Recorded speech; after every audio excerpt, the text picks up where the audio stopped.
There's a video floating around right now that has to be the worst celebration I have ever seen. Now, something I've said for a while that no one really thinks about is that celebrations can sometimes be dangerous. I remember there was a very famous case where a football player had scored, I think it was the game-winning touchdown, and his team, in all of their hype and like excitement, dogpiled him like it was a scene out of The Waterboy, and ended up like breaking his pelvis. And I think that ended his career. But I also will never forget when I was a kid, I actually watched Bill Gramatica, who was the kicker for the Cardinals at the time, tear his ACL through a very simple celebration after a first quarter field goal. So what happened with Bill Gramatica is he kicked his field goal, he's like, yeah, fuck yeah! And then to celebrate, he did one of these. How wild would that have been if I blew out my ACL doing it? But he gave a little leap, pumped his fist, and upon landing, blew out his ACL, MCL, DVD, VHS, CBS, and BBL, like absolutely annihilated his knee, and his career was never quite the same. But even with these historic celebration blunders, the one I'm about to show you today, I still feel is worse. 5 points go to Shane Byrne, 20 to Alex Lowe's, Josh Brooks on 16, Kirkham 13, Bridewell 11, Keith Farmer on 10, and the rest down to 10th place Josh Waters. Shaky Byrne then the 42nd race win of his British Superbike career, the perfect start as Josh Brooks there giving very unkindly dousing the MCE insurance girls who've sensibly got their crash helmets. Oh dear me, they haven't got that crash helmet under there, Shaky. Thank you very much. Alex Lowe's in second place there, Samsung Honda, very sensibly realising with about 4 laps to go that Shaky had the legs on him. And he would just... You ever get so excited you just sexually assault someone?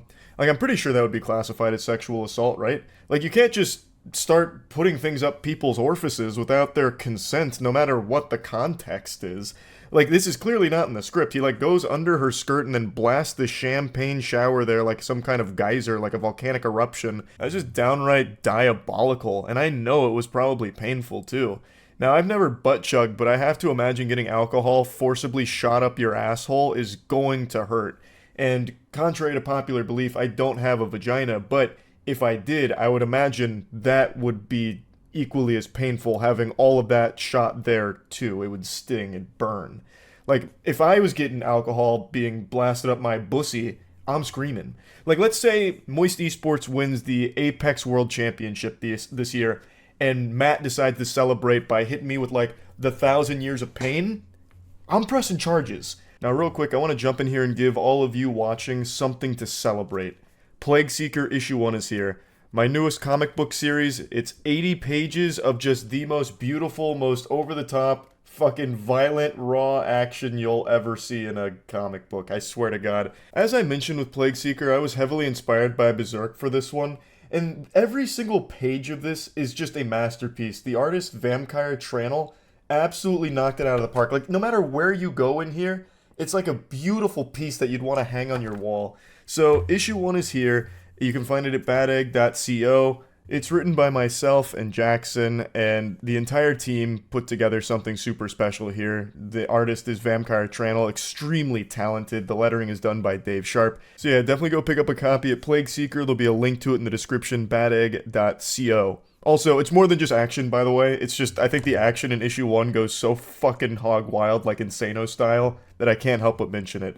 Now, admittedly, I'm not super familiar with Superbike and the traditions when it comes to celebrations, but I still feel terrible for these podium girls here, because for some reason, all 3 of the dudes on stage there are showering just them in the champagne, and it doesn't seem like they like it, and even the announcer was like, oh my, that is very unkind. To the first guy who's just behind him super soaking them with the champagne, he's just sitting there using them like target practice for it.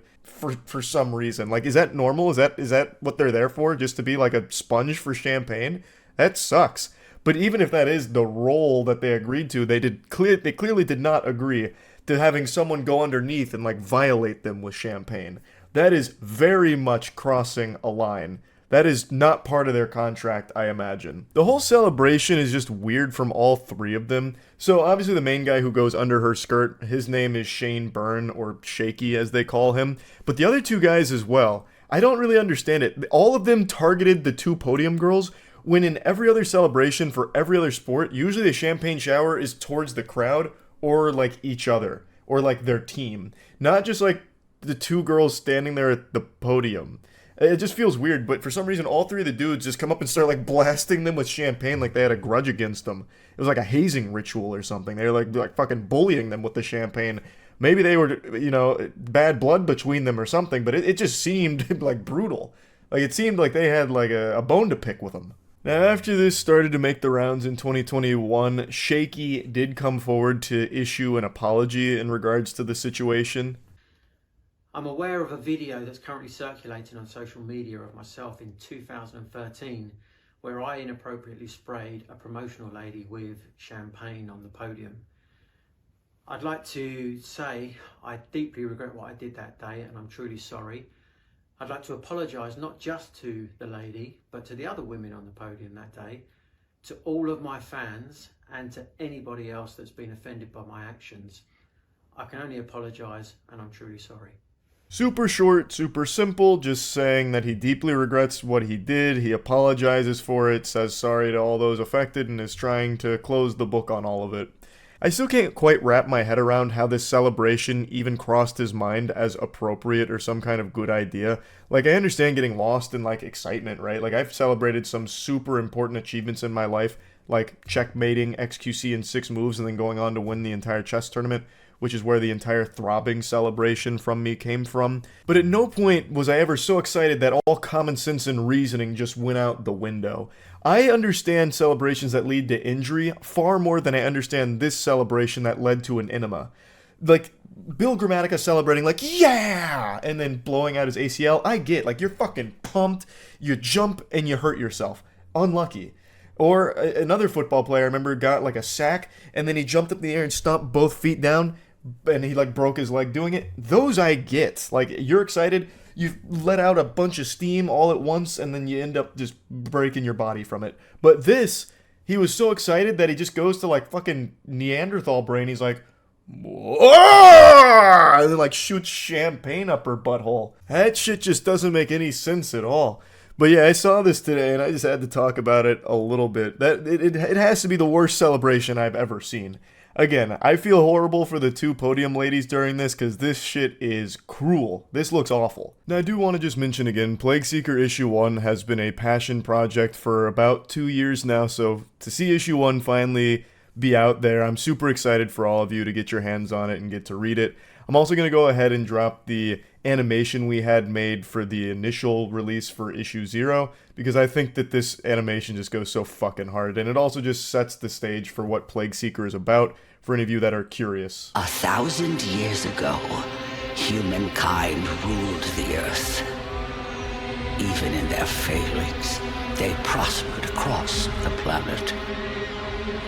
But that would all change in the blink of an eye.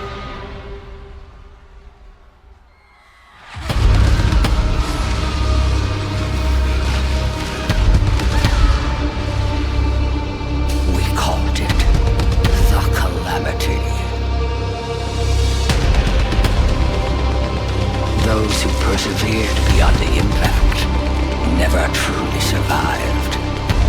The mutations made them something more than human. It drove them mad. Those closest to the calamity were transformed completely. Known as plagues, their overwhelming power leaves all helpless as they seek to dominate our world. The worst of them were born where nothing had the right to survive. Terrifying beings known to us as the Great Plagues. 8 in total spread themselves across the planet, each ruling their own territory. Without mercy, they shaped our world. And yet there was one that not a soul dare speak of. Born at the very center of the impact. A plague far different than all the others. He bore the strongest curse of them all. An insatiable hunger to devour the other 8.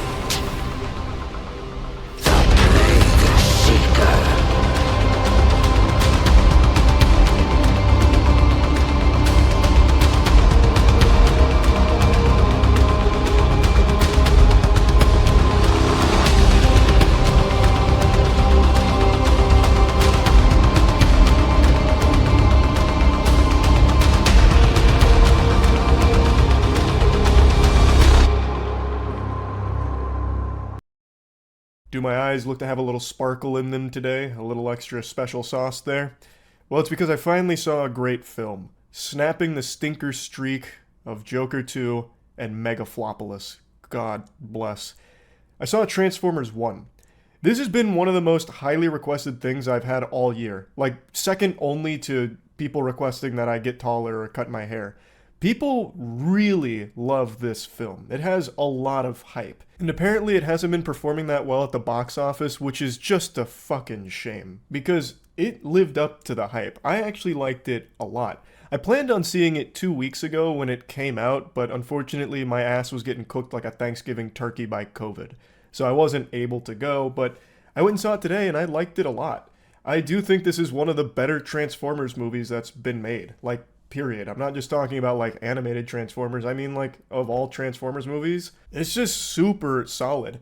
And I think the trailers and the marketing for this film did it a huge disservice. I think the reason why it hasn't gone like fucking Bazinga style at the box office is because a lot of people thought that this was purely a children's movie. Like, all the marketing material made it seem like something you'd see on, Disney XD. And that's just not really what it is. When the first trailer dropped, that's what I thought it was. I thought it was mainly like a kid's movie, which is fine, but it's not. The marketing team really did this dirty. Don't get it misconstrued, though. This isn't like some kind of R-rated, grimdark universe Transformers films for adults only. You're not gonna have titties and blow and grease or anything here. You're not going to be watching Optimus Prime dealing with PTSD after witnessing war crimes or, anything like heavy. But it is a film that can be enjoyed by anyone of all ages. Same way I feel about Puss in Boots' Last Wish, Puss in Boots 2. That is a film that is just really good and just happens to be a family-friendly film. Now let's dive into the meat here. Transformers 1 is the origin story, basically, for Optimus Prime and Megatron. In this film, they're not Optimus Prime and Megatron yet. You see how they were like close friends. They started as fundamentally nothing. They were mining bots, and they go on this big buddy adventure, and it leads to what the characters eventually become. And what really works well for this movie is the characters are good. Not just Optimus and Megatron, but the surrounding characters as well. Like Bee, like Alita, like all of these characters are just fun. There's a lot of joke slinging back and forth, but not to like the criminally cringe level of Marvel where it's always there, even in moments that are supposed to be emotional. In this movie, yes, there is a ton of jokes. Yes, not all of them are going to land. But when there's an emotional beat, they don't bother to break it apart, wipe their ass with it like Marvel does by just throwing in like a little fucking half-baked AI-generated zinger. And I really appreciated that. That was very refreshing because I thought that's where this was going to go. It has a very simple plot, like it's nothing new. It's a story we've seen a million times, but now with Transformers. But it works super well because Optimus and Megatron, they build up that relationship really well in this film, and they tear it down really well too. So getting to like the climactic conclusion where we all know what's going to happen. We know what happens with Optimus and Megatron. They end up being at odds and they fight each other constantly. Getting to that point is such a good journey. There's a lot of really good action sequences in here, even like a really entertaining race that Optimus and Megatron enter, even though they can't transform. So they have to get really creative with how they try and win this race, and it's a huge fucking deal. And that entire sequence is really fucking fun.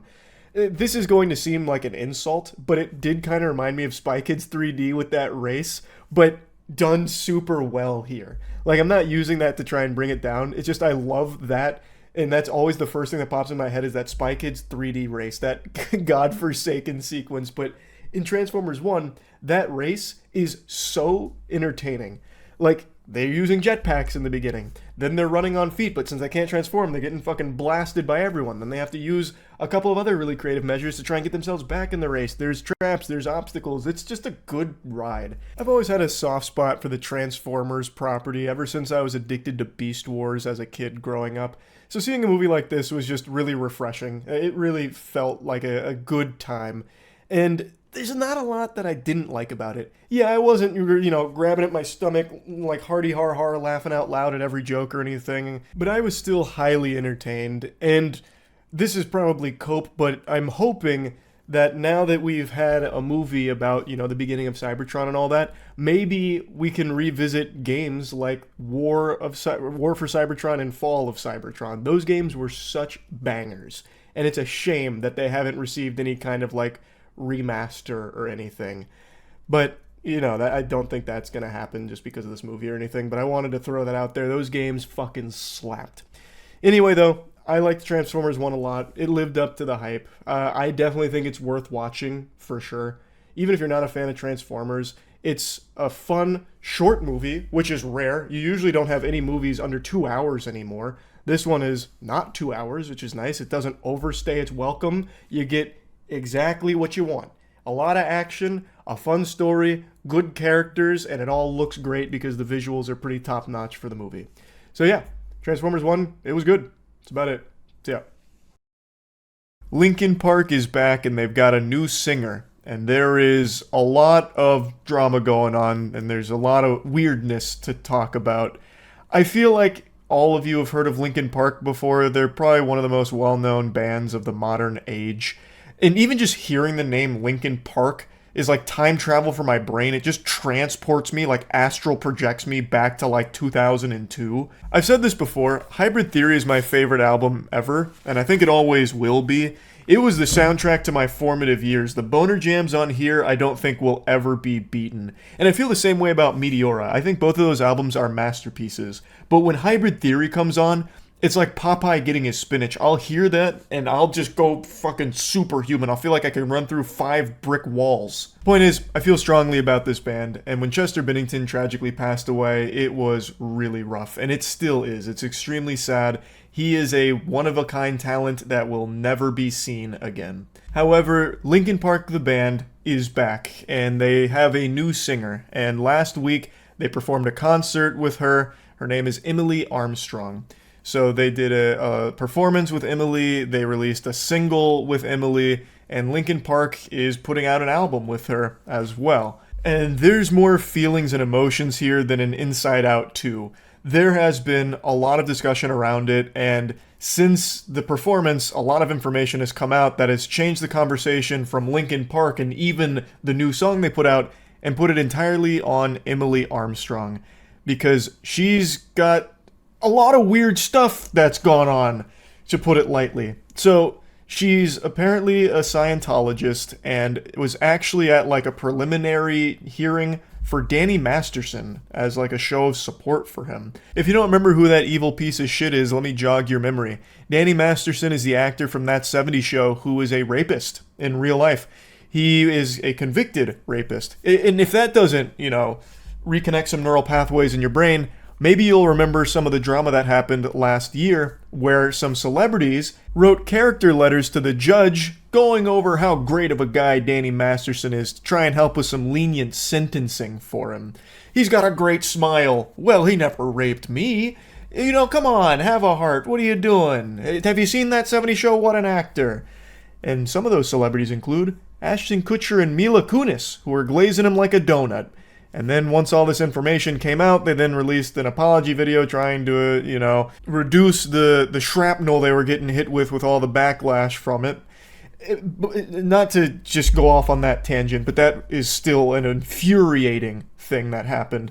Anyway, though, Emily Armstrong comes into the picture because she was called out by Cedric Bixler Zavala, who brought to light the fact that she is a Scientology member who showed up to the Danny Masterson early hearing as part of a group, basically as like an intimidation tactic. It certainly isn't the best thing to be learning about this new vocalist who's replacing a beloved singer. And it's left fans very upset. I'm not going to dive too deep into everything that's come out about all of that. However, Emily Armstrong responded with a post about it, where she said that she misjudged Danny Masterson. She, regrets doing that and doesn't support it. However, she didn't utter a peep about Scientology. That word was like Voldemort to her, which is really weird because it's not like that wasn't related, because that was kind of the whole reason that she was there, apparently. So I don't know why she wouldn't talk about that at all. I'm just kidding, pulling your leg. I know exactly why she wouldn't mention Scientology.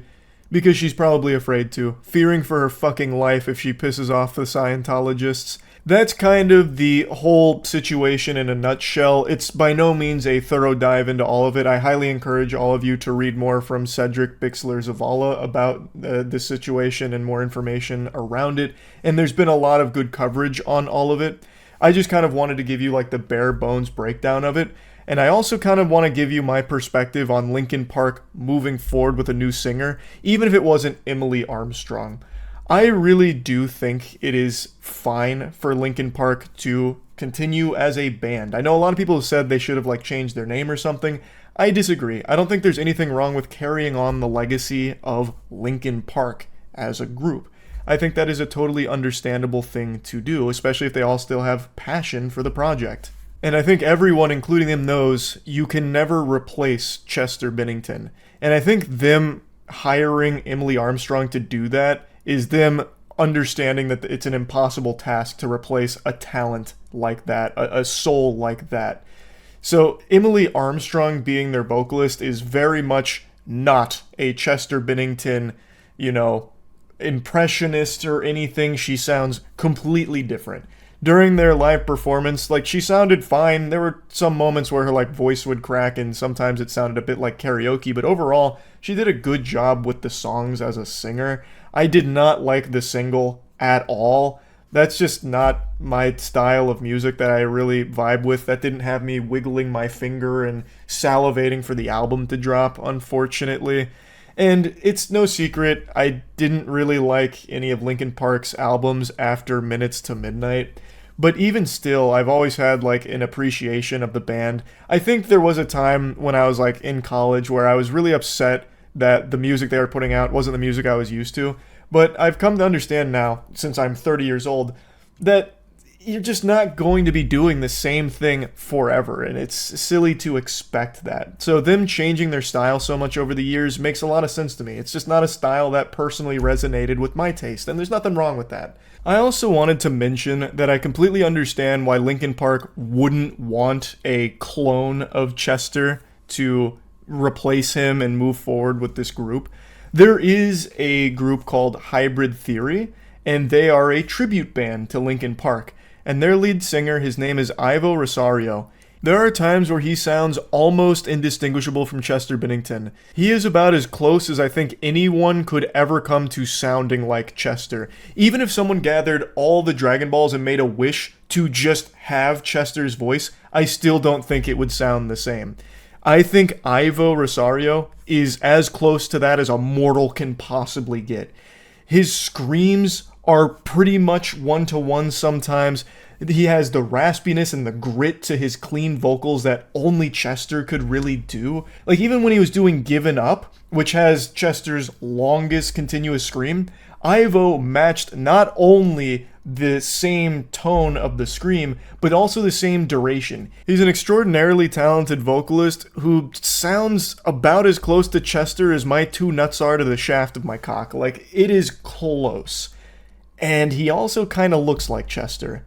And I definitely don't think he should have been the replacement for Chester in Linkin Park. I, under no circumstances, think that would have been the right decision. I saw a lot of people flood Hybrid Theory's comment section saying, "How dare they choose Emily over Ivo? This makes no sense. Look at how close he sounds to Chester. He even looks like Chester's doppelganger. It looks like they were separated at birth. They're clones." I just don't think it would be a good idea. Just picture this. You lose your best friend in the world, and then a little while later, you find someone that looks and sounds just like them.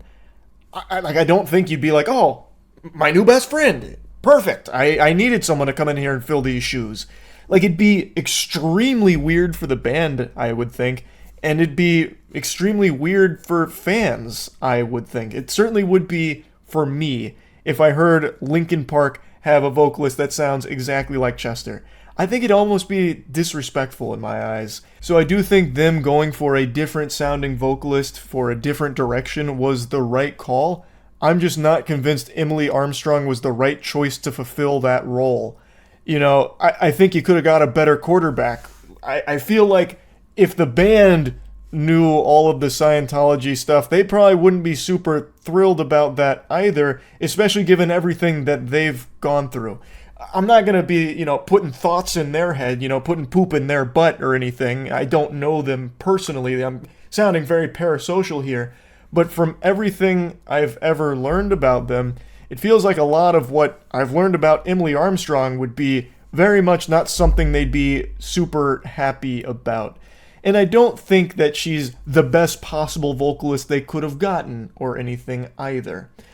But anyway, what I do think is that Ivo Rosario and the Hybrid Theory tribute band is a really, really fucking fun group that is touring. And it's a group I really want to see. I never got to see Linkin Park live, and it's something that I really regret. A huge missed opportunity. I was really considering going to Revolution when it came to the swamp down here, but I got really nervous and cold feet about being around a lot of other people, so I ended up just pussying out and not going, and I never got to see them perform live.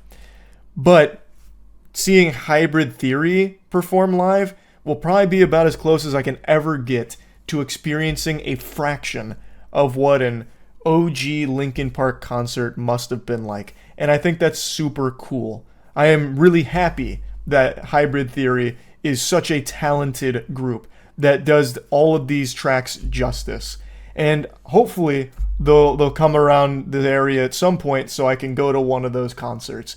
But I do not think Ivo Rosario would have been the right call to replace Chester Bennington in Linkin Park.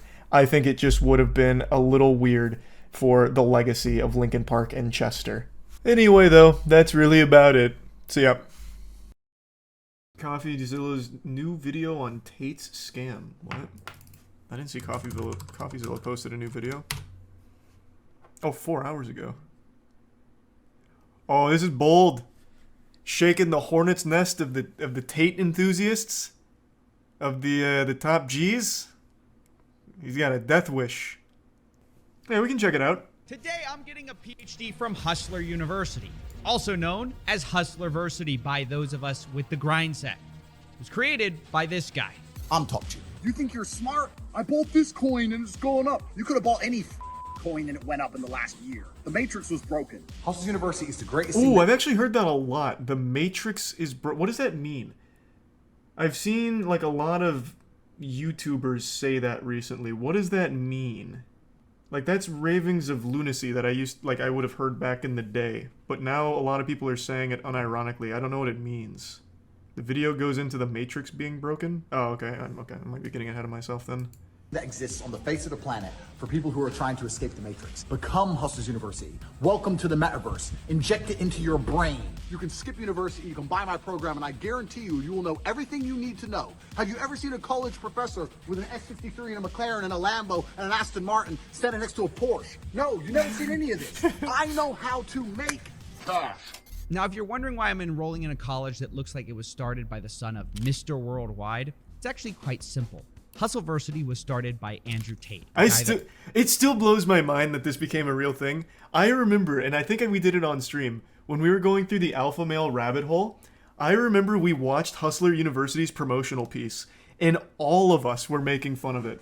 And now people unironically enrolled and bought into it, drank the Kool-Aid. It's crazy that it actually popped off. That is the power of marketing on TikTok. If you just put enough money into TikTokers, people will always buy it. It blows my mind. Their promotional piece for Hustlers University is still like one of the goofiest ads I think we saw for all the alpha male shit. So if you have like a startup business or something, invest in TikTokers. Put that money, like that marketing budget, into TikTok. 100%. And I guess the real question is, how did this happen and why?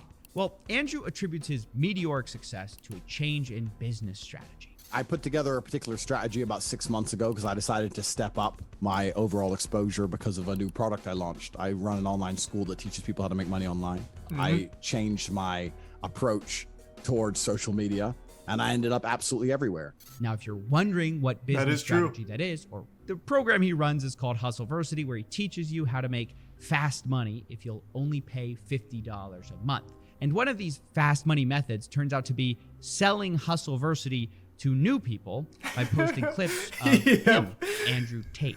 And It's so smart. The cope on Twitter I see all the time about how it's not an MLM blows my mind. This is literally it works. It's pyramid. It is actually it works. But you can't say that when talking about Andrew Tate for some reason. They really take great offense to it. There's no shame in it. You know how many people, buy into it works? And the essential oils and the what are they called, the fat tapes or something, where you're supposed to like wrap tape around your body or something. I forgot what the other big pyramid was. Herbalife, another one. I don't know why they won't just be like, yeah, I bought into an MLM. Like, just own it. Like, I mean, just fucking own it. You're basically promoting him now, I guess. And that's the problem with Andrew Tate. No matter what you say or what you do, people are going to believe it and get into it every single time. But this is just too interesting not to. I haven't actually seen someone dive deep into Hustlers University past just making fun of it. CoffeeZilla dissects things that he talks about really well. So I'm super curious to see everything that he learned. So yeah, on this one, I'm just going to accept that there's going to be a few people in chat that for some reason buy into Hustlers University. Is what it is, man. I really want to see the analysis from CoffeeZilla on this. Andrew Tate is the one true savior that will save you from poverty. He's basically Morpheus from the Matrix, and that's not even me calling him that. He calls himself that. I get called Morpheus a lot.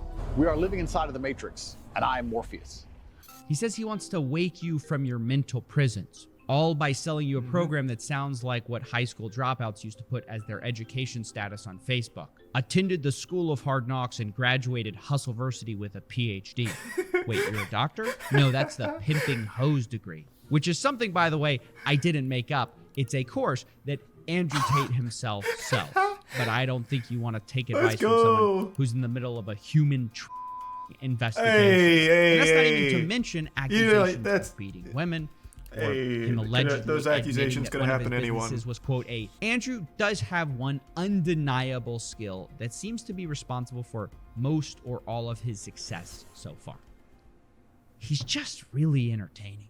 I hate everyone equally. I've said that since the get-go. He is the most entertaining clown you can find in the alpha male space.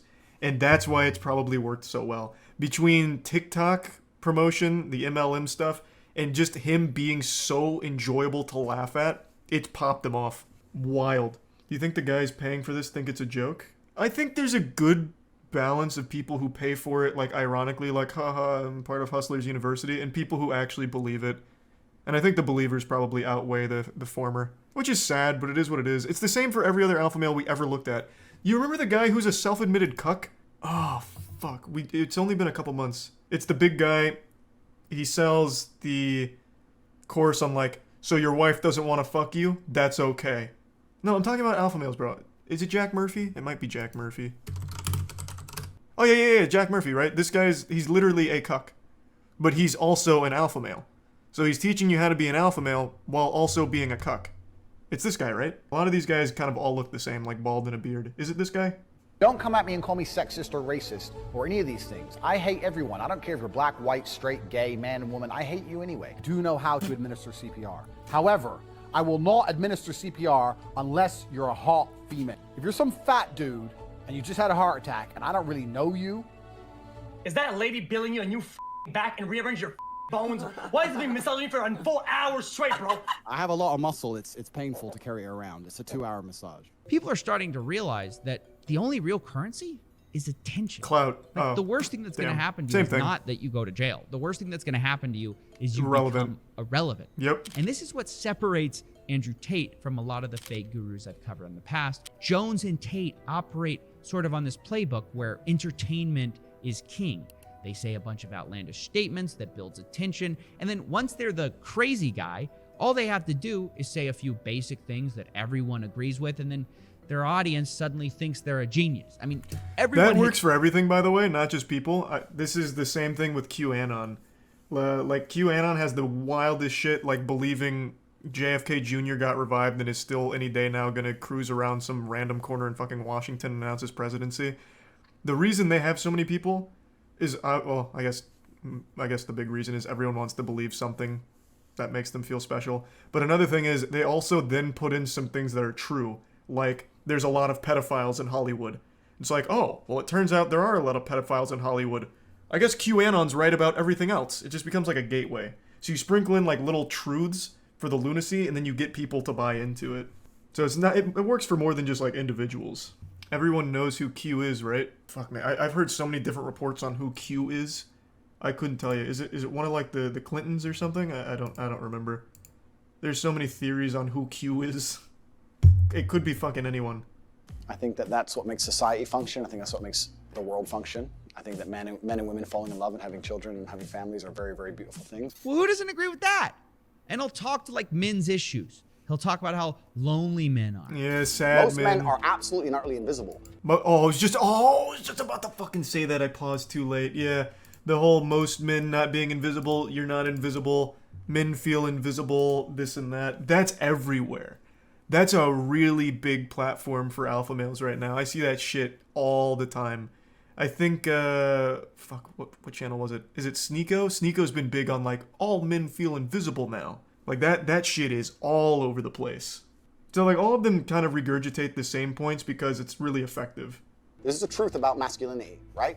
It's very easy for women to sit here and complain about the top 2% of men because I dealt with this guy, he's arrogant, blah, blah, blah, blah. Most men don't even fucking exist. They send 10,000 DMs and never even get read, let alone replied to. And so this makes it so that the many people who are trying to say, Andrew's just crazy, they don't see the full con that he's running because the crazy is only half of the game. Because eventually people hear the other half, the basic stuff that's obvious, and go, well, that's just tough love. Crazy. Yeah. And people just eventually kind of go down the Tate rabbit hole where they think, maybe I can leave the Matrix and get girls, jets, and Bugattis. Maybe I just need to become financially free. How do I do it? Who's looking out? Hustler University. That's where Hustleversity enters the picture. So we can see why Hustleversity is on the one hand so popular, despite being so bad. Because otherwise, this whole video is anticlimactic and confusing. Because when I first joined Hustleversity, I thought it's got to be different, right? To have this many people paying every month. Yeah, it's marketing. He did a good job of it. They have to have things that you just can't learn for free, right? Wrong. Once again, I'm disappointed. He assigns a so-called professor to each skill, and all of this takes place inside of Discord servers. And in these chat rooms where your instructors have a fraction of the charisma. You're paying $50 a month for a fucking Discord. No. I had no idea. I thought it was going to be like actual courses, like a masterclass or something. Even Ninja put more effort into his fucking tutorials. You're paying $50 a month for a Discord. Holy shit, that's worse than being a Discord mod. That's literally being you are paying to be an actual like shit stain on a piece of toilet paper. Oh my god. That's a lot worse than I thought. $50 a month for a Discord channel. That is pay piggy stuff. That is like actual pay piggy stuff. At the very least, you should at least hold Tate to a higher standard. Like, hey man, instead of just a Discord server, why can't we have like, a more professional curriculum like everywhere else? Tate. Well, there's a difference between being desperate and being manipulated. Well, no, there's absolutely not. He's manipulating desperate guys. There's different tiers of desperation. There's self-aware desperate people and people who get brainwashed because they're desperate, I would say. Like, you have to be on a different, like, wavelength to fall for a $50 Discord. Well, $50 a month Discord. Like, not every desperate guy is going to be, scratching at the neck to be part of the Hustler University Discord. I mean, think about it. You've been told you're going to escape the Matrix. You're going to take the red pill. And then you go to What Discord. you end up doing in this course is sort of learning how to run an Amazon side hustle for Jeff Bezos. Like, no offense, you're not breaking the Matrix. You work for the richest guy in the world. Like, imagine Morpheus gives Neo the red pill and says, hey, have you ever day traded before? It doesn't stop there either.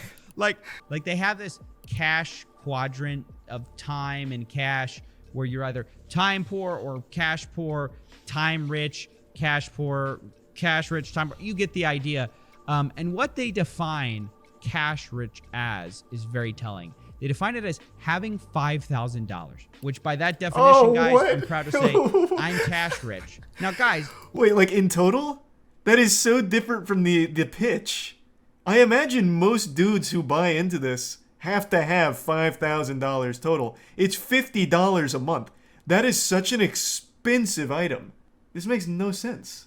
The lifestyle we've been sold on here is exotic Bugattis, not extra Starbucks biscottis. I mean, am I crazy here? Like, I feel like most people who joined this Discord That's what I want just said. olive Lamborghinis, and they're sort of getting Olive Garden fettuccine. Hustlers University is the greatest thing that exists. That's a good point. I didn't think of that. It's low because he wants people to feel like alphas. That's a really good point. I suppose that's probably like the play. Maybe you get someone who's a little skeptical, like, I'll do $50 one month and I'll probably cancel, but they join and they're like, oh, I have $5,000. Okay, so I'm cash rich and I'm surrounded by a supportive community. Okay, well, now I feel like I'm part of the crew, part of the ship. So then they stay. Maybe that could be the play, I guess. So then they're not even there for the information. They're there more for the community and the feeling, which is even sadder, to be honest. Yeah, because you can get that same feeling for free.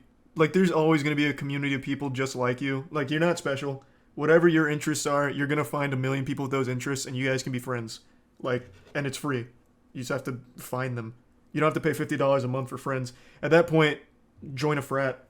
Unless you consider being cash rich, having $5,000 total in your bank account, then this course doesn't seem to be getting people rich. It just teaches lost guys extremely basic skills that are free to learn, but charges them $50 a month for it so they can feel like they're escaping the matrix by working for Jeff Bezos. You barely see Tate at all. He claims to be teaching the secrets to modern wealth creation, but the reality is, from what I saw, he was too busy marketing to actually be present in the Discord. Yeah, I mean, Instead, obviously. you just had all these random people teaching you like e-commerce or freelancing or copywriting and investing. And that's why I decided to finally cancel my plans to become cash rich. And that's when I found out about the last trick Tate uses to get you to stay. Anyone who messes this up, annoys a professor, doesn't renew their subscription, their card cancels, anything stupid, then you're going to regret it for a very long time because there's simply nowhere else to go.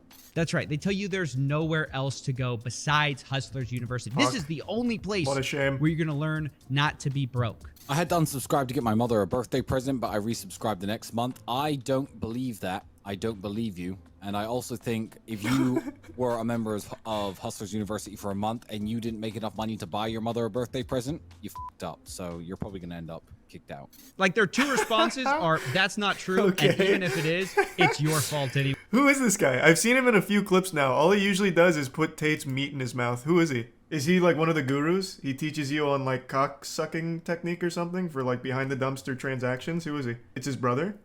Oh, that makes a lot of sense. That makes so much more sense now. Okay, that makes so much sense.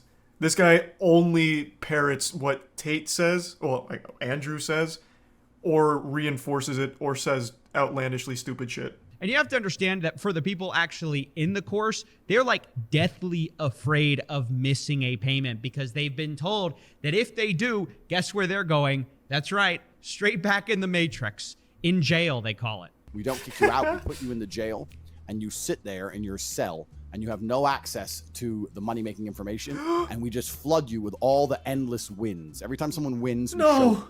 I mean, Andrew Tate hasn't reinvented anything. $400 He's just a month? doing it more but the result is the same as ever, where the real person getting rich, truly rich, is Andrew Tate. You're broke. You're f***ing poor. Nice. That was pretty insightful. I can't believe it's $50 a month for a Discord server. I don't know why anyone's surprised. I don't know why CoffeeZilla is surprised Andrew Tate was never there. He openly hates the people that buy his program. He literally insults you. It's like a humiliation kink. He openly insults you. It's not tough love. He just actually doesn't like you. You are his pay pig. It's a far cry from tough love. He'll sprinkle in like a couple truths here, like men feel invisible. It's not good to feel invisible. You need to feel better. You can feel better by taking care of yourself first and foremost. It's like, it's kind of true.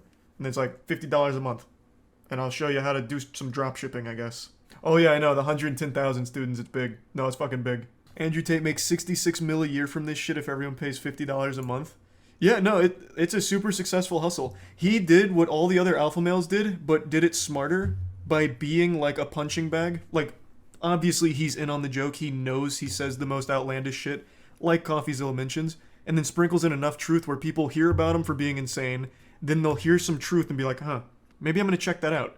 and then they buy into $50 a month. Huge profit. And since you're only paying $50 for a Discord server, it's pure profit. He has no overhead. Maybe he has to pay a couple of the gurus that he got from Fiverr, but that's so negligible. It is straight profit. And there's the MLM component where you get rewarded for recruiting people to Hustlers University. This is an absolute money printing farm on the back of some real desperate sad dudes. And they are brainwashing themselves on Twitter with the most cope I've ever seen. It's fucking genius. It's super smart. He did it exactly how you would, or how you should, if you're trying to make a ton of money with no morals. I'll give you some free advice. Don't get your, life experience online. Don't get your social skills through tutorials on YouTube. Don't make your identity something online, like your whole personality. The internet's a great resource for information, but you should never base your personality on what people tell you to do. That's the mistake I made in college. When I went in college in my freshman year, I got all of my, social advice from Reddit. And you know what happened in my freshman year of college? My dress wasn't, the biggest problem, but it was pretty bad. I dressed like a fucking anime character, and I acted like a mysterious anime character. I didn't talk to anyone because I was convinced that being mysterious and not being, super open was a cool thing. But instead I scared everyone away from me. I was completely lonely and fucking miserable. There are just things you can't be taught by people online or communities online. I don't even remember what came over me, but going into my sophomore year, I recognized how miserable I was, and I was like, something's got to change. I mean, something's got to give here. So, going into my sophomore year of college, I signed up to room with random people. I was like, I need to be on campus. I need to be around social people. I need to experience life from outside of the computer and what they tell me. So I got random roommates, and they turned out to be the popular kids around campus for the most part. So they took me under their wing. I was their clay, and they were the sculptor. I learned all of my social skills through them like a sponge. This week I saw something so baffling that it's really genuinely making me question if the human brain is devolving, becoming smoother, less wrinkles. It's the case of the Tik Tok giant. For those that don't know, there was a TikTok creator who filmed a giant, mysterious figure on top of a mountain. Was it Sasquatch? Was it the Loch Ness Monster? Perhaps Goatman? No, he claimed that he had seen a giant. And TikTok absolutely ate that up. They devoured it like it was a full course of spaghetti and meatballs. Not only TikTok though, it then expanded to Twitter, where even more people started to believe that they had just seen irrefutable proof of a giant, because there was something on top of a mountain that was big. This whole thing is like a child believing the tooth fairy's real because when they put their tooth under their pillow, there's a quarter there. It is easily debunked and has been multiple times now, but then they just throw away the truth that's facing them because they prefer to live in the magic of there being giants walking amongst us here. It's a beautiful delusion, albeit very sad too, because people are also convinced that not only was this proof of a giant, it's proof that the CIA murdered the guy for filming the giant. I think people are at this point where they are legitimately believing everything as if we're back in the actual early ages of humans. I saw on TikTok and Twitter, this blew up. The TikTok giant. God, what was the guy's name though? There was a guy on TikTok who took a video of a mountain and there was a big figure on top of the mountain. It's like, oh shit, it's a giant. And then people believed it. They're like, we've seen the proof, the giants are real. And now the person behind the account's not posting. The person's gone missing. So they're like, the government must have got him and killed him for exposing the truth. It's so fucking crazy how, I actually think there have been irreparable damage done to the human brain because of TikTok. These are people, adults, actual adults. Why don't I just pull up the Twitter account that was talking about it? Talking about how it's the truth, there was really a giant there, we've known all along, and now that this guy blew the lid on it, the CIA got him and killed him. And then the guy leaned into it, he made this video about how it's all fake and it looked like a hostage video, and they're like, oh my god, irrefutable proof, you can see that the CIA is making him say these things. Where's the original post? Here's the video in question though. Andrew Dawson, thank you.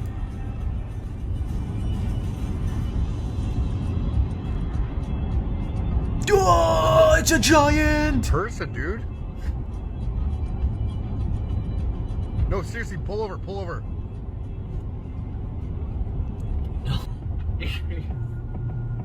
I knew they were here. I've known all along the giants existed.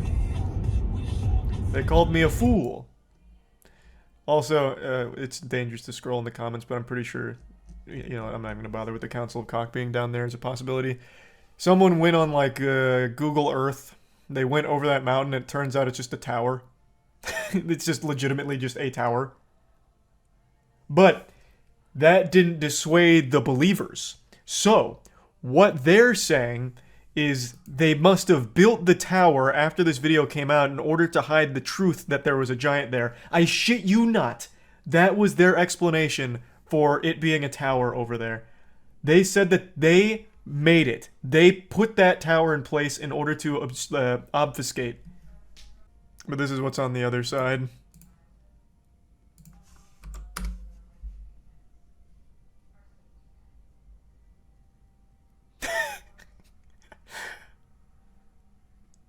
I think the top comment on this is still, the government put that there in order to hide the truth. I'm gambling, but I think I'm right with this. Okay, not the one. You, another person that's trying to keep information no one cares about hidden. Everyone knows it was a giant, everyone still doesn't care. We care about the man being murdered for discovering it, though. We don't trust you. Isn't that crazy? They think the government killed this guy because he caught a video of a giant. That is the human brain in 2023. He did exactly what I told you guys I wanted to do with this whole gullible TikTok brain rot. Remember when I was telling you guys my plan of doing, like, haunted videos around the warehouse where, like, chairs move on their own? He did that with this. So after he got that video, he made this video, where he leaned into it, exactly what I said I would do in order to farm. Sorry to disappoint you guys, but all of the videos that I posted were scripted. They're just fake. They're just strictly for it. So, he leaned into it. He made this video like, it's all fake, you know, this and that, and he made it look like he was under duress. So people are like, clearly the CIA got to him. They're making him say these things. He did every single thing I said I would do with my farming of these fucking idiots. And they believe him fully. They believe he found a giant up here, and then the government killed him. It's so good. We live in an age where everyone has access to a video recording device at all times. Pretty much every nook and cranny of the world's been explored, and a fucking giant would be one of the hardest things to miss. And somehow, this is a confirmed giant, and it's just a coincidence that there happens to be a tower on the other side of this. Wholeheartedly believe it. This isn't even the biggest Twitter thread about it. There was a thread by this lady who's in her early 30s talking about how the government can't be trusted because they're killing us for finding the truth of things they don't want us to know about, citing this video as an example of the giant. And I believe the same woman also started talking about how they're killing people who are finding gnomes. But I may be getting her confused with someone else that was talking about it. People legitimately are believing in fairy tales again. We're going so far backwards. Charlie working for the government. I'm trying to keep you guys from the truth. You're not ready for giants. Those fucking bastards. Filthy monsters they are. I'm doing you a favor. You're not ready to... You can't handle it. Now, looking into it, there was an obituary posted for this individual from a local news source. So it is possible that he did pass away in early 2022, but people are attributing that death to a mysterious circumstance, and it being the CIA that took him out, like it was fucking Jack Bauer on a vendetta to kill this man because he had seen a giant. Why? Well, I don't know. That's not a question that ever gets asked in these situations. Just going through any natural thought process here and breaking it down, what would the government have to gain from hiding giants? Unless they have some kind of secret alliance with the giant tribe, there's just absolutely no reason they'd want to shut this shit down, put the kibosh on it. Or unless if you look at a giant in the eyes, it gives you eternal life or something, and the government's hoarding that to themselves, or their urine acts like the fountain of youth. Just nothing adds up here when you start connecting the dots. This isn't like a Men in Black situation where they're hiding aliens by going around and neuralizing everyone who sees alien activity, where the excuse there is they don't want people to panic. When it comes to giants, that'd be the hardest thing in the world to keep the lid on. Like, the cat would get out of the bag so quickly, because it's a fucking giant. They're huge. They're enormous. This one, assuming Patient Zero here was truly a giant, this one was spotted on top of a mountain fucking 40 miles away. So you'd have a real tough time. You'd have your work cut out for you to keep that under wraps. It just, like, and even if there were giants, the existence of them probably wouldn't cause a panic on the same level as, like, aliens or anything. There's absolutely no reason for the government to be hiding the existence of giants. And I can't believe I even have to say that. I feel like I'm having a conversation with, like, the D&D club at a middle school.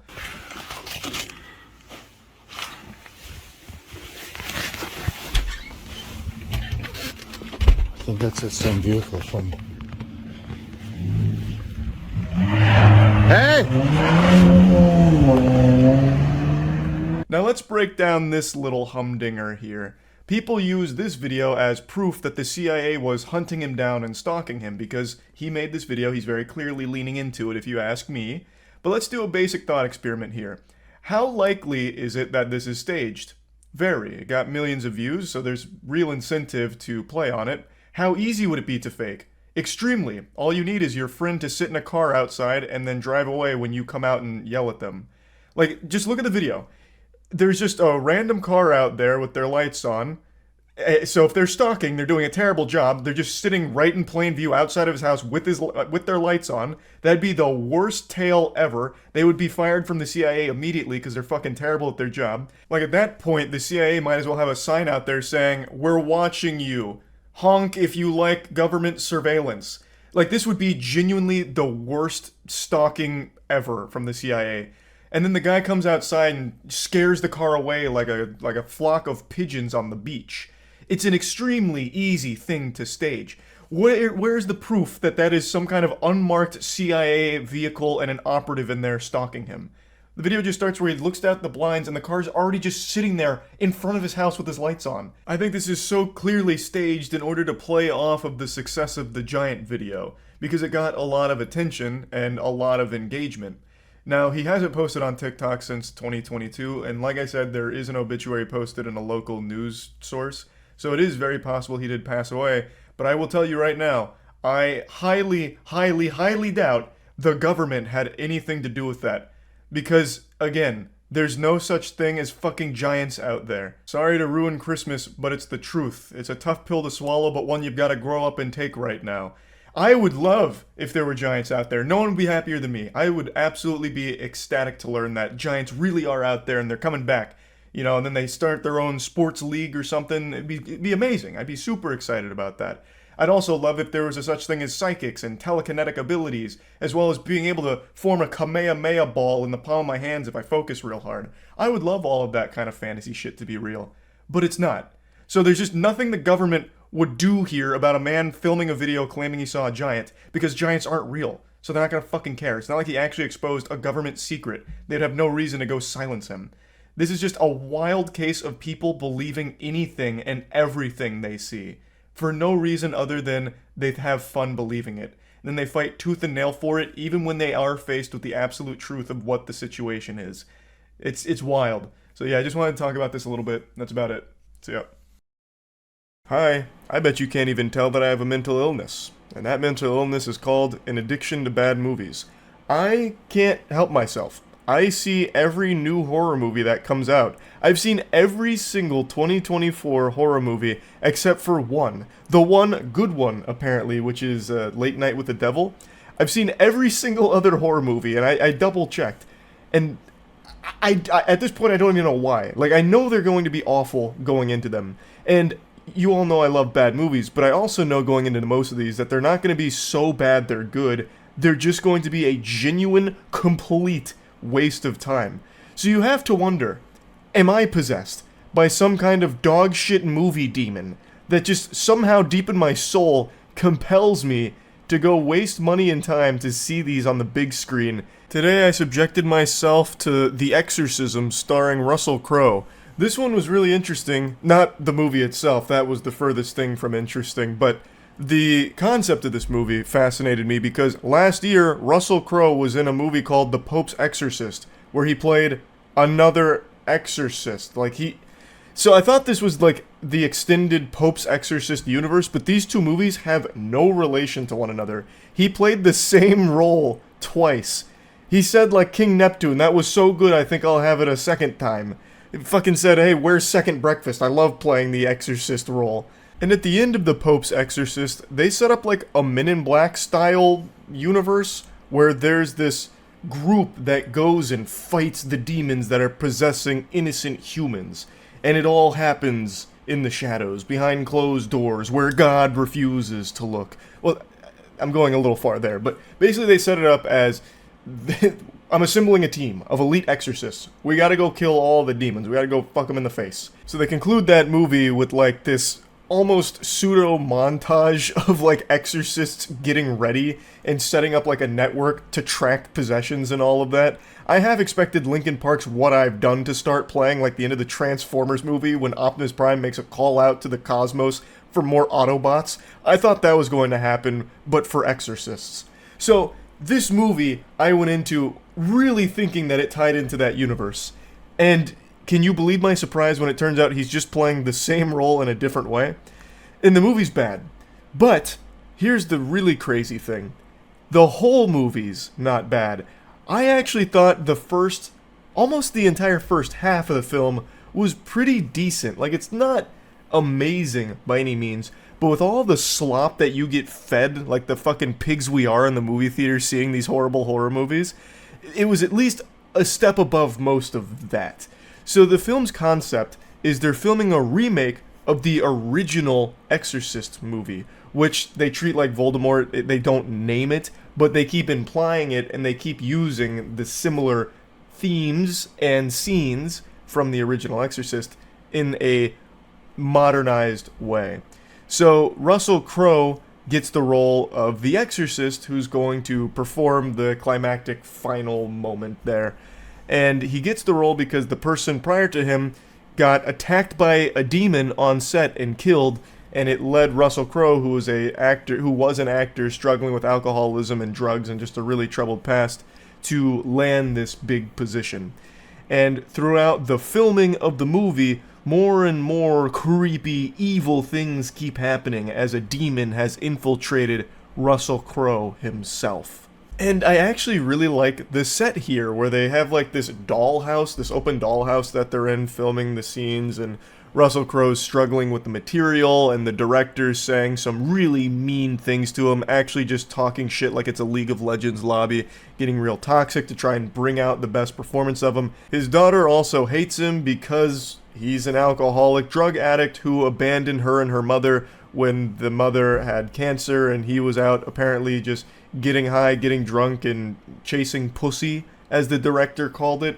So they set him up as like some irredeemable piece of shit who's doing everything he can to just get this last great performance in. Like, he really wants to nail this role, but just can't seem to do it. So as he's trying, he just keeps getting worse and worse. The demon infiltrates him deeper and deeper. And the performance from Russell Crowe is pretty good. Like, it actually seemed like he tried very hard in this role. The daughter's performance was really good too. Like, they actually tried to put their best foot forward for this movie, and it's such a shame that it all completely falls apart and wasn't worth trying for in the end. So, like I said, I do think the first half is at least decent. Like, I find it to be a compelling story that I haven't really seen before like this. It started off pretty self-aware, and then it completely lost that and fell into almost a parody of itself. But I will say, even in the first half, which is definitely the best part of the film, which I guess really ultimately isn't saying much. That's like saying the best part of a poop is when it comes out of your butt. It's like, okay, I guess. So, like, the first half, they still don't set up scares very well. They actually do build tension okay, but there's no real scare that happens or anything that ever comes from it with all the tension. They usually just take the cheapest way out with like the lamest jump scare ever, where it's just like a really quick loud noise of something that just kind of appears out of nowhere. So, like, example, Russell Crowe's getting like possessed, the daughter sees him just kind of standing like sleepwalking. She goes up to him and they just stand there staring, or she just stands there staring at him for a second while he's doing this. And then all of a sudden he snaps out of it going, and it's like, okay, I mean, I guess. Like, it was, they built up tension for like 3 straight minutes only for that to be like the big payoff scare. And it's just very silly. Like, it's just, it just is. Like, that's silly. Like, you laugh at that, not go like, oh, geez, jeepers. No one goes like, zoinks, you got me with that. It's just, oh, okay, loud noise startled me. That's a really silly loud noise. There's also just a lot of things in this movie that they kind of set in place and then do nothing with. So, like, the director, he's clearly a bad guy. He is a villain saying some heinous shit to Russell Crowe's character, Anthony. And he gets nothing for it. Like, the demon gets very upset at him, but then does nothing to kill him or, like, you know, give him any level of, like, comeuppance or anything, even though they really set it up like that was going to happen. It just doesn't. There's also a romance plot with his daughter that also just doesn't go anywhere. Like, I guess the only reason it's there is to show that not everything in her life is terrible, but it doesn't lead to anything, and they end up abandoning the relationship subplot. So, I feel like at some point, apparently this movie went through a lot of delays. I feel at some point they just said, fuck it, we're going to Frankenstein this, we're going to cut something together the best we can and just send it. And it does feel that way. It's just very rushed, especially at the end. Also, Sam Worthington's in this movie. Huge actor. He has maybe 3 scenes. Why even bother putting him in this pile of shit? Like, maybe this is something he wanted to do because he was bored. He's like, oh, I see you guys are filming. Do you guys want me to do something with this? I mean, I've got like 3 hours to kill. You might, oh, okay, cool, yeah, you know, I'll come play that. Because he's actually on screen for maybe in total 45 seconds. And yet, in the beginning of the movie, they put his name there as like a prominent character. Like, I went in here under the impression like, oh, okay, maybe Sam Worthington's going to have a big role to play. He does not. Like, he has probably less screen time than I did in The Hunger Games Mockingjay Part 1. It's weird. Like, why even bother paying that amount of money for an actor of that caliber and that size? Now, anyway, let's get to the meatballs of the spaghetti here. Let's talk about that final act of the film, the second half. Hoo-wee. Yikes. So I've only really been talking about the first half here. The second half goes into the most generic horror movie I think I've seen all year. Like, it is actually so unbelievably generic, I have to wonder if they were laughing while filming it, just being like, man, this stinks, but we're getting paid for it. Just fucking run it. It does every possible cliche as quickly as possible. So Sam Worthington's character I mentioned, well, when Russell Crowe's character is getting way too deep into the possession, he starts like puking and coughing, he can't even do his line reading anymore. Director eventually just says, look, Sam, his name's not Sam in the movie, I already forgot what his name is. I actually don't even know if they named him in this movie. They probably forgot. But he eventually comes up to him and says, look, Sam Worthington, listen, Anthony can't do this role anymore, we need you to take it. And he goes, okay, I guess I'll take it. And then the next scene after he takes it, he's practicing his lines in front of a mirror, and Russell Crowe blasts through the mirror, grabs him by the neck, and glass shoots into his eye, killing him. But whatever. So the 2 girls end up recruiting a priest, well, a former priest, who was actually like a consultant on the set of the film. And they've been kind of keeping him up to date on what's going on with Russell Crowe this entire time. And then he's like, okay, time to dust off this old suit here and perform an exorcism. So then the 3 of them go to the movie set and they confront Russell Crowe. He's got the priest in a trance, and he's got the daughter's girlfriend in a trance, and then he's just like playing like goofy little games with her. So like there's a Bible on the ground, and the daughter's walking up to the Bible, she goes to pick it up, and then it just magically fucking whips to the other side.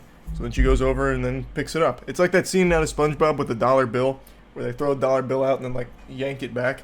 That's what he's doing with the Bible. So he's quite the prankster, I suppose. His name was like Moloch or something, I forgot. And then she starts reading from the Bible, and then Russell Crowe sits there and he's like, you don't believe those words, do you? I know you don't believe those words. And he just sits there like lecturing her, goes on like a monologue about why Russell Crowe's not worth saving. Why? Like, why are you even bothering to have this conversation? This is my biggest pet peeve about horror films, where like the evil demon entity gives the tools sometimes to the people fighting him. To, like, why?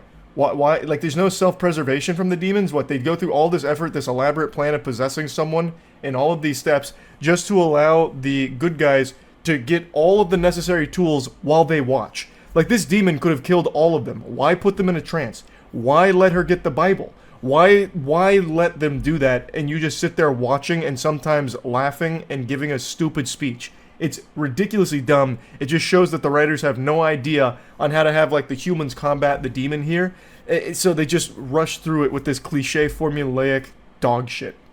So, anyway, she starts reading from the Bible. He eventually goes over to her because it's not working, and he grabs her up, choking her, and then she puts a cross on his forehead, and he's like, ouch, oh, it burns, which snaps the other two out of their trance. And then eventually the priest is like, listen, take me instead, give them Russell Crowe back. And the demon complies, so he then possesses the priest, and Russell Crowe snaps out of it. Russell Crowe then starts reading from the Bible, which bursts into flames, another classic horror movie trope. And he's like, the Lord forsakes you, clearly. You're irredeemable trash is what you are. But then the tables start to turn as he starts reciting the prayers from memory, and then the two girls behind him are saying, amen! And then the demon's like, no! Screaming. And Russell Crowe keeps his foot on the gas, saying all the holy words, and the two girls behind him going, amen, amen, amen, and the demon's going, nah, just squirming around. And then it eventually culminates with Russell Crowe taking that crucifix, taking the cross, and stabbing the old guy in the head, fucking instantly killing him. But then he goes in for round 2 and then stabs him up through the neck, literally impaling this fucking guy, which then sets him on fire and burns his body to ashes. You didn't even beat the demon, you just killed this guy.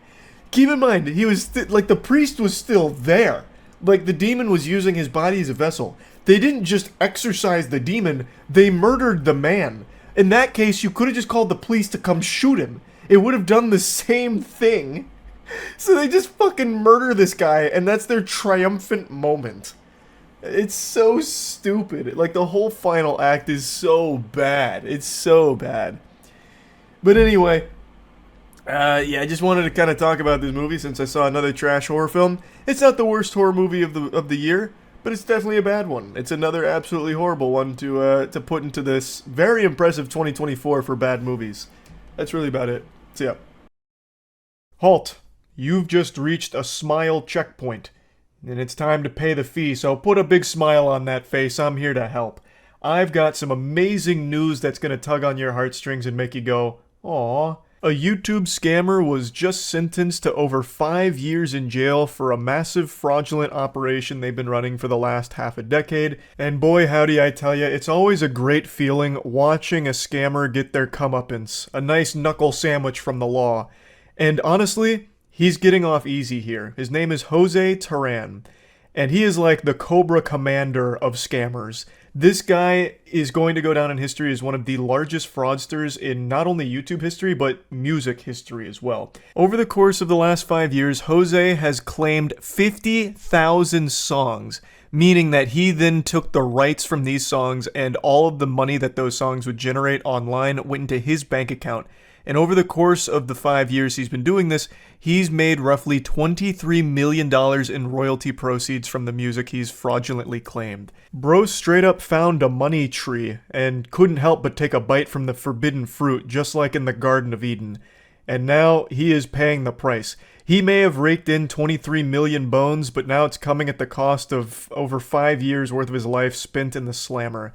And I really do think he's getting off easy here because this is an absolutely abhorrent case of fraud. But the wildest part is this is actually a very prevalent and out of control epidemic on YouTube itself. This scam is not something Jose came up with.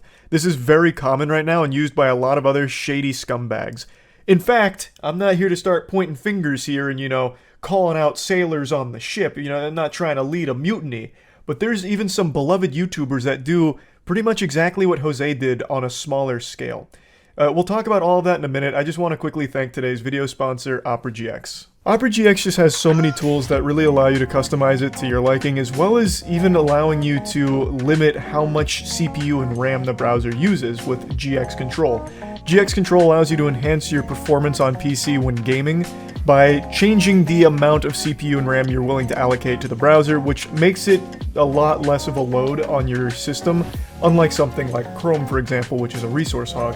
Another great feature is, of course, GX mods, and there's even a mod pack for me on there as well, if that sounds interesting, where you can change browser sounds. Yeah, baby! So yeah, all kinds of customizable wallpapers, and a lot of other interesting things that you can toy around with and adjust thanks to things like GX mods. And when you download using my link, you can see my latest 12 uploads in the Opera GX corner. So if you're interested in starting with Opera GX, you can download it for free in the description. Thanks again to Opera for sponsoring. Before diving into the bigger picture of this whole situation, let's focus on the particulars of Jose's case here. Now, he's considered a person of high risk to reoffend. They even cited that he obtained more than $6 million in personal profits and continued pocketing another $190K of stolen royalties, which he hid. And the hefty sentence was really necessary to deter him from launching future scams because he's planning to remain in the music business. I want to stop it right there. How the fuck is this even considered a hefty sentence? He stole $23 million. 23 million clams that he had no right to, he stole. Now let me walk you through how the scam works. Someone like Jose and other awful people like Jose will set up these fraudulent businesses and they'll go on a copyright claiming bender. Like, we're talking full-blown, like 10 lines of coke, stay up 24 hours programming bots in order to flag content on YouTube that they will copyright claim to take the money from. On YouTube, when you copyright claim a piece of content, you then get the ad revenue from it, even though it wasn't you who posted the video. This happens to everyone's channel at some point. At some point, someone created a piece of like music or something that plays in the background of a game you're playing or something, and it'll get flagged in the system, and when that's there, you lose all of the ad revenue from the content, and it goes to the person who made that piece, or is claiming they made that piece. That's how it works. In theory, it's supposed to be there to protect copyright holders from people that are just re-uploading their shit. Instead of just like taking it down, you have the option to instead just take the money from it and it can stay up. But there's a lot of people that exploit this process, like Jose, where you don't have the rights to 50,000 songs here, but you're still claiming it because YouTube's system is fucking archaic. And there's not a whole lot of safeguards in place. A great example to highlight how unacceptably dog shit the current system is on YouTube, a community member of Destiny 2, just a person, just a, you know, red-blooded, God-fearing human being, a normal person, noticed that this is a complete oversight from the system. And in the Destiny 2 community, he got really fed up with the way Bungie was doing something. They got very upset. I don't want to go into all the details here, so I'm not going to get like too deep into the weeds. But basically, they were disgruntled, and in order to get back at not only the community, but Bungie themselves, they started copyright claiming a ton of content in the Destiny community. And they were claiming it as if it was Bungie doing it. So Bungie got a lot of flack, a lot of shit for it, and then eventually they got so bold and brazen that they copyright claimed Bungie themselves. Bungie's own content that they were posting on YouTube, their Destiny 2 content, this guy started taking the rights of. So it's very exploitable and has been exploited many times. And it's illegal, highly illegal. That guy's facing some serious life-changing repercussions from all of that. And now Jose is as well. But the point is, it is exploited often. It happened a lot and blew up in a big way a couple months back on TikTok, where people started to notice that there's these Spotify accounts set up that just play like random common sound effects like Roblox oof, or like that gong sound effect when something happens, like when you, I don't know, drink milk too fast on TikTok and it's like gong, I'm gonna shit my pants, like those sound effects. Someone had made Spotify accounts and were actually claiming those sound effects so that way they could take the ad revenue from YouTube videos that use them. It's someone that obviously didn't work on any of the sound effects or anything, but they noticed that they could claim the individual sound effects and then take the ad revenue. So the point is, this is a very common scam and it's a fucking problem. And Jose did this for half a decade, claimed over 50,000 songs that were not his, stealing money directly from those artists in order to profit himself, and he's only getting a little over 5 years in jail? I think that is a far cry from a hefty sentence. And the only reason that it's even that high is because they think he's at a high risk for reoffending, which he is, made over $20 million. You think this guy's not going to come right back into, hop onto the saddle again for another 20 million doubloons? Of course he will. So 5 years is comical. This should have been like an absolute statement. They should have made an example out of Jose here with a super serious sentence, because they got to put the kibosh on this shit. It's already out of control, and it's only going to get worse as people realize just how profitable it is to make these fraudulent copyright claims. So I totally disagree that this is hefty. This is light sentencing for this guy. And it's not just him. In fact, there is another one of his associates that is facing sentencing soon, but I imagine it's going to be roughly the same charges and the same time in jail. So it looks like there's going to be a restitution hearing soon, and right now the amount is set at $1.4 million to the victims of this scam, but they're trying to connect with more victims, but it's a little difficult because a lot of them are outside the US. A little insight into how the scam works was highlighted here in the Ars Technica article. It said that Batista, which was Jose's, teammate here, they duo queued to start this scam. They began in 2017, and they started the label known as Media Move. And the goal was to seize unearned royalties by claiming ownership of songs on YouTube that they noticed weren't actively monetized, meaning they didn't have any ads running on it, which is something you can see even as just a viewer. If you go on like a video or a song and there's no pre-roll ad, there's no banner ad or display ad somewhere, you can comfortably say that no one's making money from it. So what they would do is they would target content like that and claim it, which they didn't have the rights to. It's not theirs to do that. But that was their whole business model, hunting this content down and putting it under their umbrella. Eventually, they even partnered with a management group called AdRev in order to give it like more credibility. So it wasn't just immediately red flagged as a huge fucking scam. Like 50,000 songs, that's a lot to be claiming ownership of. But no, it looks like they're partnering with AdRev. This must be legit. So it was kind of deeper than a lot of the other scammers that go this route on YouTube, which is probably why they were so successful and made so much money. This is a great section here, just laying out the timeline. This wasn't exactly like a jump scare to the community. A lot of people had been tipped off about this and fighting against Media Move for quite a while, because obviously the people who made the content that was getting claimed knows that it's a bunch of baloney. Like it's straight up fish paste. They made it, and it's getting claimed by a company they've never fucking heard of before. So they did fight against Media Move for years, but it kept getting pushed aside, it seemed. But in 2019, the IRS launched an investigation after they became a little suspicious with the amount of bank accounts Media Move had that were sometimes registered under fake names. And I really like this section here, so I'm just going to read it. Everyone knows how the scam works, and it's unclear if much has been done to stop future YouTube scammers from using the same playbook and targeting more artists. Artists attempted to bring a class action lawsuit against YouTube to gain access to systems to monitor their royalties and stop royalty theft, but that case was dismissed earlier this month before going to trial. I'll answer that question. Nothing has been done to prevent this from happening again in the future, and it is still continuing to happen right now. I briefly mentioned at the beginning of the video that some YouTubers actually use this same fucking method. Unfortunately, it's become a bit of a nuclear weapon that sometimes these creators will use to either silence criticism or just out of pure greed. An amazing example that we just covered a month ago is Alex Edson of Business Casual when he tried to take down a channel he felt was competition to his. He issued fraudulent copyright strikes. So he went above a copyright claim. He wasn't just taking the ad revenue. He was straight up taking the entire channel down because he believed that that channel used an image that was somewhat similar to an image he used in his video. This just highlights just how broken the system is. So if he wanted to, he could continue to do that and copyright claim other channels and keep making that same argument about like, oh no, that's my image and you stole it from me. And he'd get away with it because the system doesn't have anything in place to stop that. Now, Alex Edson at Business Casual was unsuccessful in his nefarious evil plot. Thank God. But he's still an absolute unforgivable piece of shit for what he's done, and there's a lot of other content creators that engage in similar behavior, maybe not always motivated out of like, getting rid of competition. I need to make sure there's no one left in the world except my channel, so I'm gonna take them all down. But a lot of them are just motivated by greed, where they'll start copyright claiming people's content who like maybe make a meme out of something they did, or even criticize something they did. That's happened a lot over the history of YouTube, so it is unfortunately a system that needs a drastic overhaul, and it's not getting that tender love and care that it needs to be in a good state. So squeaky wheel needs the grease. The squeaky wheel really needs the grease. Otherwise, Jose and Batista here that got 23 million from fraudulently claiming just completely innocent artist music will continue to pop up over the course of the next few years and will only continue to snowball. So yeah, I wanted to talk about this. I think it's great that they did get caught and are being punished. I just wish the punishment was more severe because I just don't think the punishment fits the crime here.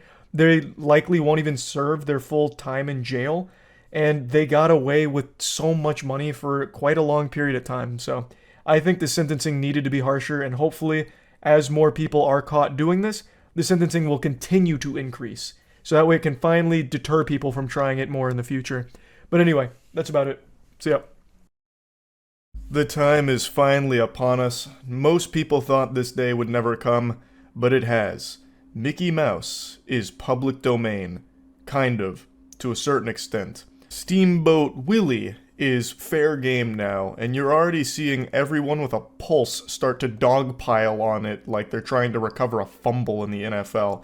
Everyone is scrambling to snatch up and use Mickey Mouse in the quickest things they can, like horror movies. We just saw one be announced with a trailer, horror games, and that's only the tip of the iceberg. Mickey Mouse is arguably one of the most recognizable characters ever created. So, obviously this is a pretty big deal that now it's fair game for anyone to use them. You could use Mickey Mouse to promote whatever you want. You could have Mickey Mouse doing the foulest shit ever, a 2 Girls 1 Cup official Mickey Mouse production. You could do whatever you want because now that Steamboat Willie version of Mickey Mouse is public domain. I'm not a copyright attorney, so I don't know all of the nitty-gritty. I can't really dive into the weeds of what is and is not permissible for Steamboat Willie Mickey, but as I understand it right now, and at least judging based on the horror movie that just got announced and the horror game, you can use Mickey Mouse Steamboat Willie variant for pretty much whatever your little noodle wants to cook up with them in there. Now, for those of you that don't know what the Steamboat Willie Mickey is, it might sound like a fucking SCP to you. That's like the original OG genesis of Mickey Mouse, so this is all the way back in the 20s, and that's what's now entered the public domain, that Steamboat Willie variant of Mickey. So, Disney did make a statement saying, more modern versions of Mickey will remain unaffected by the expiration of the Steamboat Willie copyright, and Mickey will continue to play a leading role as a global ambassador for the Walt Disney Company in our storytelling, theme park attractions, and merchandise. This is when they were going over what you can and can't use for this, because there is a bit of confusion since it is Mickey Mouse, but a certain version of him. It's not every version of Mickey. We will, of course, continue to protect our rights in the more modern versions of Mickey Mouse and other works that remain subject to copyright, and we will work to safeguard against consumer confusion caused by unauthorized uses of Mickey and our other iconic characters. So as long as you don't fly too close to the sun when using Steamboat Willie Mickey, you should be fine. It just can't teeter on a modern depiction of Mickey Mouse because then Disney is gonna fucking snap on you. That company is downright evil, and when it comes to enforcing their copyright, no expense will be spared. They will put you in an early grave if they so much as sniff that you accidentally used a modern variant of Mickey outside of Steamboat Willie. It's all fun and games until you put modern version of Mickey Mouse in your Facebook ad for your vape business, and all of a sudden you got the goddamn official Disney goof troop showing up at your doorstep, breaking your kneecaps and putting a gun to your skull. So just be careful. Steamboat Willie Mickey, fair game, public domain, but not all versions of Mickey. Now let's go ahead and go over what is already been announced. So let's talk about Mickey Mouse, huh? Steamboat Willie. It's free, and it's immediately being used and abused here. As I predicted, not to wiggle my finger and say I told you so, the first implementation is a bad horror movie. Just like Winnie the Pooh with Blood and Honey. I said one of the first things that's going to be made is some absolute schlock horror film in order to immediately capitalize off shock ticket sales. And lo and behold, a Mickey Mouse horror movie is coming out. They had this puppy ready. Why is that the default? Because it's extremely cheap to make. You can pump out a horror film very low budget. Great example. I actually talked about this today on the podcast. Winnie the Pooh, Blood and Honey had a budget of $100K and it made $5 million in the box office. $5 million in the box office would be a death sentence to pretty much anything except for something like this. This made a killing. And Mickey Mouse will do the same, all just because of the concept.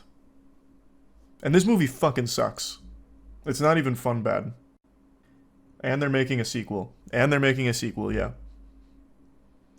So Mickey Mouse is immediately getting the same treatment. I haven't seen the trailer, so who knows? Maybe I'll watch the trailer and be blown away. My eyes roll in the back of my head like I'm just truly shocked by how great it looks, but I already know this is just going to be the most throwaway garbage. Let's take a peek. It actually even looks like the same kind of costume design for Winnie the Pooh, Blood and Honey. And I'm pretty sure this knife he's using comes from one of the YouTube sponsors for like the knife company. It really seems like this was made very quick. I'll get to the horror game in a minute. I'm singing a different tune for the horror game, I'm not gonna lie. Well, let me pull up the horror movie, though.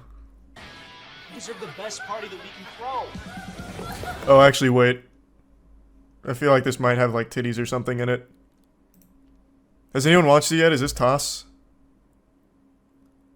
Because Winnie the Pooh, Blood and Honey did. The audio is really fucked up. It's like they recorded it with their phone. Jungle gym. Good. Yes.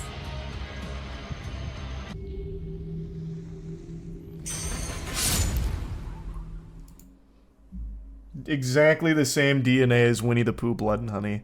Make something for $50, pump it out, get a couple of curious ticket sales, call it a day.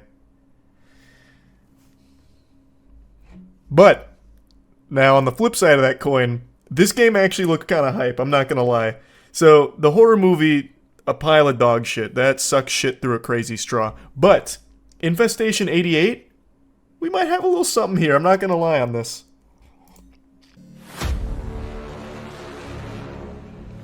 Yeah, I already saw this on Twitter, so I know it looks good. There's something else in here.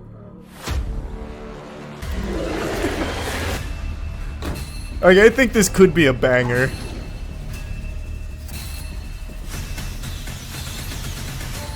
Mickey laid eggs. They took some creative liberties with the public domain. Still milking the whole kid thing turned horror. Yeah, it still is. I know. But I guess the vibe I get from this is more Lethal Company than Garten of Ban. Not enough has come out to really showcase what exactly it's trying to be, but this trailer gets me at least interested. If Mickey takes off the Steamboat Willie hat, can Disney sue? If you're talking about like in the game or in the movie, I guess either one. Probably. I don't know the particulars of how exactly Steamboat Willie Mickey is public domain and all of that. I guess if in the movie he's like maybe he makes a noise that's not Steamboat Willie adjacent, they could probably sue. And knowing Disney, they'd probably fucking execute you for it, for stepping on their copyright. I have no idea. No, I don't think there's a release date for this game yet, is there? This is just an announcement that they're working on it. Again, Mickey Mouse just became public today.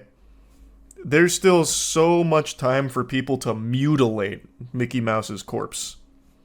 Steamboat Willie has only been off the leash for like 24, not even 24 hours yet. There's going to be some deplorable garbage that gets pooped out using Mickey Mouse. It's going to have Walt Disney die again. But this time of cringe. There's a really cool boomer shooter called Mouse. Oh, yeah, that's right. There is another Mickey Mouse game, isn't there? That's the one that looks like Bindi and the Ink Machine that I was thinking about. I saw this on Twitter today, but this was uploaded 2 weeks ago. So that can't legally be Mickey. So this just happens to be Bad Mouse Guy. It's not Steamboat Willie, just same animation style. Oh, okay. I saw this on Twitter today, so I thought it was Mickey Mouse because of public domain. But it does look really cool. I want this. Yeah, it looks good. No, it looks like they did a great job with that. In the late 90s, a very popular Japanese game show tortured a man for a year and broadcast it every Sunday night. This isn't like reality TV where it's all fake and scripted, not to ruin Christmas for all the believers out there. This was legitimately torturing another human being for the sake of entertainment. And it was extremely popular, averaging 17 million viewers every Sunday night that they'd play the clips. That's absolutely massive, even by today's standards. It's more viewers than the last 4 years of the NBA Finals and the World Series, and obviously more than most television shows get. For reference, The Boys season premiere got around 8 million viewers, and according to YouTuber Atrocity Guide, who also covered this story, the most viewed episode of Game of Thrones got around 16 million viewers, so it even beats that. Just an absolutely massive success, but it doesn't stop there. The producers knew there was still a little milk left in those teats and they wanted to suckle. So they actually turned it from just a weekly broadcast into a full-blown live stream where you could log on online and watch him suffer in real time. So whenever you were just feeling particularly quirky, you could hop in there and watch a man be miserably tortured for the better part of a year. Doesn't that sound like fun? What a great way of starting the day. A nice bowl of cereal and milk for breakfast and watching a man's sanity slowly deteriorate as he dances around naked in absolute agony. Wonderful. This is the story of Nasubi. As I briefly mentioned, another YouTube channel named Atrocity Guide made a great video on this topic, but I wanted to go even deeper. So we, Caleb, Chelsea, and I, really did a fucking thorough deep dive, spreading the foul cheeks of this situation wide open, going through live streams, all of the broadcast clips, in order to really get a handle on just how vile this whole thing was. So let's begin. In 1998, a popular Japanese game show named Susanoo Dimpa Shonen held a raffle to find their next contestant for an upcoming show they were working on called A Life of Prizes. Nasubi ended up winning the lottery and was ecstatic. He believed this was going to be a big break for him since he was also an up-and-coming comedian, and he was escorted to a small apartment where he was then instructed to take off all of his clothes in order to participate in the game. The challenge was he would have to survive in this apartment on nothing but his winnings from sweepstakes. They only provided him with water, and he was told that he would not be allowed to leave or communicate with the outside world or have any access to anything that he didn't directly earn through magazine sweepstakes. He was told that he'd need to win 1 million yen, which at the time, 1998, was right around 8,000 US dollars, through only mail-in magazine sweepstakes in order to complete the challenge and be released from the room. And yes, this does include food. They didn't provide him with any food. The only food he'd have access to is the food that he earns through mail-in sweepstakes. It just feels like there were better odds of a bird carrying $10,000 in its mouth crashing through the apartment window than actually earning 10 grand through mail-in sweepstakes. This shit is like something you would actually hear of like fucked up prison guards at Guantanamo Bay doing as like a joke or something. It's so cruel and brutally difficult. But Nasubi did actually pull it off. It took Nasubi 335 days total to finally make enough money to be released from it. Or at least, so you'd think. This is actually only the tip of the iceberg here, but I just want to give you the story in a nutshell. And I also want to explain the name Nasubi, because that's not actually the contestant's real name. His actual name is Tomoaki Hamatsu. The name Nasubi actually means eggplant, and he got this because the producers used an eggplant to censor his genitals for the broadcast, and they also said that his head resembled the shape of an eggplant. The whole point of the Susanoo Dimpa Shonen broadcast here was to laugh at Nasubi. And people were. 17 million people having an old hoot and a holler, real side-splitting comedy, watching a man be legitimately tortured. Nasubi believed that he was being recorded and that the clips were going to be re-edited and broadcast for TV. So he would come in and like update people on what he's doing. Like, I just won this can of cat food. I just won this bicycle. And then he'd like dance around and try and make it entertaining. But he never knew that he was being live streamed the whole time. He was under the impression that it was just going to be moments from the challenge. Not that every excruciating second of this challenge was being broadcast to all of Japan. Extremely fucked situation, and this is just the bare outline of it. What I want to do for this video is actually go through a lot of clips and moments from this live stream and the broadcast, as well as just everything surrounding it, because it is so baffling. It is bizarre that this actually happened. I remember Vsauce did a video on what happens to the mind when you're cut off from stimulation in the outside world for an extended period of time. And unsurprisingly, it is so psychologically damaging to be completely alone and isolated like Nasubi was. And Vsauce only did like a few days. Nasubi did over a year, 15 months total.納豆脱いで書いているとはい誰かが来た、はい、宅急便やった来た第1号気分フードケミファさんのファイバーゼリー12個入りでございます。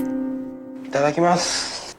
This was Nasubi's first big win, a fat dubski. He was able to secure 12 pots of fiber jelly.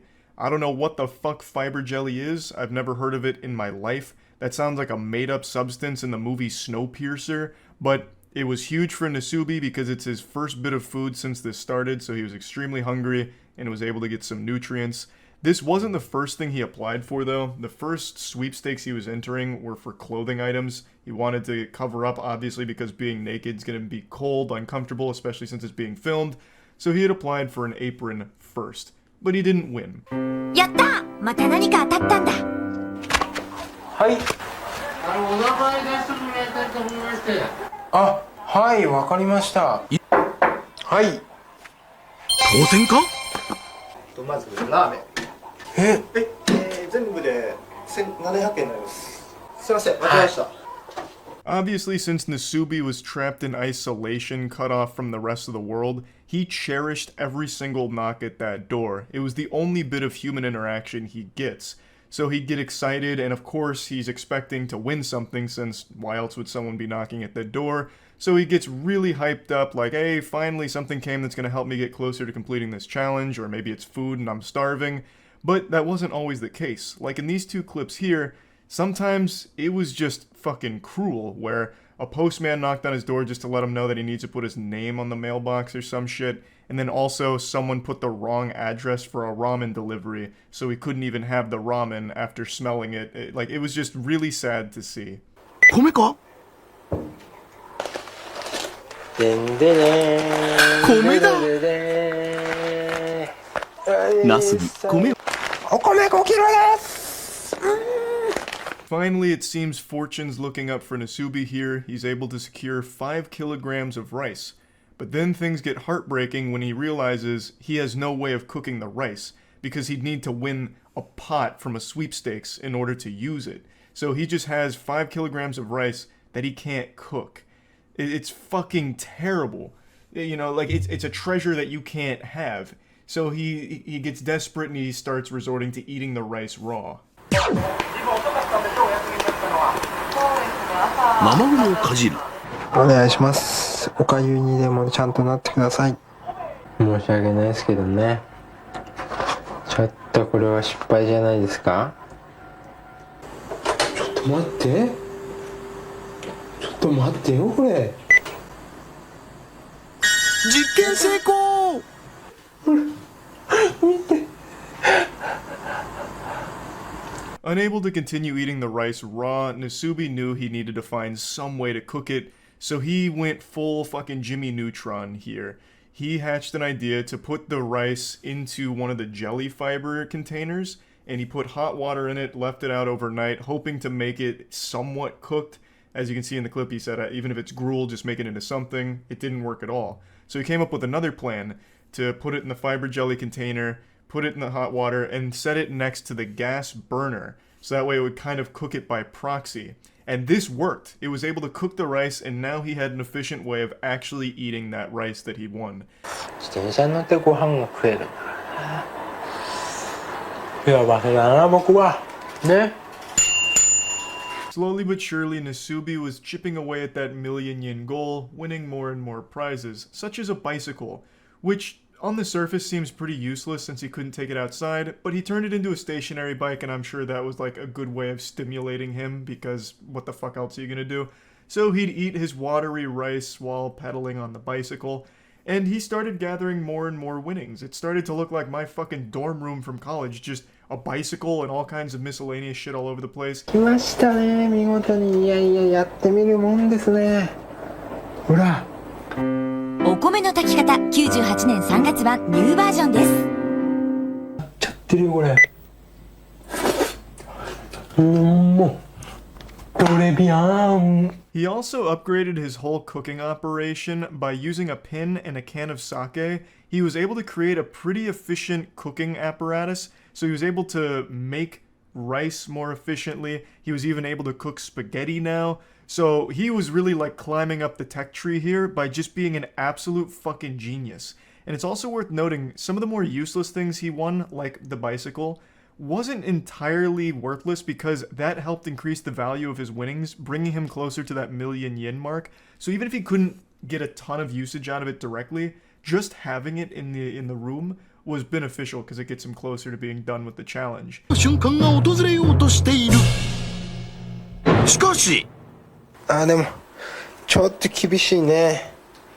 小さすぎた。Now it's been about 2 months in this clip here, and according to Atrocity Guide, Nasubi submitted 5,748 sweepstakes entries in the first month. So you can imagine that he's right around that 11,000, 12,000 sweepstake entry ballpark, and he is just now winning his first article of clothing, which are used panties from someone named Hitomi-chan. I want to say I had no idea the used panty market spanned this far back in time. This is 1998. I thought soiled panties, used socks, and bath water were things women started selling within the last decade to take advantage of like internet sales. I had no idea that this was a popular market all the way back into the 90s. But anyway, Nasubi wins these panties. It's his only article of clothing he's won so far, but they don't fit, unfortunately. 名前つけてあげないとね、かわいそうだね。そうだ。ナスビのお友達でビーナス。ナスビ、ビーナス連れて初めてのお散歩。I found this one to be extraordinarily sad, so still around 2 months now. He's had no contact with any human beings aside from the delivery guy just dropping off his winnings. He wins a stuffed seal which he names Binasu and takes him for a walk. It's his only source of companionship. That shit just breaks my heart to see. I'm not gonna lie.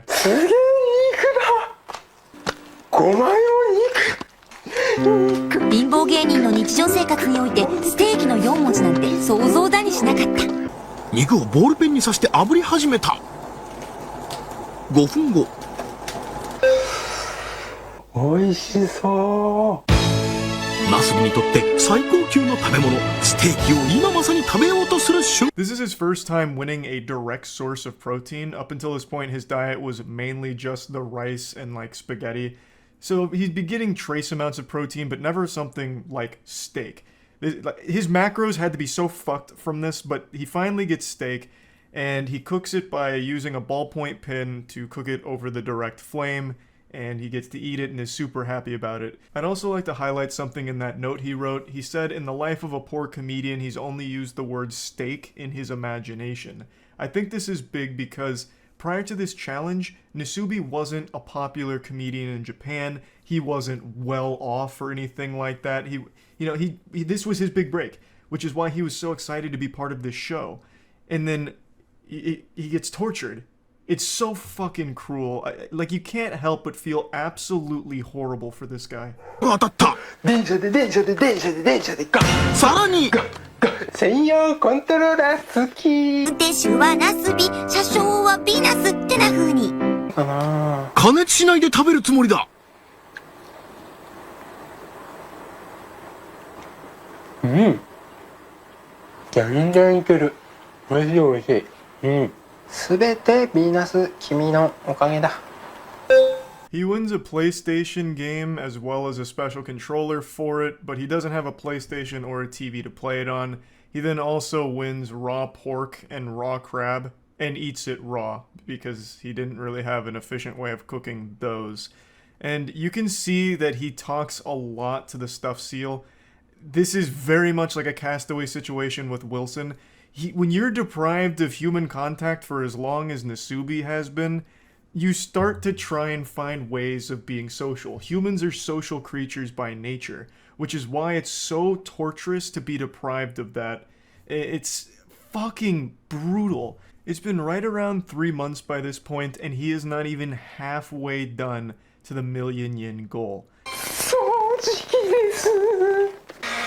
3ヶ月ぶりの掃除スタート。テレビです。テレビ。まあ1は映んねえのか。アップするよこれで。そのものとは。歯ブラシと歯磨きのセットです。He's able to win a vacuum cleaner, which enables him to clean the room for the first time in 3 months, and then wins a TV, which would have been great because he'd finally have some source of entertainment. But unfortunately, since there was no antenna, it was useless because it would only play static. And he still didn't have a PlayStation to like play the PlayStation game that he won. So the TV was just a source of fucking white noise, I suppose. And then he finally gets something really, really useful, which is a toothbrush and toothpaste, which lets him brush his teeth for the first time in 3 months. 白衣を着た人現る。健康チェックに来ただけです。全く問題ありません。なすびさんは健康であると認めます。 This is one component that I always see left out for all of the publications or videos that talk about the horror of the Nasubi story. They actually had a doctor come in and check up on him. The staff wanted to make sure that he wasn't like on the brink of death or that he hadn't contracted any like serious disease or anything. So they had a doctor come in, take his vitals, also did like a blood and urine test, or so they claim, and then gave him a clean bill of health. Now, assuming that that's all legitimate and not just, you know, theatrics for the television program, I would still say this doesn't take into account the actual torture this man is enduring. Like, even if his vitals are okay, he doesn't have a disease or any, like, big alarming health concerns. This is a man that has been deprived of sunlight, socialization, entertainment, and just basic human needs for 3 months by this point. So even if all of the blood work and all of that is within normal limits, this is a man who is still very much not okay. And to try and make it seem like, no, everything's great, Nasubi's happy, and this is a totally fine by-the-books thing, look, the doctor even says so, is even more scummy and shitty. 嫌なことに気づいてしまった。命の源お米が米袋の底に溜まってる程度になってしまってる。ついに今日で最後か。これが最後のお米です。はい、ドッグフードです。するとまずい。ドッグフードでーす。 Somehow, the story keeps getting more tragic. The rice that he won on the 20th day was finally running out, and he was unable to win any more during this time. So he resorted to eating dog food, and dog food became the primary thing that he was eating. It was like his main diet. So he was surviving off dog food. And another thing that I've seen brought up a few times that I also question is the legitimacy of like what shows up, because it would have been very easy for producers to intercept things that Nasubi had won if they were too helpful. Like, I find it very odd that the only thing Nasubi won in terms of clothing throughout all 15 months was a pair of panties. That seems so unrealistic. I really think there may have been foul play, and this is just a conspiracy, where the producers intercepted clothes in order to keep him naked for the sake of the comedy of the show. And I think that there could have been a lot of cases like that. There's also nothing that would have stopped them from sending things he didn't win, like dog food. He may have never, like, entered a dog food sweepstakes, and they could have sent it to him in order to further humiliate and torture him for the audience. There's just so much shit in here that is beyond cruel and unusual. Like, it blows my mind that this is something that actually happened to a real human being. 神よ、我に生きる力を与えきり、米です。ちゃんちゃちゃん。米はだって。Luckily, he was able to win rice 3 months later. He won 10 kilograms of rice about 3-ish months after mainly surviving off dog food, as well as a couple of other foods that he'd win here and there. But dog food for a while was like his primary source of nutrition. And then he finally gets rice again. Now, it's been about 6 months-ish, and he is finally halfway to the goal. In 6 months, he reaches the halfway point. According to Atrocity Guide, he has submitted 38,000 entries by this point. 38,000 sweepstakes entries in 6 months, and he is only halfway to the goal.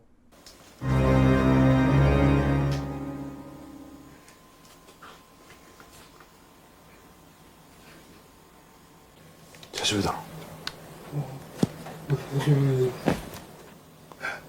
この時ナスビは思った。終わりですか。100万いったんですか。いってない。意味がわからないんですけど、全然。うわー。車？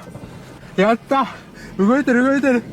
これは、まあ、全部揃ってるというか、引っ越しっていうことなんですか？ Just when you thought it couldn't get more fucked up. So what happened here is this show was so popular, people eventually found out where Nasubi was being held. So there was paparazzi, reporters and everything that all were crowding around the space, so the producers moved him to an identical space where no one would know where he was. It was super far away, it was like 5 hours away, I believe, and this whole time Nasubi thought, oh, I must have won. But it turns out he didn't. They were just moving him to continue the game in a different location. It looks like actual kidnapping, and to a certain extent it is. The entire time, Nasubi is kind of delirious. He hasn't talked to people in a long time. He even says his mind is clouded with anxiety, and he's saying things that don't make any sense. He's unable to really talk to people, or talk around people in general. He's like completely lost that ability due to right around 6 months in total isolation. しかし、この企画が放送されていることを知らないナスビに、プロデューサーはなんか、演技担ぎ。じゃあ私のためってことですね、これは。身に余る光栄です。The team told Nasubi that he was moved to a new location for renewed luck, so better fortune at a new spot, because they didn't want to tell him the real reason that they were relocating him. So they came up with that, and I'm pretty sure Nasubi doesn't believe them because he kind of laughs about it, saying, oh, so it's for my own benefit. I think he's very well aware now that this is a pretty fucking evil team of producers here, and whatever reason they had for moving him probably wasn't for his own benefit. 格屋のこれは椅子と机が当たったってことなのかな、これは。社長気分っつうのかね。当選第1号、国用のパーソナルデスク&チェア。操作しづらいんですよね、爪が邪魔でね。爪がこんなになっちゃってるからね。His first win in the new location actually is a fucking fat one. He gets a new desk, a new chair. They're both relatively expensive too, so it's a great victory for him. And he shows his nails. The nail growth is outrageous. He hasn't been able to trim them in about 6 months now. Like, he is genuinely a prisoner here, and it shows. With this room switch, producers decided to offer a live web stream alternative, causing them to digitally follow Nasubi around with a joystick in order to censor his genitalia. As you can see, the quality of the live stream is primitive, but keep in mind this is in the late 90s. I couldn't actually find a high-quality clip showing how they censored the live stream or did the live broadcast, so this comes from Atrocity Guide as well. What they did is the producers had a whole team that was dedicated to following Nasubi around with a joystick like they were playing a fucking arcade game with a sensor to keep his dick and balls off the screen. And they live streamed him. They wanted to offer a real-time alternative instead of just doing like the weekly Nasubi update with clips. They wanted 24/7 Nasubi coverage for anyone that wanted to go watch. So this was pretty innovative for its time. I think it's definitely one of the first like actual around-the-clock live streams that ever actually aired. It's pretty impressive. ウィダーインゼリーが当たってかれこれ2週間、当選がない。ここまでね、当たんないっつもなかなか久しぶりの出来事でね。車で移動。着いたところは？ちょっといいよ。いいですか？ナスビのあまりの運のなさに見かねたスタッフは当選運の上昇を願い2度目の引っ越しを決めたのだった。So Nasubi initially had a good string of luck at the new location. I believe, according to Atrocity Guide, he had done 17,000 entries and won decent stuff, but then hit a really bad cold streak, even ran out of food at one point, so the producers did move him again to another location to help him out in winning more prizes, I suppose. And it worked, because he did win more prizes.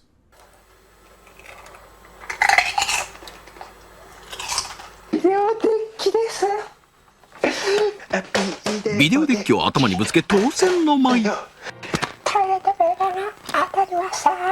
ほんと10ヶ月ぶりにね、トイレットペーパーに触ったよ、本当に。He finally wins food again and really celebrates getting some potato chips. And he also gets a VHS player, which will be nice to go with the TV, assuming he ever wins a VHS tape to play. But I think the most important thing he wins here is toilet paper. This is the first time he's had toilet paper in his entire stay. 10 months so far. And to celebrate, he tries to take a shit just out of frame, but was unable to. So an unsuccessful mission there, but at least he finally has toilet paper. プレイステーションを見たいです。それは8ヶ月前のこと。電車でコントローラー好き。6ヶ月前。おー、来たよ。とりあえずまずや。電車で Go! Now this is by far the meatiest win he's gotten so far, a PlayStation. That's pretty expensive, especially during this time period, and it also enables him to have real entertainment for the first time in 10 months. This is like a moment that's straight out of like Civilization, where you climb up the tech tree slowly but surely. 8 months prior to this, he won a PlayStation 1 game, Diddy to Go, which also had the special controller to go with it. Couldn't play it, obviously, at the time. 6 months ago, he won a TV. So he had a PlayStation game, a controller, a TV, but no console. He finally got that last missing piece of the puzzle, the console, and is able to play PlayStation games now. Well, the single PlayStation game he's won. And what's really interesting about this is his first piece of actual entertainment he's had since being fucking imprisoned here. But also, and this was pointed out by Caleb, this would make him the world's first video game live streamer, because this is all being live streamed. All of this is a live broadcast, and he spent 4 straight days playing his PlayStation. So for 4 straight days, he was being streamed playing a game. This man was the patient zero of streaming. He walked so Twitch could run. 一心不乱で電車で GO に熱中するナスビ。電車で GO 3日目に突入。He played so much Diddy to Go that he had to ban himself from playing it further so he could focus on entering into more sweepstakes and getting closer to freedom. So he stopped playing the game, went back to writing entries, and he was able to do it. He pulled off the last remaining prizes he needed to reach that million yen mark. 一歩間違えてダイヤにしてくれてれば。今回当たったタイヤが84,000円。つまり現在の総額は969,114円。 The tires put him extremely close to completing the challenge. He was right at the finish line here, so close he could throw the Diddy to Go disc right over the finish line. Only a couple more wins would secure this, and he was able to pull it off. The final item he won that put him over the million yen threshold was a bag of rice. But Nasubi didn't know he won. It had been 335 straight days of constant, non-stop, relentless filling out of sweepstakes in order to win these prizes. 335 days of torture, and Nasubi had finally reached the finish line, but didn't know it. ゴ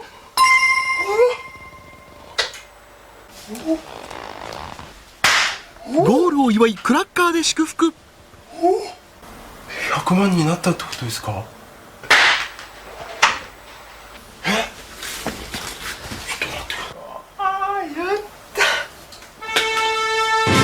？11ヶ月と1日前に脱がされた私の服ですね。 Per usual, the producers come in like a group of burglars during the night and start popping party poppers in his face, which scares the shit out of him and really confuses him. They eventually explain that he did win, he made 1 million yen, and they give him his clothes back. It's been 11 months and 1 day, and this is the first time Nasubi's putting clothes on in that entire time frame. So when he puts them on, he says that it's uncomfortable and itchy, but he's very, very, very happy to be done with the contest and glad that he's completed it. But that's not where this story ends. The producers took Nasubi to Korea, telling him it was a celebration for completing the game and for all of his hard work. So they went to an amusement park. He ate a lot of great food. He had a wonderful, incredible time. And then things got real fucked up. そこは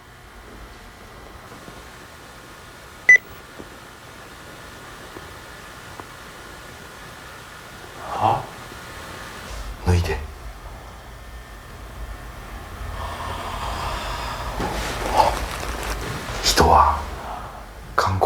生だけで生きていけるか。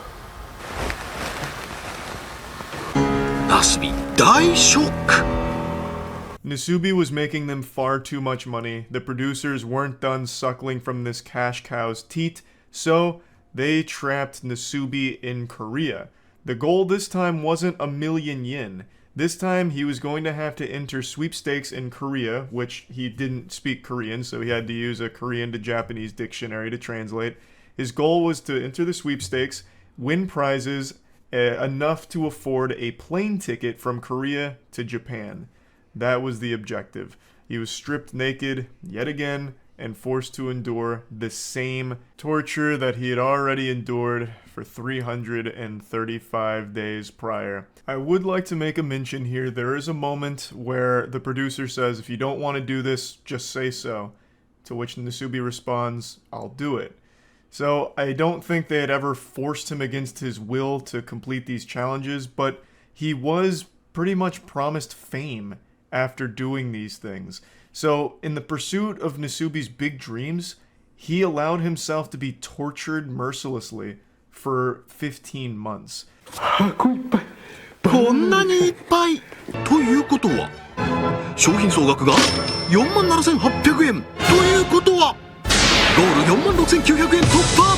検証生活 in Korea. This time around, however, Nasubi went fucking plus ultra, straight up turbo mode. He had become a master at this shit. So he was actually able to complete this challenge in just about 2 months, which made the producers very upset because he didn't suffer long enough. So they increased the challenge duration. They moved the goalpost. Instead of just getting a one-way ticket from Korea to Japan in economy class, they required him to get an additional 9,000 yen in prize winnings to upgrade that ticket to business class. エコノミークラスという一番安い料金。こんなに頑張ったのにエコノミークラスとはあんまりだ。そこでビジネスクラスにランクアップ。点まであと9,500円。頑張れナスビ。 Yeah, more scummy, evil shit from the producers here. They never even told him he initially completed the goal here. They just let him keep writing postcards until he'd gather another 9,000 yen. They didn't want him to win quickly. They didn't really want him to win at all because the longer he struggles and suffers, the more money they were making.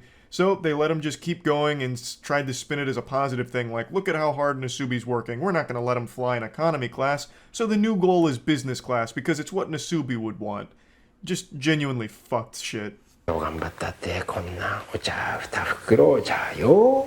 9,000円ということは商品総額は61,800円ということ。ファーストクラスにランクアップということはゴールの金額もランクアップ。 Nasubi easily gathered the remaining 9,500 yen after winning some expensive tea leaves, so he was absolutely slapping the producers' bottoms, like he was going hog wild right now. So again, they increased the goal without ever telling him. Now, business class wasn't good enough. Now it was going to have to be a first class ticket, which was an additional 20,000 yen, I believe, which again was pretty quick for Nasubi to gather. He won a live octopus, a big picture frame, and was able to gather enough money through prizes pretty quickly to get that final rank up to first class passenger. So then he finally gets the ticket from Korea to Japan in first class, and it's over. そしてプロデューサーに連れられたナスビ登場。もちろんアイマスクにヘッドホン。ナスビは驚くべき行動に出る。別にまだかかる。なんと脱ぎ始めた。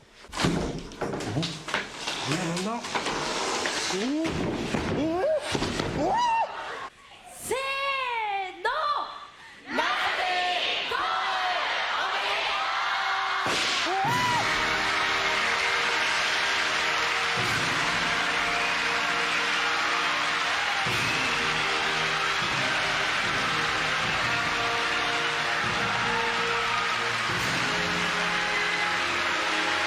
But the story wouldn't be complete without one more final act of cruelty towards Nasubi. They blindfold him, put noise-canceling headphones on him, disorient him, and drag him on stage into a mock room designed to look like the rooms that he'd been staying in for the last 15 months. So out of pure instinct, he gets completely nude again. It's the only life he knows, so without ever being told to take his clothes off, he does it anyway.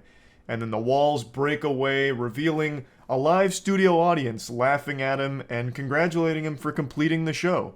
Nasubi is understandably confused because for 15 months he has been psychologically and physically tortured. So he doesn't understand what's happening, he doesn't get it, and is shocked, scared, and all around bewildered. It's just one more sick fucking joke from the producers. Millions of people watching the finale, as well as thousands in person watching him, completely naked and completely having no idea what's going on or why. The Life of Prizes was finally complete, and the entire show, Susunu Denpa Shonen, was cancelled pretty shortly after. It didn't have like a super long run after this, but the toll that this experience took on Nasubi's life obviously didn't stop with the finale. He reported being uncomfortable in clothes for about 6 months afterwards, and his social skills had obviously deteriorated. He said he was a lot more shy and not really able to be a comedian super well anymore because obviously he had been cut off for so long from people. He just kind of lost the ability to carry on conversations efficiently and overall just became a lot more reserved as a result of this. He did, however, sell his diary, the Nasubi Life of Prizes diary, like his journal, and that was a bestseller. That was a massive success. But he himself never achieved that level of fame that he was kind of promised with a show like this. He did have certain roles in other productions, and some of them pretty sizable roles in other productions, but never a massive success in Japan, even though this is like the most successful live stream in Japan's history. So just an overall extremely sad and cruel story. The main producer behind this show has gone on record and said he doesn't regret anything. He said his goal is to make miracles on film, and with Nasubi, he accomplished that goal. He did apologize to Nasubi, and Nasubi confirms that the producer did apologize to him, but the apology only does fuck all. Like, that doesn't make up for 15 months of lost human contact and health. You know, like, that's a nothing burger. But I guess at least he apologized, even though he made millions of dollars off the back of Nasubi's suffering. But anyway, I wanted to share this story because I find it to be one of the most interesting ones when it comes to like live broadcast television as well as live streaming. This is one of the first live streams, and it was fucking bizarre. Extremely fucked up story. And yeah, I just wanted to share that with all of you. Thank you to Caleb and Chelsea for compiling a bunch of clips here, so that way we could tell the story as best as possible. And yeah, that's about it. See ya. Whatever you do, don't turn around. You won't like what you might see behind you. It's AI. It's everywhere. You may even be AI soon, if you're not already. I've made so many videos, fear-mongering for AI, to be honest, but I really can't overstate just how big of a deal this technology is. Every single time I say that everything is going to be affected by it, every job, every industry, everything, people doubt it, and they'll have these holdouts for things that AI won't ever replace. And I just have to sit there and giggle and put my pinky to my lip like Dr. Evil as I once again say, firmly, you're fucking wrong.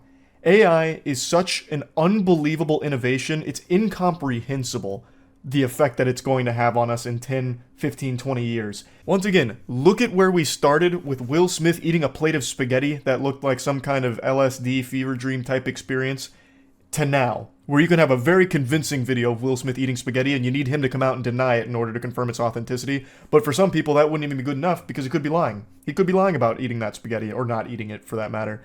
It's so crazy how quickly it's advancing. And one of the big things that I think is going to be affected probably before any other major industry is music. AI music is in a state that I didn't even recognize was this far along. There's a few tools to make AI music right now, but by far the easiest and most accessible, also probably the most sophisticated, is one called Suno, which I was using on stream and just goofing around making dog shit AI songs, but the songs themselves aren't really dog shit. If I didn't tell you they were AI and you just happened to have heard that in the background of a YouTube video, you might legitimately think a person made it. It's already come so far from the beginning of AI music a year ago where it was really easy to tell that it was all AI generated, but now it's getting tough. So I just wanted to show you this. Like, I'll tell you that right now, the eclipse tomorrow, or 2 days from now, isn't going to open any kind of portals. It's not going to do anything. The Hadron Collider, the Devil's Comet aren't working in cahoots to bring forth the Antichrist or anything. But I will tell you something that doesn't have anything to do with the eclipse, but is bringing about a doomsday, is AI music. How many of you heard of Suno? Because I only recently just checked this out. This is alarming. So I've been playing with an AI music creator called Suno, and it is making jams that I would have no idea is AI. So you can put in your own lyrics or whatever, or you can have it generate based off a prompt. So let me just show you a couple. I was trying to make like a Deftones style song, but you can't use an artist name, so you have to just describe the music. And I basically just spit out lyrics in 30 seconds about someone's dick breaking in half. And the AI does an unbelievable job with it. It's fucking frightening.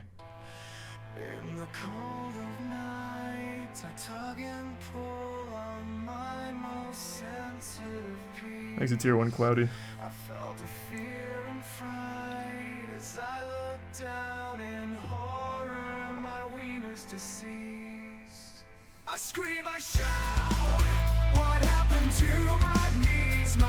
It wouldn't let me type penis, so I did penis, but he just says penis, unfortunately.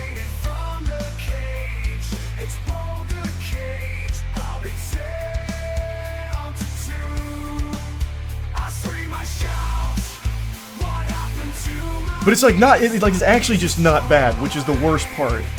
And this is still so primitive. It's so scary.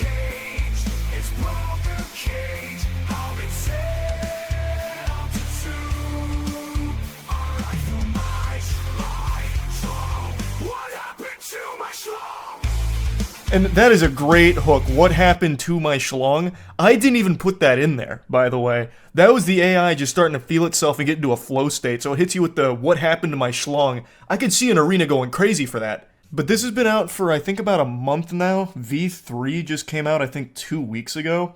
And I was under the impression that it was still remarkably primitive. Like, it wasn't good or anything, and then I saw people on Reddit making songs, so like, I glued my balls to my butthole again, rubbing and tugging on my nips, and I was like, wow, this actually sounds like music. Like B-tracks on a 60s vinyl. So I went on here and I was like, maybe this is just an exception. But no, it just churns out pretty good sounding music. So then I let it totally generate the lyrics and everything for this one, and it came up with the Wiener song. The only prompt I gave it was Wiener, so it made this.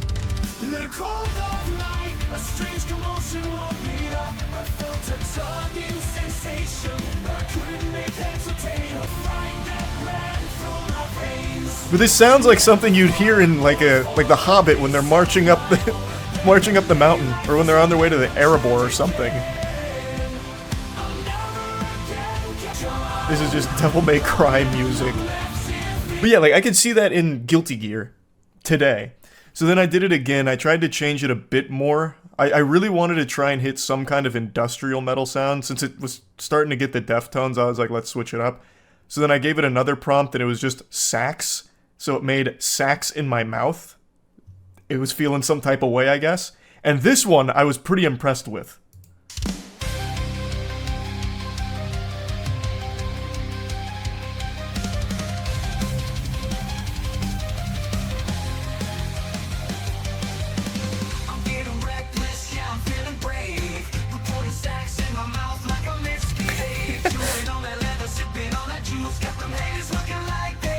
I did not write these lyrics, by the way. This is purely AI generated.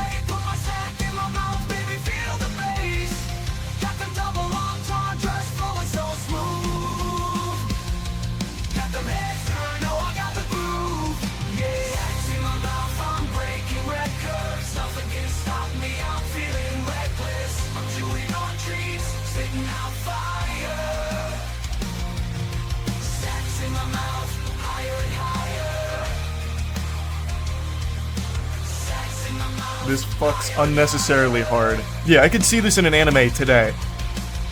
Why all metal? I don't know, I just wanted to see if it could do any decent metal.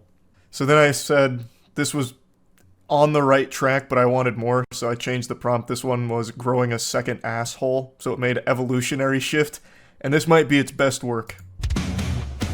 In the circle of life, things are just the same, but I woke up. It's so passionate.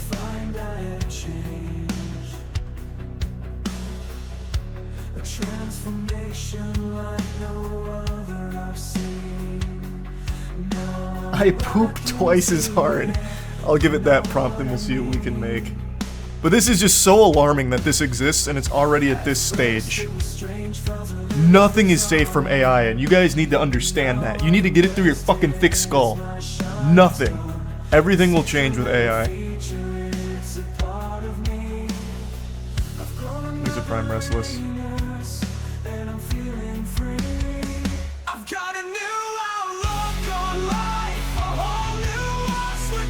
Imagine if Disney Quest had this technology. True.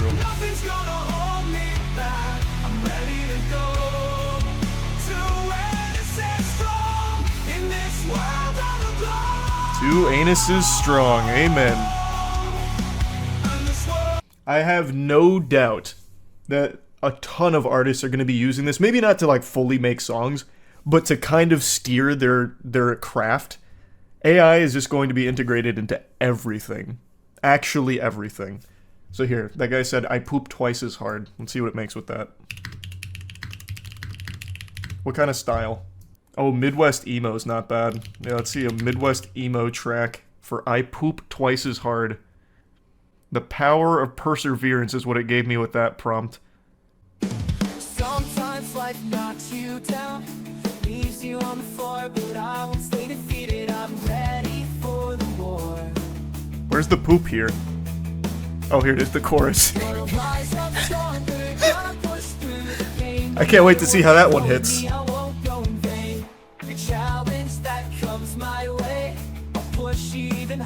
Very snappy.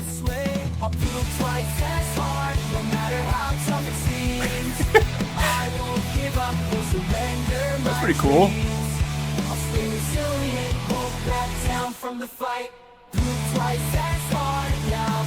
Twice as hard. What they needed there is like a powerful one there. Just like an echo in the back. Poop twice as hard. Emotional country blues regret is the style of music. I don't know if it'll let me do they let me do ball torture. In the darkness of the night, the pain begins. There's some Twisted and Anya. A twisted game of pleasure where agony amplifies the weight upon my chest. Man, makes you want to get a lighter out. Building slow, I can't escape the torment. It's a sick and twisted show. The knots of agony tighten as my body writhes in pain. Ball torture, the brutality will never be the same. In the depths of agony, I'm lost in this painful zone. This sounds like the song they played at John McCain's funeral. I can't escape, can't atone.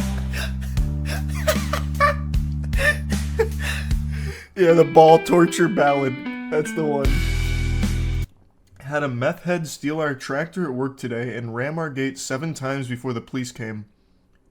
Jesus Christ, Dean, I'm sorry to hear about that. I'll write you a song for it.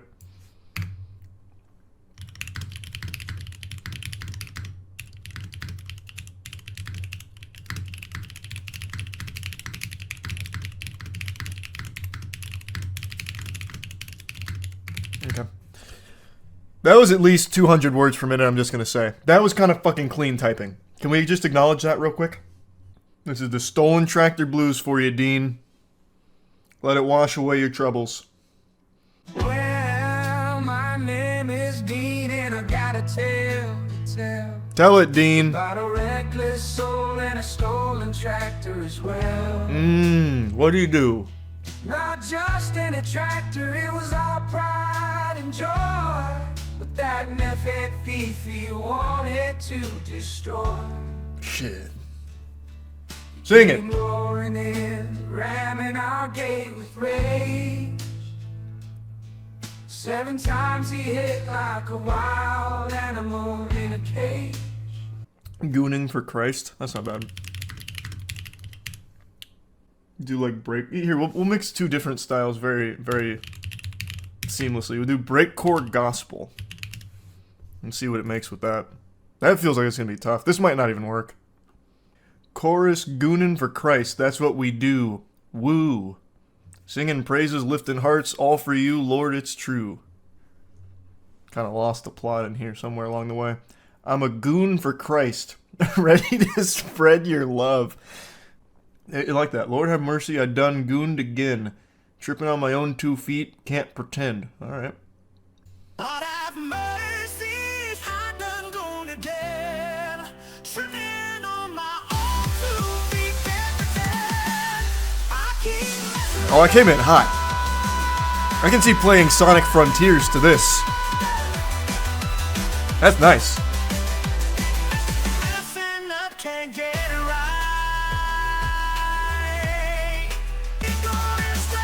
Oh, here it comes again.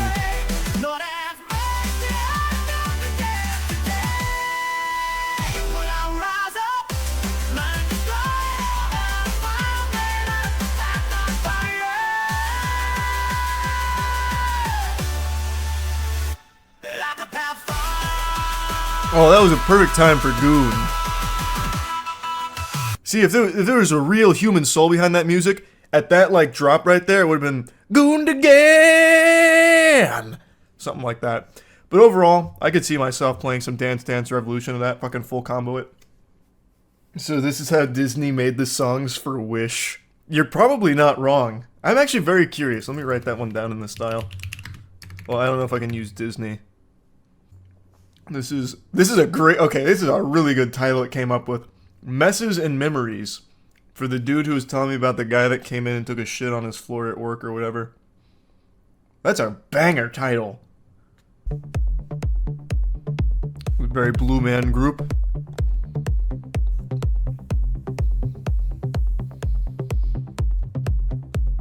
Thanks for tier 1, Boney.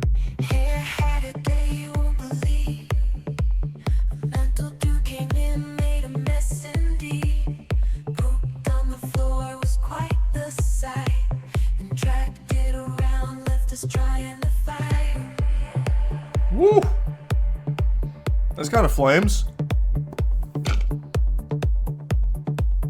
Holding back the gag, oh I couldn't cope.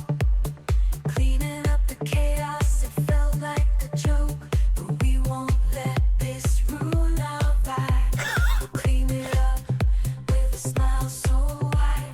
Did you clean it up with a smile on your face, brother? Is that how that went, jailer? I bet you did. I bet you're happy.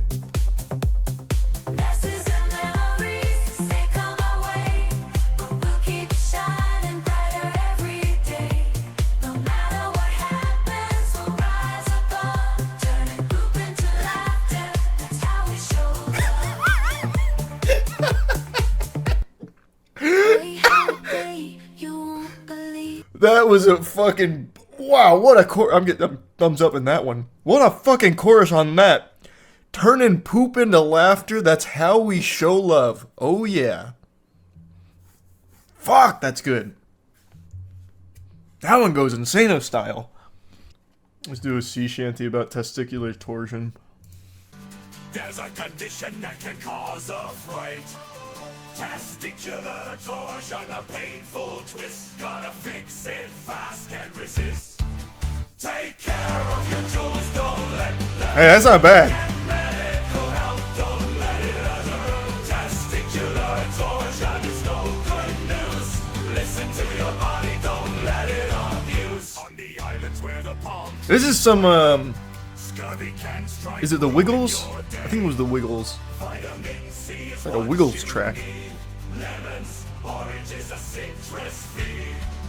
Take care of your jewels, don't let them Or like Ailstorm. That's pretty good. Testicular torsion is no good news. Listen to your body, don't let it abuse. Early 2000s commercial ad. Yeah, true. I tried to be as very specific about cuckoldry as possible. It did not like that. Okay. The lyrics are inspired.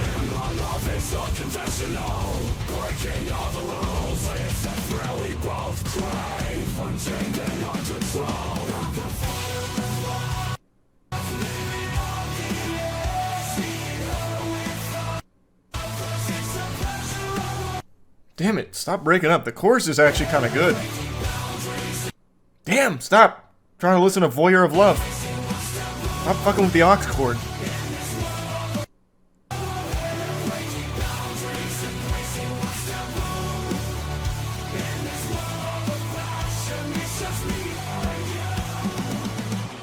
I like that.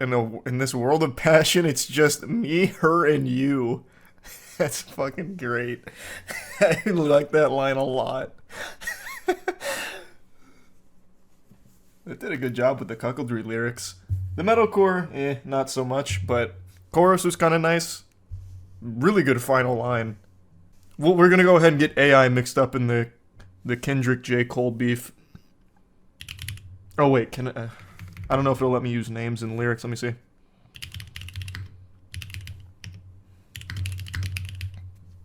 I know you can't do that for style of music, but I don't know if you can do that for lyrics. Wow. It immediately spit that out. This is Battle of the Titans. Let's see what AI's got to say.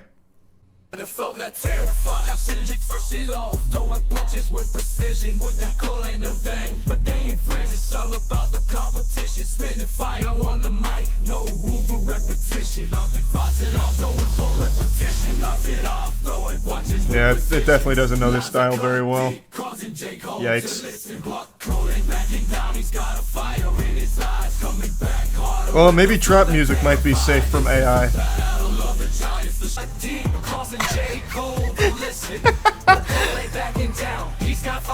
It's like what the Disney Channel would have put out for a trap song. This is the battle of the giants, the showdown, the kings. Kendrick versus J. Cole, hear the crowds as they sing. Alright, so trap music might be safe from AI. That's... Looks like we found one genre that's gonna be okay for a little bit. This sounds like the Lonely Island. Yeah. Diddy versus Dan Schneider rap battle. Okay, we'll do that one next. Markiplier walked in with his goofy smile and his heart full of sin. He ordered up a plate of It's more like Kavinsky. Like Night Call. Was about to be brought. A rowdy crowd gathered, tension filled the air. Someone spilled a syrup, not a soul to care. My fruit out his napkin, ready for a fight. It's pretty cool though. He ain't leave until his waffles are done right. Waffle House mayhem, fists flying in the air. This is fucking cool. Markiplier's caught up in the chaos, so it's not fair. Tables are crashing, syrup spilling everywhere in the midst of the madness. On shouts, I just wanted a good breakfast affair. That was so cool. I like that one a lot. I like that. It's really working hard on this Viking sound.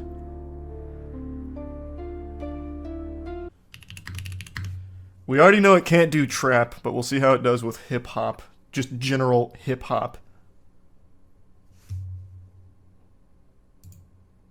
This is Clash of the Titans. I don't know if I'd necessarily call Dan Schneider one of the titans of the rap game, but what do I know? Diddy, he's the king of the game. Ruling the charts, bringing forth. This is the same. Whoa. Hey, I thought I wouldn't notice. They used this exact same line in the trap Kendrick J. Cole beef track I tried to make. Uh-oh, I'm catching them red-handed. They are not equipped for hip-hop or trap at all. He's got his own crew, making hit shows, reaching audiences too. P. Diddy spitting beats, dropping rhymes so tight. Dan Schneider green, character shining so bright. But they both want the glory, they both want the crown. Who will come out on top, who will take them down? P. Diddy and Dan Schneider clash up the Titans. This is so bad. This is so shit. In the world of music and television, they're battling it out, no need for indecision. This is making me feel embarrassed. Like, it's a machine, and yet I'm feeling embarrassed for it. That actually just makes me feel bad. It's good at everything else except hip-hop, it seems. This is horrible. So it looks like hip-hop, trap, it's gonna be okay for a little bit. Goober ass beat. I don't know where they're getting the fucking beats from. I don't know what they're cooking with that. Is this one any better? But he did it, he's the king of the game. Ruling the charts, bringing fortune and fame. But Dan Schneider, he's got his own crew, making hit shows, reaching audiences too. Yikes. He's making beats, dropping rhymes so tight. Dan Schneider, shining so bright. Yes, my favorite hip-hop beat, the one that sounds like Eiffel 65. I tried to get like a little more, because I think if I just did JFK tossing my salad, I'd only use it for a line. So I'm trying to give like tone indicators. A weird sensation in my mind I couldn't erase. I had a dream about JFK, oh my, what a surprise. Cool line. In my dream he did something that caught me by surprise. JFK, why'd you toss my salad, baby? Ooh, that's crispy. It's driving me crazy. Salad sensation, a strange fascination. JFK, what we thinking, what was your motivation? That's good.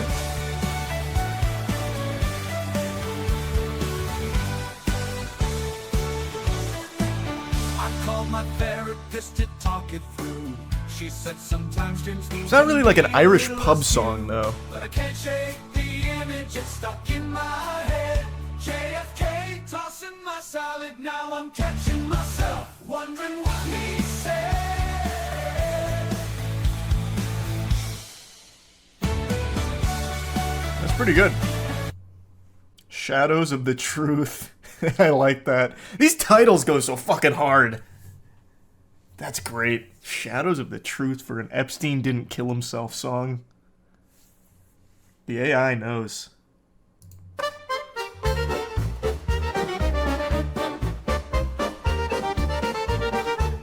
In shadows deep, the story unfolds. Conspiracies grip, the secrets it holds. I like this. Demise, a mystery untold. The evidence presented, a puzzle of gold. Wait, whoa, cameras malfunction. Cameras malfunction, guards fall asleep. Oh, wait, it's on to something. Timeline is twisted, suspicion runs deep. Autopsy report, it's hard to believe. Was justice served, or did power This is like the new Rasputin song.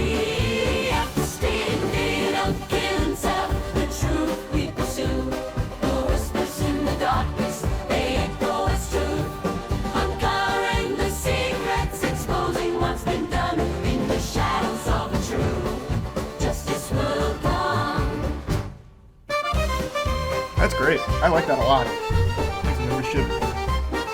Ewo.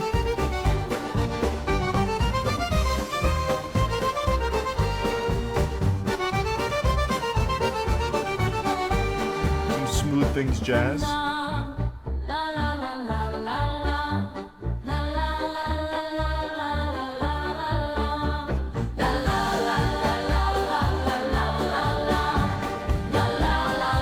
I do fuck with this one.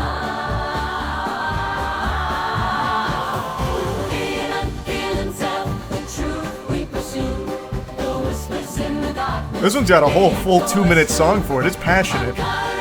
Epstein didn't kill himself.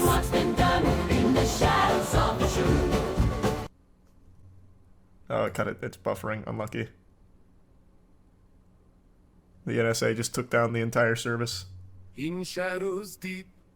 No. Is it DJ Khaled that it has an issue with? You're telling me it'll make an Epstein didn't kill himself song, but it won't make a DJ Khaled as a samurai?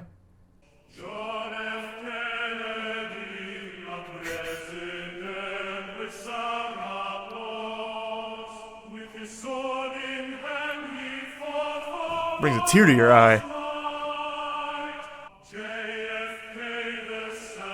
It's like the soundtrack to Nier Automata. The JFK battle song. Imagine this comes out like Metal Gear Rising. Cornerstone day, you balance the streets light with anticipation. A motivated motion, excitement filled the air. Nothing but shots rang out, piercing the hearts of the nation. Fuck. Forever etched in history. A moment to stay, a leader taken from us. Do an anime intro style synopsis of the events of D-Day. In the sands of Normandy. This is like almost a good educational tool. Like if I was a teacher, I'd start just fucking generating my lessons with the fucking Suno AI here. Just have anime AI music sing the lessons for me. On the sheet of melody, gathered and fall. A fight for liberation, a story to be told. So stormy beaches, brave influence and the time to turn men to break freedom and honor by design. Not bad. That ain't bad. For a long time, I've mentioned that parents of famous children, whether it be child actors or TikTok stars, YouTubers, whatever, are usually just some of the worst parents on the planet. Just straight up awful. You just hear time and time again about how these parents lead their kids down destructive paths in order to capitalize on their fame.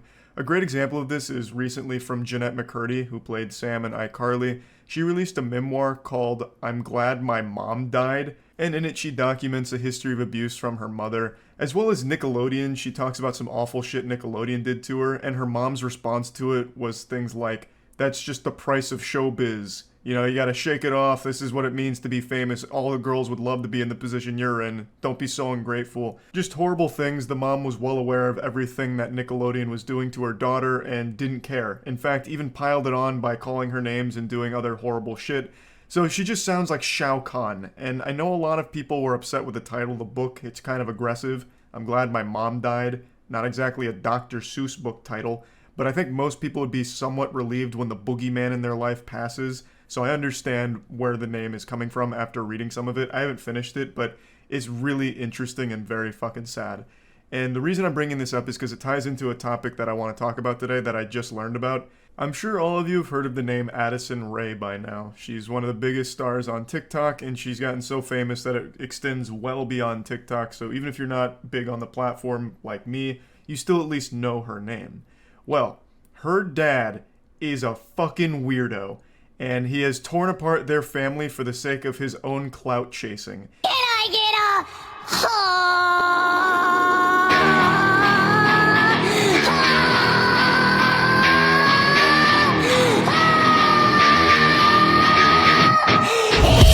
That's someone's father.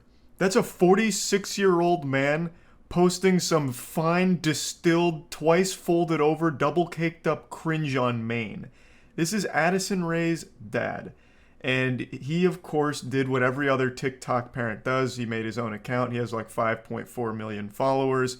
And he threw away his entire family in order to try and make money off of his daughter's name and become famous himself. But not only that, he used his pseudo-celebrity status of being the parent of a famous person to allegedly flirt with 19 and 20-year-olds. He even was having a 5-month affair here with a girl that's less than half his age. He allegedly cheated on his wife multiple times, and they eventually got a divorce. He also has 2 other sons, which I can't imagine how awful this situation must be for the whole family, but them in particular, since they're still super young and obviously in tune with social media, they're seeing all of the unhinged, wild shit their father's doing, and it has to be soul-crushing. I feel so terrible for the entire family, and it's gotten so bad they've sounded the DEFCON alert system. Almost every TikTok influencer in the space has told at least one story about Monty Lopez being creepy to them. They need like a restraining order or something where Monty Lopez can't be within 5 miles of a TikTok influencer because he sniffs this shit out like a goddamn animal. He's got like a spidey sense for it. He just gets this tingle and shows up to every TikTok party imaginable by himself. He doesn't go with Addison Rae or anything. He goes solo, which already is a giant red flag. There's nothing wrong with TikTok stars' parents being involved in their life or even in their videos. Like, Addison Rae made a ton of videos with her mom and dad and brothers, and that's totally fine, wholesome, whatever. But it gets to a point where it's uncomfortable when the dad is just going to all these parties by himself without the actual star of the family there, because now he's got it in his disillusioned, brainwashed mind that he's the star. So he goes there and allegedly hits on the 19 and 20-year-old influencers there, and everyone's uncomfortable. There's a ton of videos of him at these parties, like one where he's handing out roses to some of the girls there. There's a lot of footage that makes it just seem like Bigfoot sightings. They'll like circle in a red circle, like Monty Lopez in the background, like being weird with a TikToker. It's so weird. It's like found footage, you know, but it's not blurry. It's fucking caught in 4K being creepy. He also starts beef with these young women. Like, he started shitting on Tana Mojo. I'm not going to bring up any of these clips because the clips themselves aren't very entertaining or interesting. It's the story itself that's interesting and sad. So he posted a TikTok saying, do you think Tana Mojo's fucked more than 300 dudes or less than 300 dudes? To which Tana responds by showing a ton of receipts about him trying to, like, hook up with her or, like, trying to connect with her, as well as telling stories about how unbelievably weird he is to all the other TikTok stars. There's also a video of him FaceTiming a 19-year-old, like, really late at night in the car. It's just very yucky stuff. And this is just another perfect example of how awful a lot of parents are for child stars. Because I think a lot of them, like Monty Lopez, treat their children as props for their own success. So Addison Rae gets super famous. Monty Lopez weasels his way into some of the videos, makes his own social media accounts, which get popular because he's the dad of one of the biggest stars on the platform, and now it's gone to his head. He wiped his ass with his whole family, divorced his wife, and now just tries to fuck young women and try and become a wealthy TikTok star himself. Just another tragic story of a child star whose dad is absolute vile filth. There's nothing that Addison Rae's mother's done that I've found that's distasteful or bad or anything like that. I want to make it clear. It's not her whole family. It's just her dad. But the topic itself that I'm focusing on is just how awful a lot of these parents can be. In this case, the parent is Monty. From everything I've seen, Addison Rae's mom hasn't done anything wrong or anything. She seems very wholesome. And in fact, the reason why Monty Lopez wants to fight Young Gravy is because Young Gravy has been very public about wanting to be with Addison Rae's mom, Sherry, and Sherry's even teased back about them going on, like, dates and shit. So Young Gravy might fuck Addison Rae's mom, and it makes Monty Lopez uncomfortable. I don't know the whole lore behind all that, but Monty Lopez sucks. Just another sad case of a shitty parent using their kids to further their own agenda no matter what the cost. Also, big shout out to Monty. I'd like to add one more thing to this. This fucking parasite claims videos that show clips of him embarrassing himself. His whole TikTok page is just his worst moments as a human being displayed. This guy has no self-awareness. Every single video he posts on there is a video that any sane person would want deleted and scrubbed from the internet forever. Yet he proudly posts. And I can't show any of them because he claims the videos where people are insulting him for it. So this absolute insufferable douchebag anus still has the audacity to try and somehow fight for his public reputation despite doing everything possible to sink to the lowest depths of hell to be the giant scumbag. He blows my mind. He's all about, like, the grind and money, so he takes the absolute most revolting approaches to it by copyright claiming videos that use some of his clips to try and take the ad revenue from it or whatever. It's so wild to me. I was reading a bit about it, and just when I thought he couldn't get any worse, I learned that he was copyright claiming shit. A YouTuber named Dumpy even mentioned that he had to pitch up some of the videos because Monty kept claiming it. It's fucking silly. This guy is just an absolute massive clown, and I feel so sorry for his entire family. I can't imagine he was a great father growing up, and he's only getting worse. Of course, I'm making a giant assumption. Maybe he was a fine father figure who got corrupted once his family or once his daughter got famous. I couldn't tell you, but this guy sucks. He's weird, creepy, and what he's done to his family is unforgivable. That's really about it. So yeah. Yesterday I learned about an extremely tragic and weird situation involving the mysterious death of a 26-year-old Brazilian YouTuber named Carlos Medeiros. On December 25th, he was reported missing. A big search ensued to try and find him, and eventually one of his childhood friends saw his body poking out through the dirt on a couple's property. Upon digging up the area, they found Carlos Medeiros' corpse. It was buried in a shallow grave on this couple's land. And when asked about why his body was buried there, they said that he had died during a night of cocaine-fueled sex and passed away during an orgasm while fucking the homeowner's sister. Must have been the biggest nut ever busted, because this one sent him to meet his maker, according to their story. Between the drugs and the sex, he had died in their home, and the couple said that they panicked, didn't know what to do, they were afraid to call an ambulance, so they came to the conclusion that it would be best to just bury his body in their yard, which is an unhinged thought process. But obviously, this is a little suspicious. This is one of those smells that smells smelly. It just doesn't make any sense. How could not one but two people, multiple sentient human beings, reach this awful idea? It makes them look extremely guilty if they're truly innocent of no foul play. Why would they think to bury this body instead of just calling authorities to report what happened? It doesn't add up, especially when you consider that they had previously lied about this whole situation. Initially, they said that Carlos Medeiros left their house, and they had no idea where he was, and they had even allegedly made a social media post saying that they've got to find Carlos Medeiros. Come on, let's all find Carlos Medeiros. We gotta get him back, knowing full well they had buried him in their property. So that just, there's something not right there. This is like a plotline out of LA Noire. So it's a really fucking wild story, and there's actually more to it that I went over on stream, so I'm going to play you those clips now.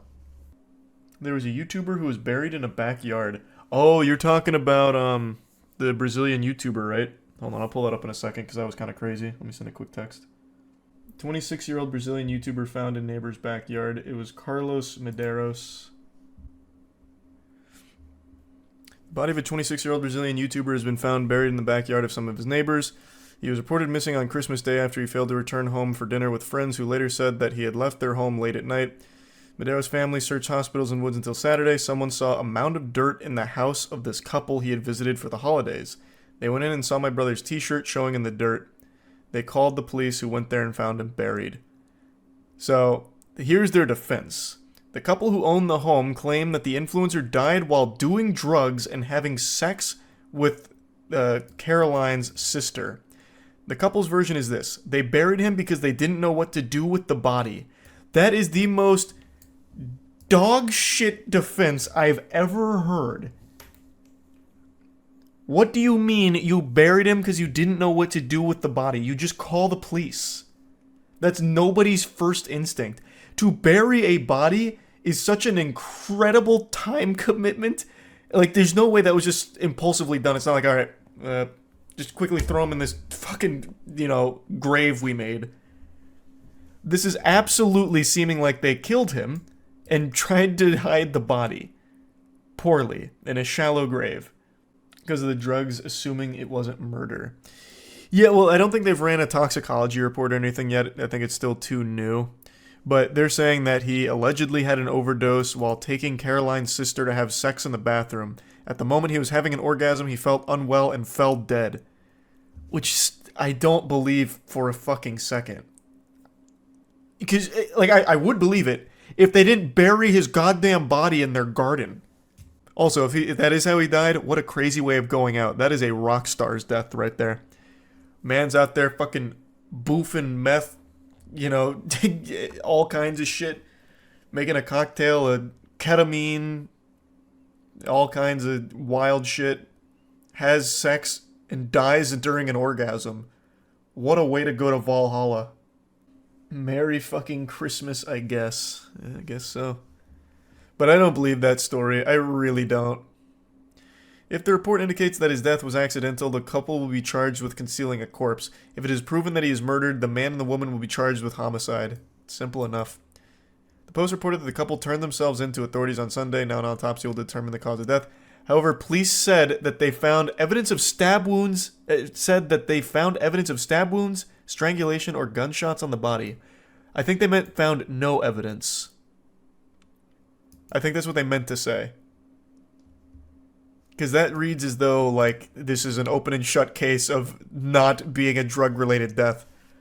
There was gunshots on the body, but it turned out what actually killed him was the weed he smoked 2 hours earlier.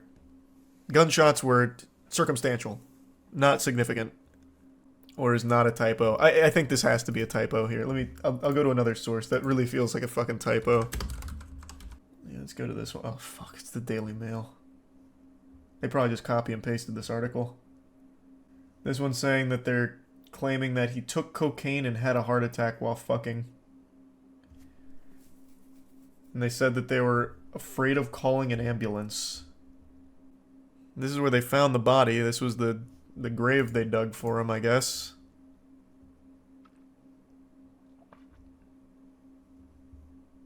The couple had initially lied and said that Medeiros left their home after dinner before later confessing to a different story. This is baloney! What a load of fucking fish paste!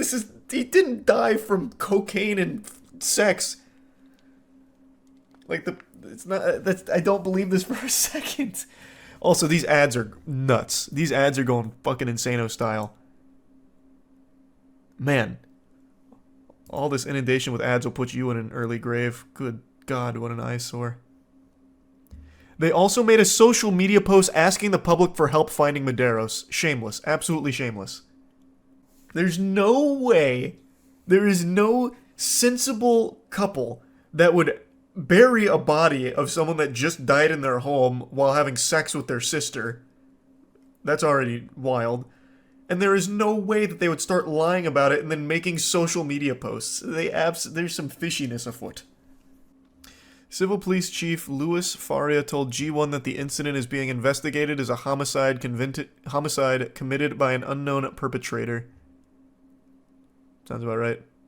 Okay, yeah, it was a typo. During the search for the firefighters, according to a police report, Medeiros' body did not display any signs of violence. The house was set on fire. What? The house was set on fire by neighbors, but no arrests have been made. What? Wait, what? What is happening in this story?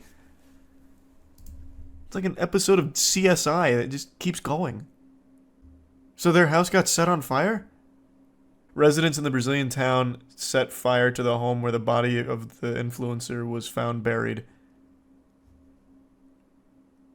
Jeepers creepers, Jiminy Christmas! Mob justice. Yeah, that's what it seems like. It reminds me of the second Halloween movie, Evil Dies Tonight. And then they just torched it. Imagine the evidence destroyed in that fire, though. Yeah, it's not a very well thought out plan.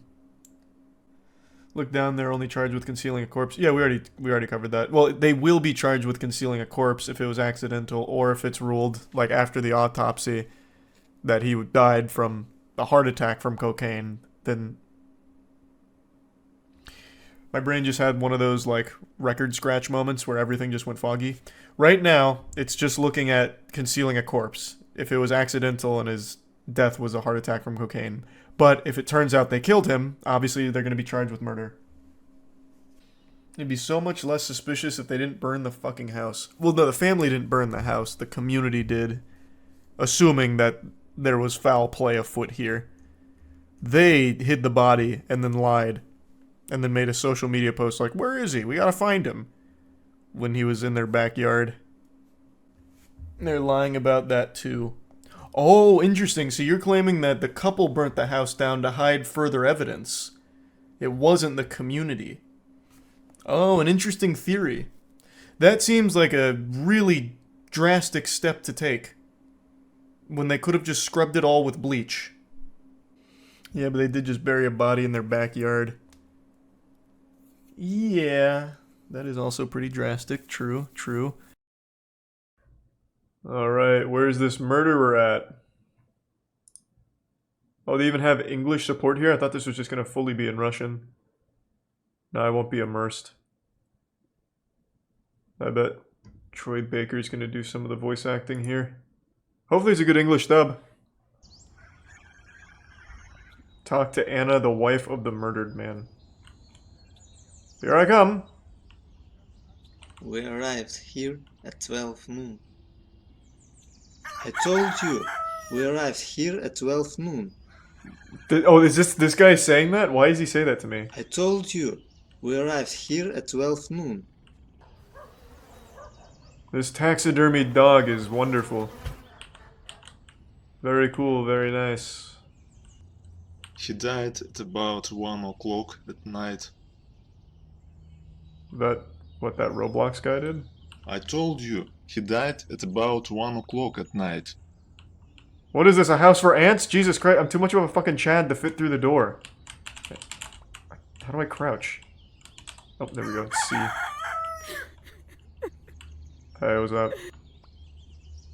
Hello, I'm Detective Silantiev. Can somebody shoot that fucking rooster? Condolences. I immediately called an ambulance. Where were you before that time? The day before yesterday, I left the house. I'm pretty sure this is the same guy doing both characters. And hey! I didn't see anything. I was asleep at 1 at night. I didn't see anything. Liar. I was asleep at 1 at night. This is a beware of dog sign. I'm going to take a guess and assume that this is another stuffed dog. Oh, here it is! How do I kill this? Hey! No, I didn't see anything. I was asleep at 1 at night. He doesn't even bother trying to, like, change the pitch on his voice. Good for him. Fuck it. He's good enough. It's like an improved LA Noir. Yeah. I'm gonna take a guess. She was asleep at 1 at night. I didn't see anything. I was asleep at 1 at night. Yep. I didn't see anything. Okay. I was asleep at 1 at night. I'm noticing a pattern. I didn't see anything. Okay. I was asleep at 1 at night. I didn't see anything. I was Got it, asleep okay. at 1 at night. I got a lot of valuable information here. Anna looked too nervous. Was she involved in the murder? I should ask her mom. I should have started with her mom. What time does she get out of the strip club? Oh. Well, there's nothing here. I can see into the window. Nobody lives here. Someone built a brick wall and a door over a cliff and nothing else. Where the fuck does she live? Swimming is for amateur detectives. Real detectives wear lead shoes and run through the... Fuck. Banished me to the Shadow Realm. Anna's mother is a very tricky lady. This conniving bitch. Where is she? Here we go. I found a way to break in. Alright, where's Anna's mother? Where the fuck is she hiding? God, I feel like Doctor Strange in here. Well, I think they forgot to put Anna's mom in the game. This is probably where it just ends.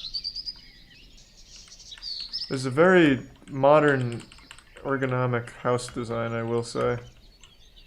Anna's mother has fantastic taste. I can't get inside the garage, that's what I'm trying to do. It doesn't work. That door over there doesn't open. Okay, so I don't think they remembered to put her grandmother here, so I think this is probably just where this game ends. Okay, good game. Couldn't find the murderer, though.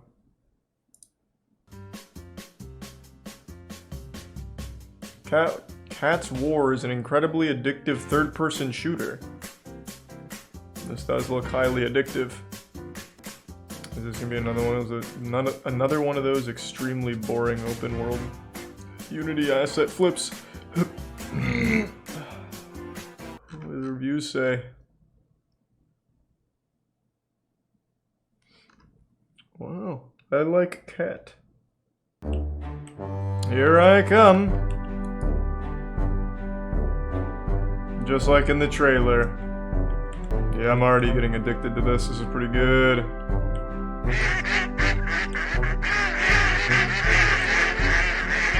Oh my god, anything's possible.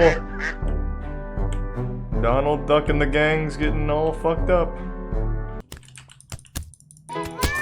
Oof. Wow. Don't do it. Yeah. Jesus Christ. Oh my god. That guy's got some crazy moves. What was that, Wing Chun? Where are the guns at? Got you this time. Okay, these guys are so fucking strong. Do I have anything else? Oh my god, stop. Better than the GTA remaster. It does look better. Okay, well this is probably everything Cat Wars has to offer.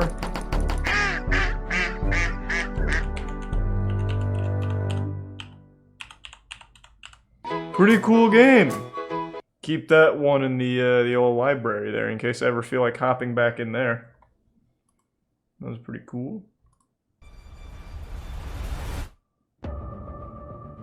Ooh, hold on a second. We might have a little something here. Is there a story to this? No, I can already tell. It's just gonna be nothing but assets you fight. If he bothered to put a story in it, this would be worth it, but this is just gonna be boring asset flip. Shame. There was potential there. Pro Soccer Online.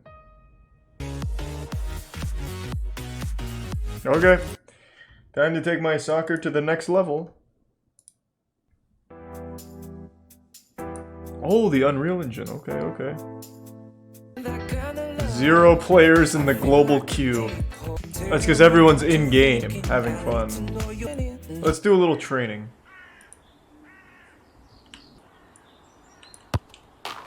Oh, yeah! There were 2 people in the world playing this game, so I'll see if I can get in a game. Like, maybe it doesn't start 3-on-3 and we do 2v1. Okay, hold on, there's 2 people in Frankfurt. No, this is a good waste of $4.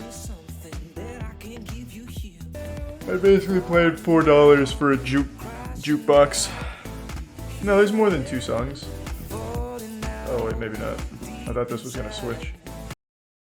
It's been a little while since I've gone over some text messages, and I still giggle at them to myself from time to time, but there hasn't been anything truly interesting that's come across my desk until today. This one gave me a big old hoot and a holler here as it aims to tackle the age-old question, how long should you wait after connecting with a human being to graduate from text messages to phone calls? For this one brave soul, that was about an hour. And the results were not optimal, to say the least. This fairy tale starts the way that all the good ones do. They matched on a dating app about an hour ago, and then he reaches out saying hello, and then tries to call them.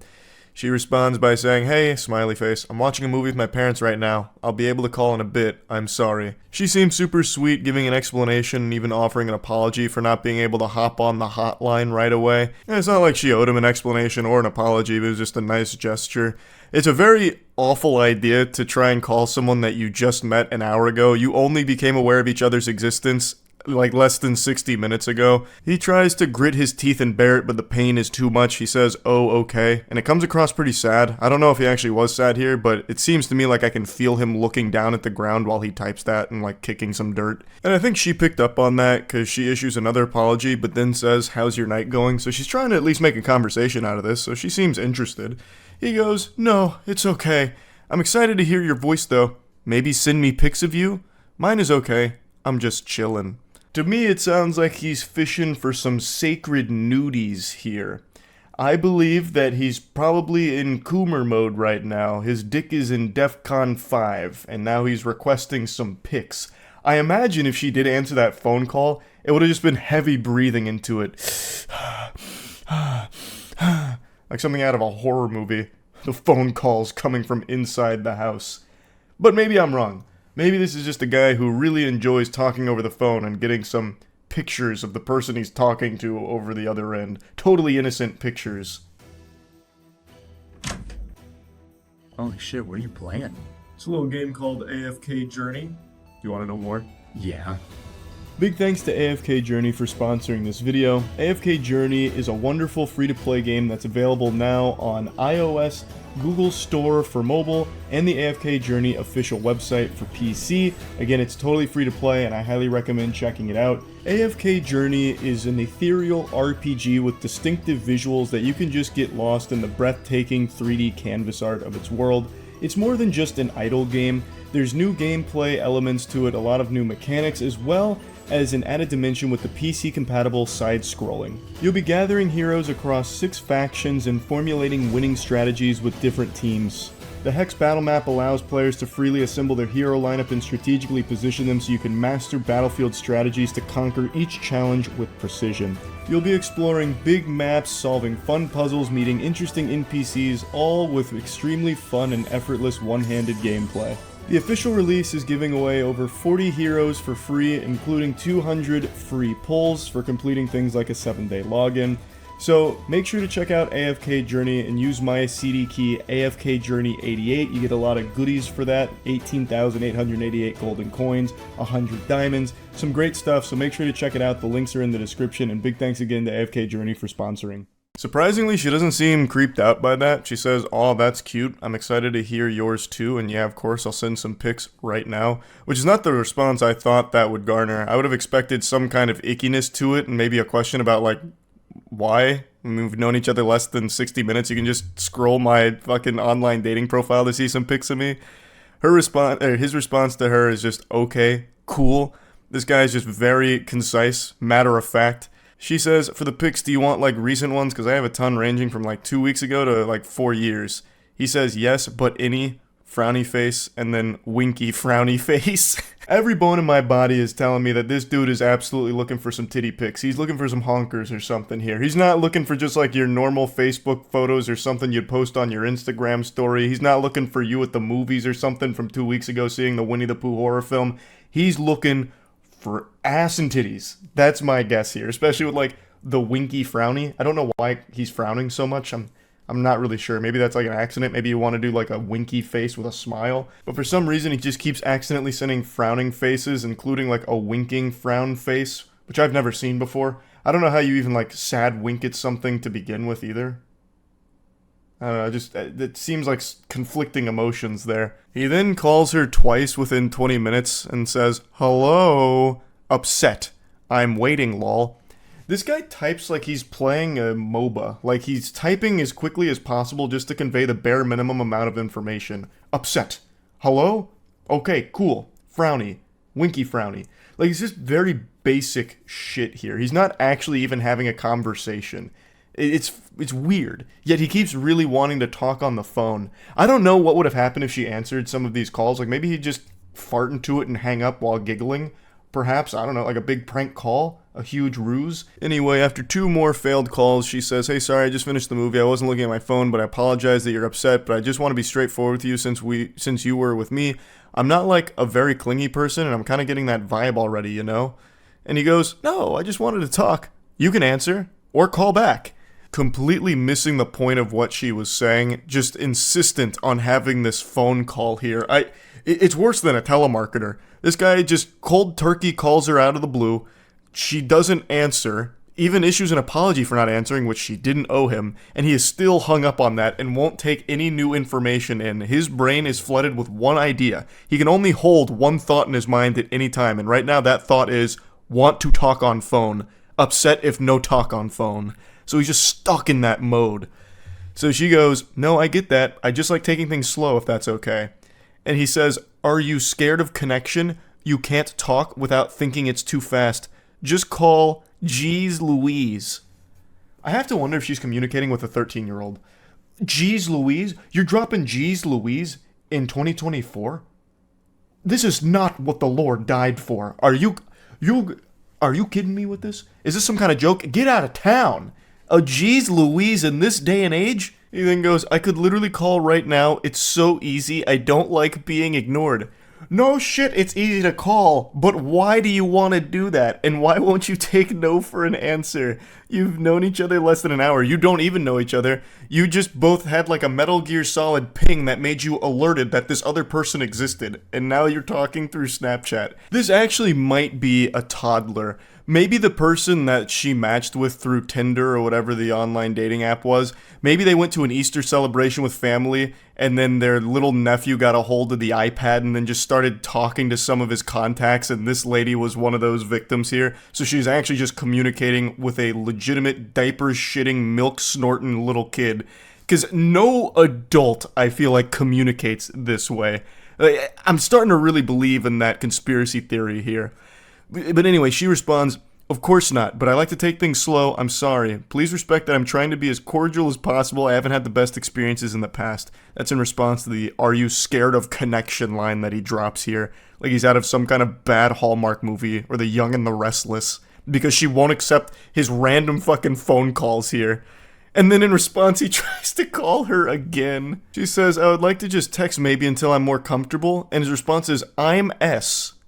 And then an audio message. I have to wonder, that's got to be like the worst 26 seconds a microphone has ever recorded. I can only imagine what his voice sounds like. I'm imagining like squealing, high-pitched, nasally, like almost shatter glass level of an opera singer, like with that very high note, but throughout the entire 26 minutes. I also wonder what he was trying to say. I'm S. Maybe that's some kind of code that needs to be deciphered here. I'm serious, perhaps? I'm shitting? I'm silly? I have no idea. But anyway, she then takes a screenshot of the chat, and then he dumps a screenshot. He then follows that up by saying right at the top, and then tries to call her once again, just continuing to poke her here. He says, "Just wonder, answer." Maybe he's like actually overdosing right now, and he's calling, trying to beg her to call the police to get them over there to save his life. I have no idea what's happening to his brain. It's turning to mush right before our eyes. Like he's getting hit by a stupid beam, and we're watching him fade away.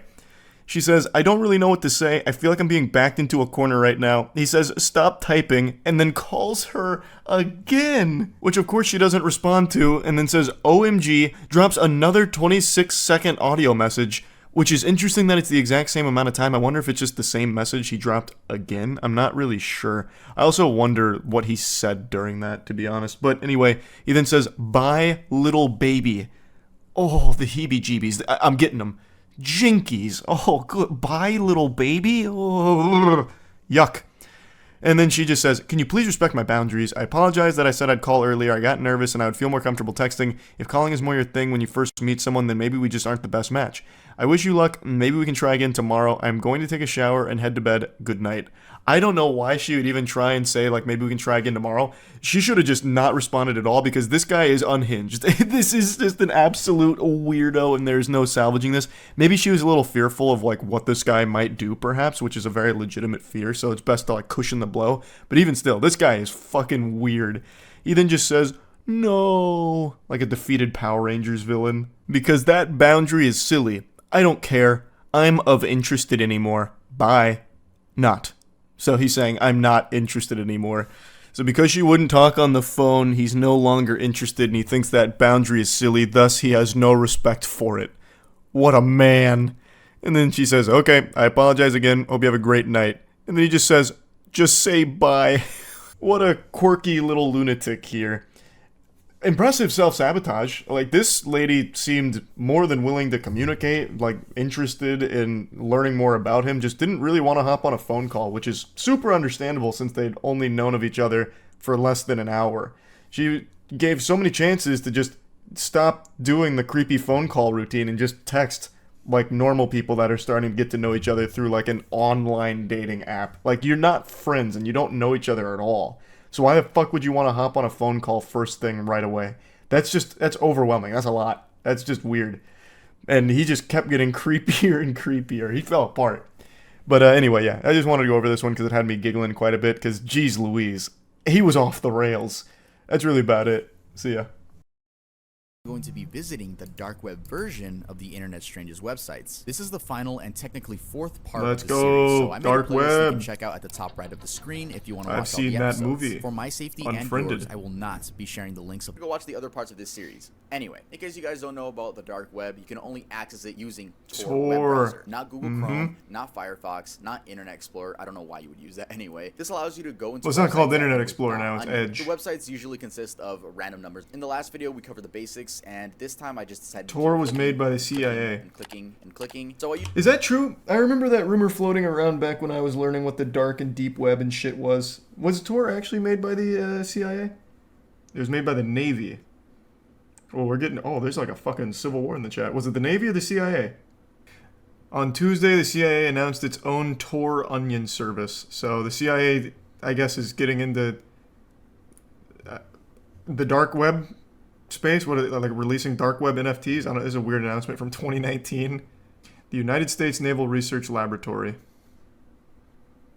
I'm assuming it's just the first thing that popped up. Yeah, it looks like it was the Navy.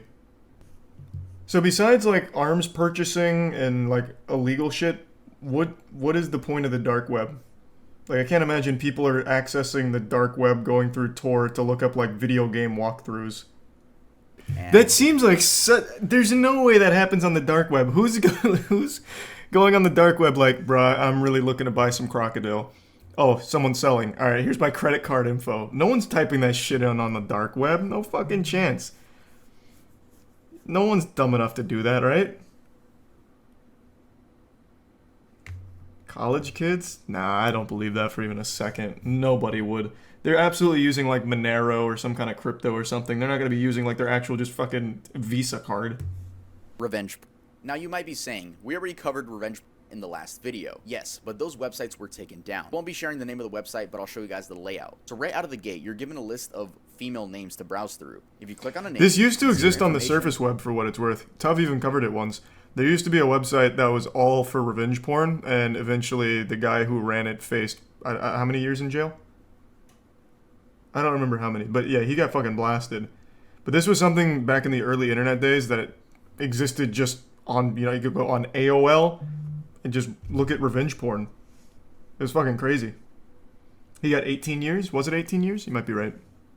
There are two options: the lifetime basic. Yeah, and see, the buy with lifetime Bitcoin. premium. You're not Lifetime typing in basic credit costs card info. $150 and includes lifetime membership, daily updates, 101 gigabytes in leaked amateur content, which is 69,307 Jesus photos, Christ. and 3,405 video, and plus a VIP section, an IP cam section, spy cam What? recordings, NAS Synology section, and unsorted content, which apparently they have 10 terabytes worth of. So yeah, the IP cam Holy section. It's shit. Like, dude, I feel so bad for the girls that don't even know their laptop is hacked and people are just watching them. Random people are just watching them. That's another crazy thing. Do you guys remember that back in early internet days? There was a time, I don't remember if it was Macs, but there was some laptop that shipped with a webcam built in, and it was extremely easy to access. So easy, in fact, there was a website set up on Surface Web where it would just be like a roulette. You just click a button and it'd take you to some random guy's webcam. You could just watch them living their lives. Was it Dell? It might have been Dell. Yeah, so you just have this roulette of just watching people's lives through their webcam. They had no idea.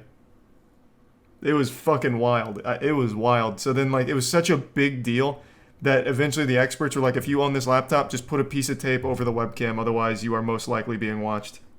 You exist. But I just want to let you guys know that. I'll provide some Amazon links in case you guys want to buy some webcam covers. Disgusting fantasies. You don't want to look at my webcam? Yeah, like...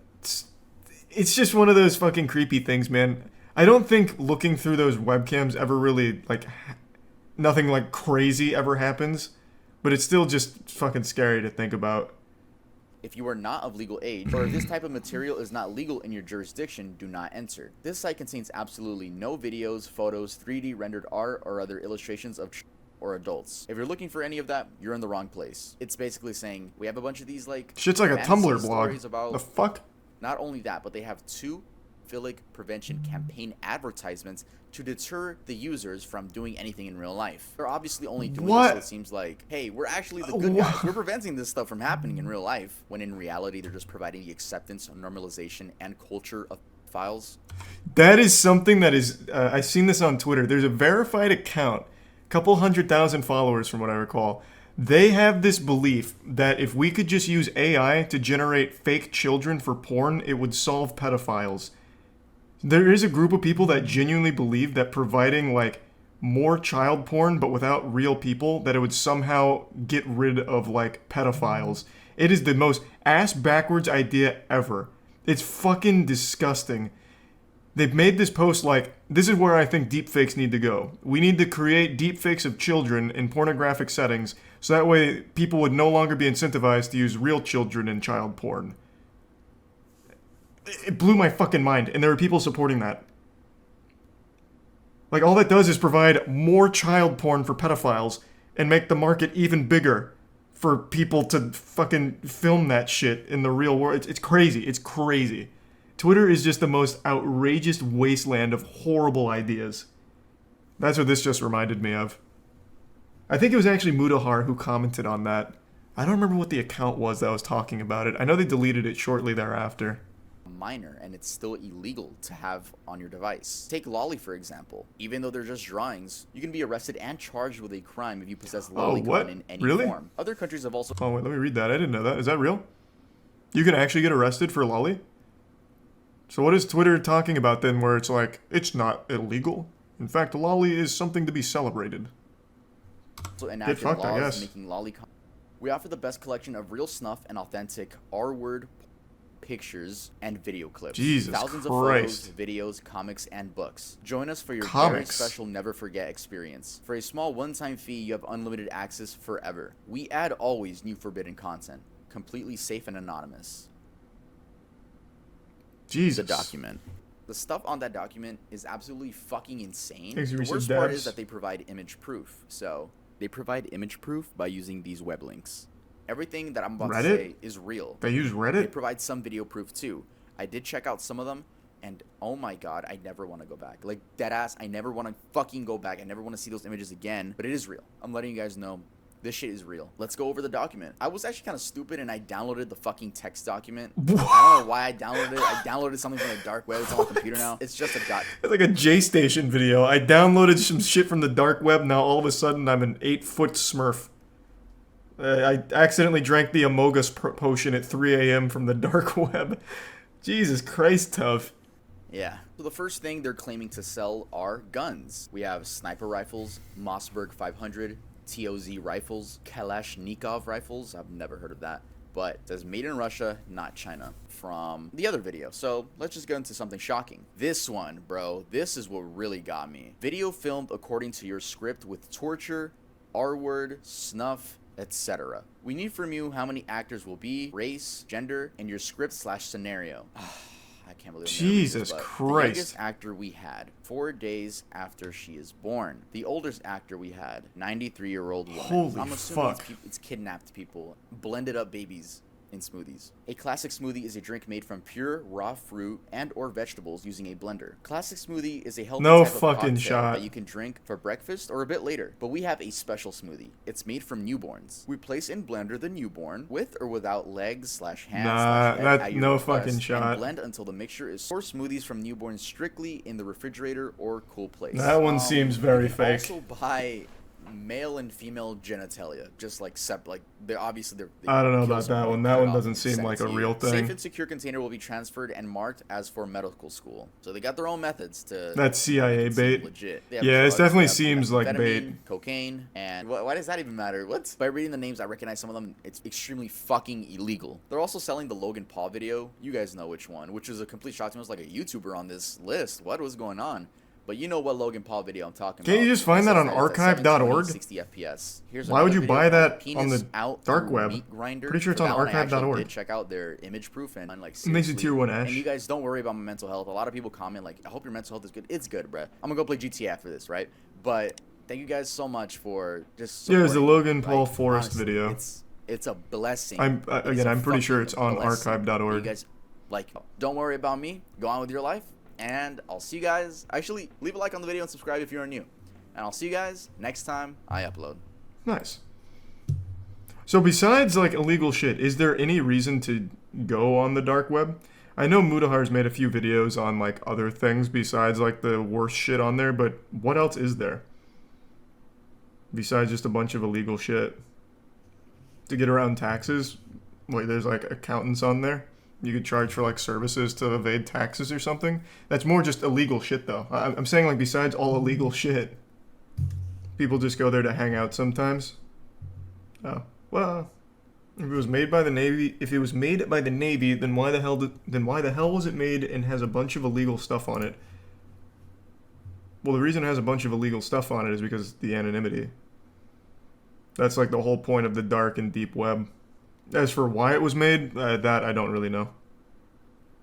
It's probably to get around like surveillance or something maybe. I'm just spitballing. Exit Tier 1 Poopy Ranger. Let's see what crimes were caught on Twitch. Off the top of my head, can I think of any crimes? Turkey, the Turkish community on Twitch was recently just caught in a massive scandal of money laundering through Twitch bits and donations. That's probably on here. What else?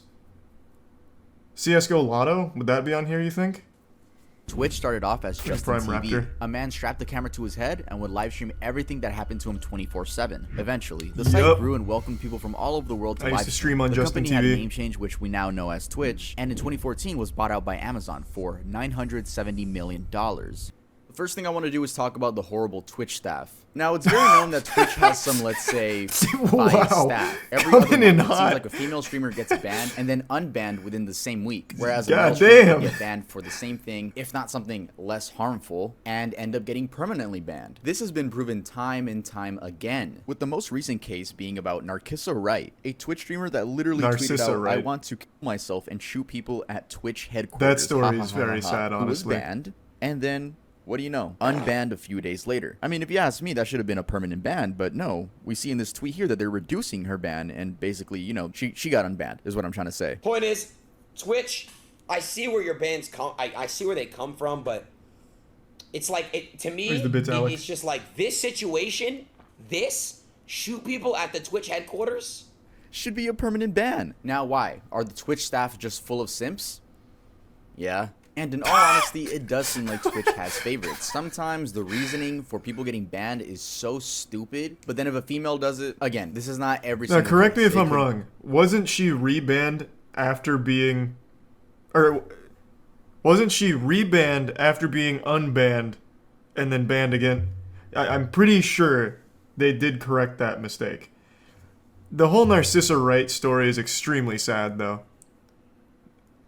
That situation is horrible. I don't think many people know like the whole lore behind Narcissa Wright, but it's a honestly really sad story. Tell it? I can give the cliff notes. Back in the early days of Twitch, really Twitch was built on the back of speedrunning for a little while, like Siglimic, Cosmo Wright. Really the two of them were like pillars of streaming content on Twitch, and started to really get a lot of headlines, and then eventually ADGQ was rolling around, AGDQ started popping off. Cosmo Wright was a prolific speedrunner in Zelda games, Wind Waker, Ocarina of Time, all of that. And then over time, started to lose interest in speedrunning. I remember, I think it was 2016, Cosmo Wright entered into a Nintendo-sanctioned competition with a guy named John Numbers, where they were playing Mario Maker as a contest. And Cosmo Wright got blown out and didn't really return to streaming after that, if I recall correctly.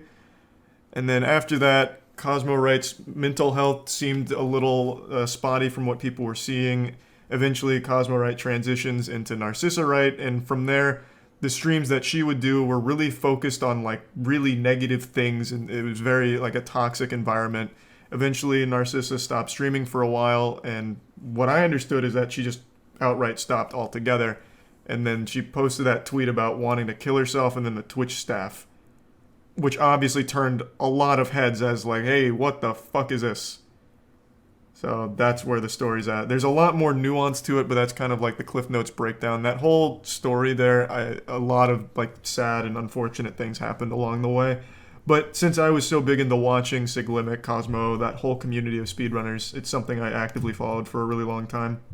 Stephen Heyman. On August 31st, 2018, Stephen I Heyman don't and recognize John him. DiPietro, I hope I said that right, were on their way to Dragon Con, a convention made for gamers, comic Is that a real enthusiasts, thing? science fiction fans, and more. Sounds like a Steven joke, was like streaming the Dragon whole D's thing. nuts. This is called IRL streaming. In Atlanta, Georgia, a man is seen approaching John and pins him to the ground. We can't see much, but we do get a full view of what the man looks like. Oh shit, dude.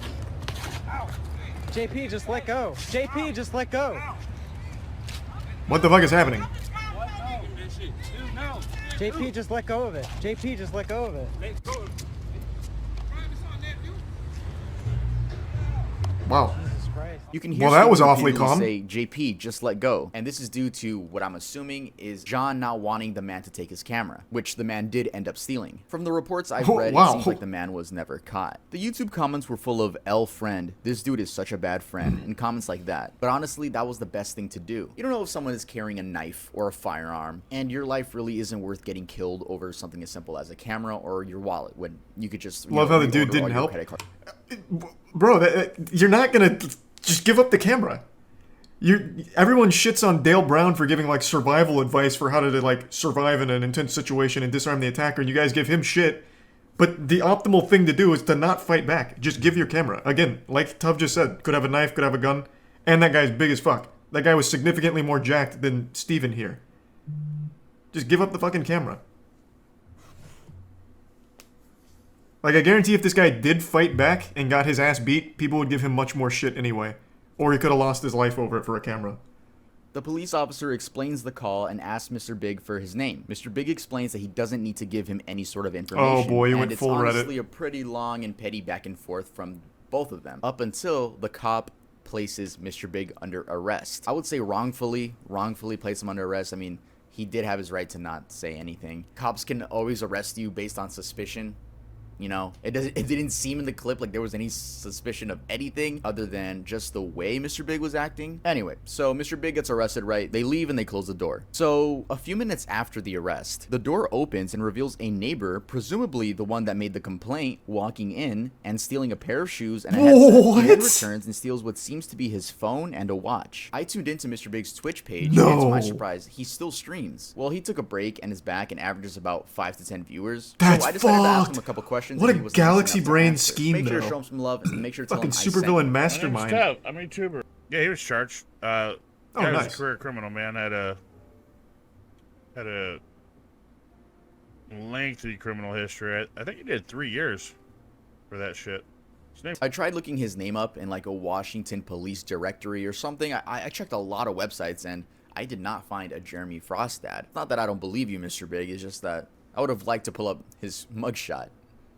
RickyBot. RickyBot was a 43-year-old I don't know this man one who either. streamed himself playing Pokemon Go. Oh, Y'all yes, I remember do. that? Yes, I do, Pokemon Go actually. is a mobile game which requires you to go I do know this outside one. in order to catch different. Since the man stole 3 cell phones and the camera itself. RickyBot was taken to a local hospital with a laceration on the side of his head and a swollen right cheek. That same night, Ricky put out a series of tweets reading, "I got mugged playing Pokemon Go in Central Park. Still talking to police and will go to the hospital soon. My jaw is a mess. Thanks all. My Twitch account got suspended. Literally insult to injury."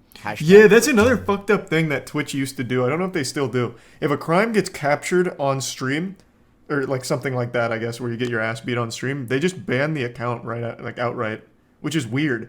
I remember there was that guy who was involved in a hit and run while streaming. At least I think it was a hit and run. Oh no, there was a streamer who, while streaming IRL, accidentally captured like a shootout. I think it was like a guy shot at a car on his stream, and the guy got banned for it. It's really like a weird policy they have in that department when you capture something like that. That's technically against TOS, but you had no control over it, and it would also be good evidence. So I don't know why they'd like take it down. But yeah, that was something they did for all of those kind of cases. I remember that. I don't know if they still do though. Yeah. So if I'm streaming, right, I have a malicious friend for some reason in my house, right? He comes in, says a slur, runs out. I'm getting banned. Right? It's, I hate it so much. And this poor man got pinned down to the ground and robbed. And Twitch is like, oh, nah, that's violent. Take it down. It's like, there's a lot of stuff about Twitch that rubs me the wrong that policy way. is Anyway, terrible. In That case is you're wondering that is how bad. Ricky is doing now. How do they justify it? Because I know they even put out a statement about it. I'm kind of curious. Where can I find those guidelines? Again, I don't know if they still do it though. But where can I find it? Because I'm curious what they did to defend it. They don't want people faking it for clout. I remember bits and pieces back with the guy who captured a shooter on stream. I think they said something like, we're doing it to keep the VOD private for everyone involved and sharing it with the police or something. Thanks for your subcatamon. I don't remember. If I could just remember what that case was, I'm sure I could find their tweet about it that clarified. Does anyone remember what it was? Because it was a pretty big one. That one got mainstream attention. A streamer had captured like a shootout on stream on Twitch. It was valuable information for the crime, and they banned the account, which then made it inaccessible. Was it North Hollywood shootout? Man, what the fuck? This was 1997 North Hollywood shootout. I remember that. This was not Twitch. Fucking asshole. That one though changed law enforcement drastically. So this is totally unrelated to anything we're watching here with the Twitch crimes. This shootout is fucking crazy. So 2 robbers were armed to the teeth, like full-blown Juggernaut from Modern Warfare 2. And they robbed a store. And the police showed up and they just started blasting. Like the guys full auto, just letting it all hang loose. Oh, it was a bank. They robbed the bank. Yeah, that's what it was. Robbed the bank, just blasting. And the cops were shooting back, but their handguns weren't powerful enough to pierce their armor. So they couldn't actually stop them. They couldn't actually prevent them from leaving or doing anything. So they just kept walking away, taking bullets from the police while firing back. The police got so desperate for firepower, they started, I believe they raided a nearby gun store for like shotguns and other items, and as well as like just trying to find anything with a higher caliber. And it was such a long, drawn-out shootout that post North Hollywood shootout, they started arming police officers much more heavily, like more firepower in their vehicles. It was crazy. The whole thing was captured on helicopter. In fact, the only reason it even ended is because one of the officers got a lucky shot on one of their ankles, because their ankle was slightly exposed, so they hit his ankle. He fell to the floor and knew he was going to be killed, so he took his own life. And then the other one, I think, got really desperate and just started walking at them or something like that. It was something like that. It was crazy. It was fucking crazy. Thanks to Prime Megalodon. The streamer reacts and is then met with a handgun being pointed at his face and he screams. Alright, don't roast his scream, because I'm pretty sure if any of us were in that position, we would not know what to do. So I know you chuckled after that scream, and I did too. But like, let's not be too hard on that normal scream. One of the thieves goes to keep his wife quiet, and you can hear the kids in the background. The other is beating the streamer repeatedly with brass knuckles, asking where the money is at.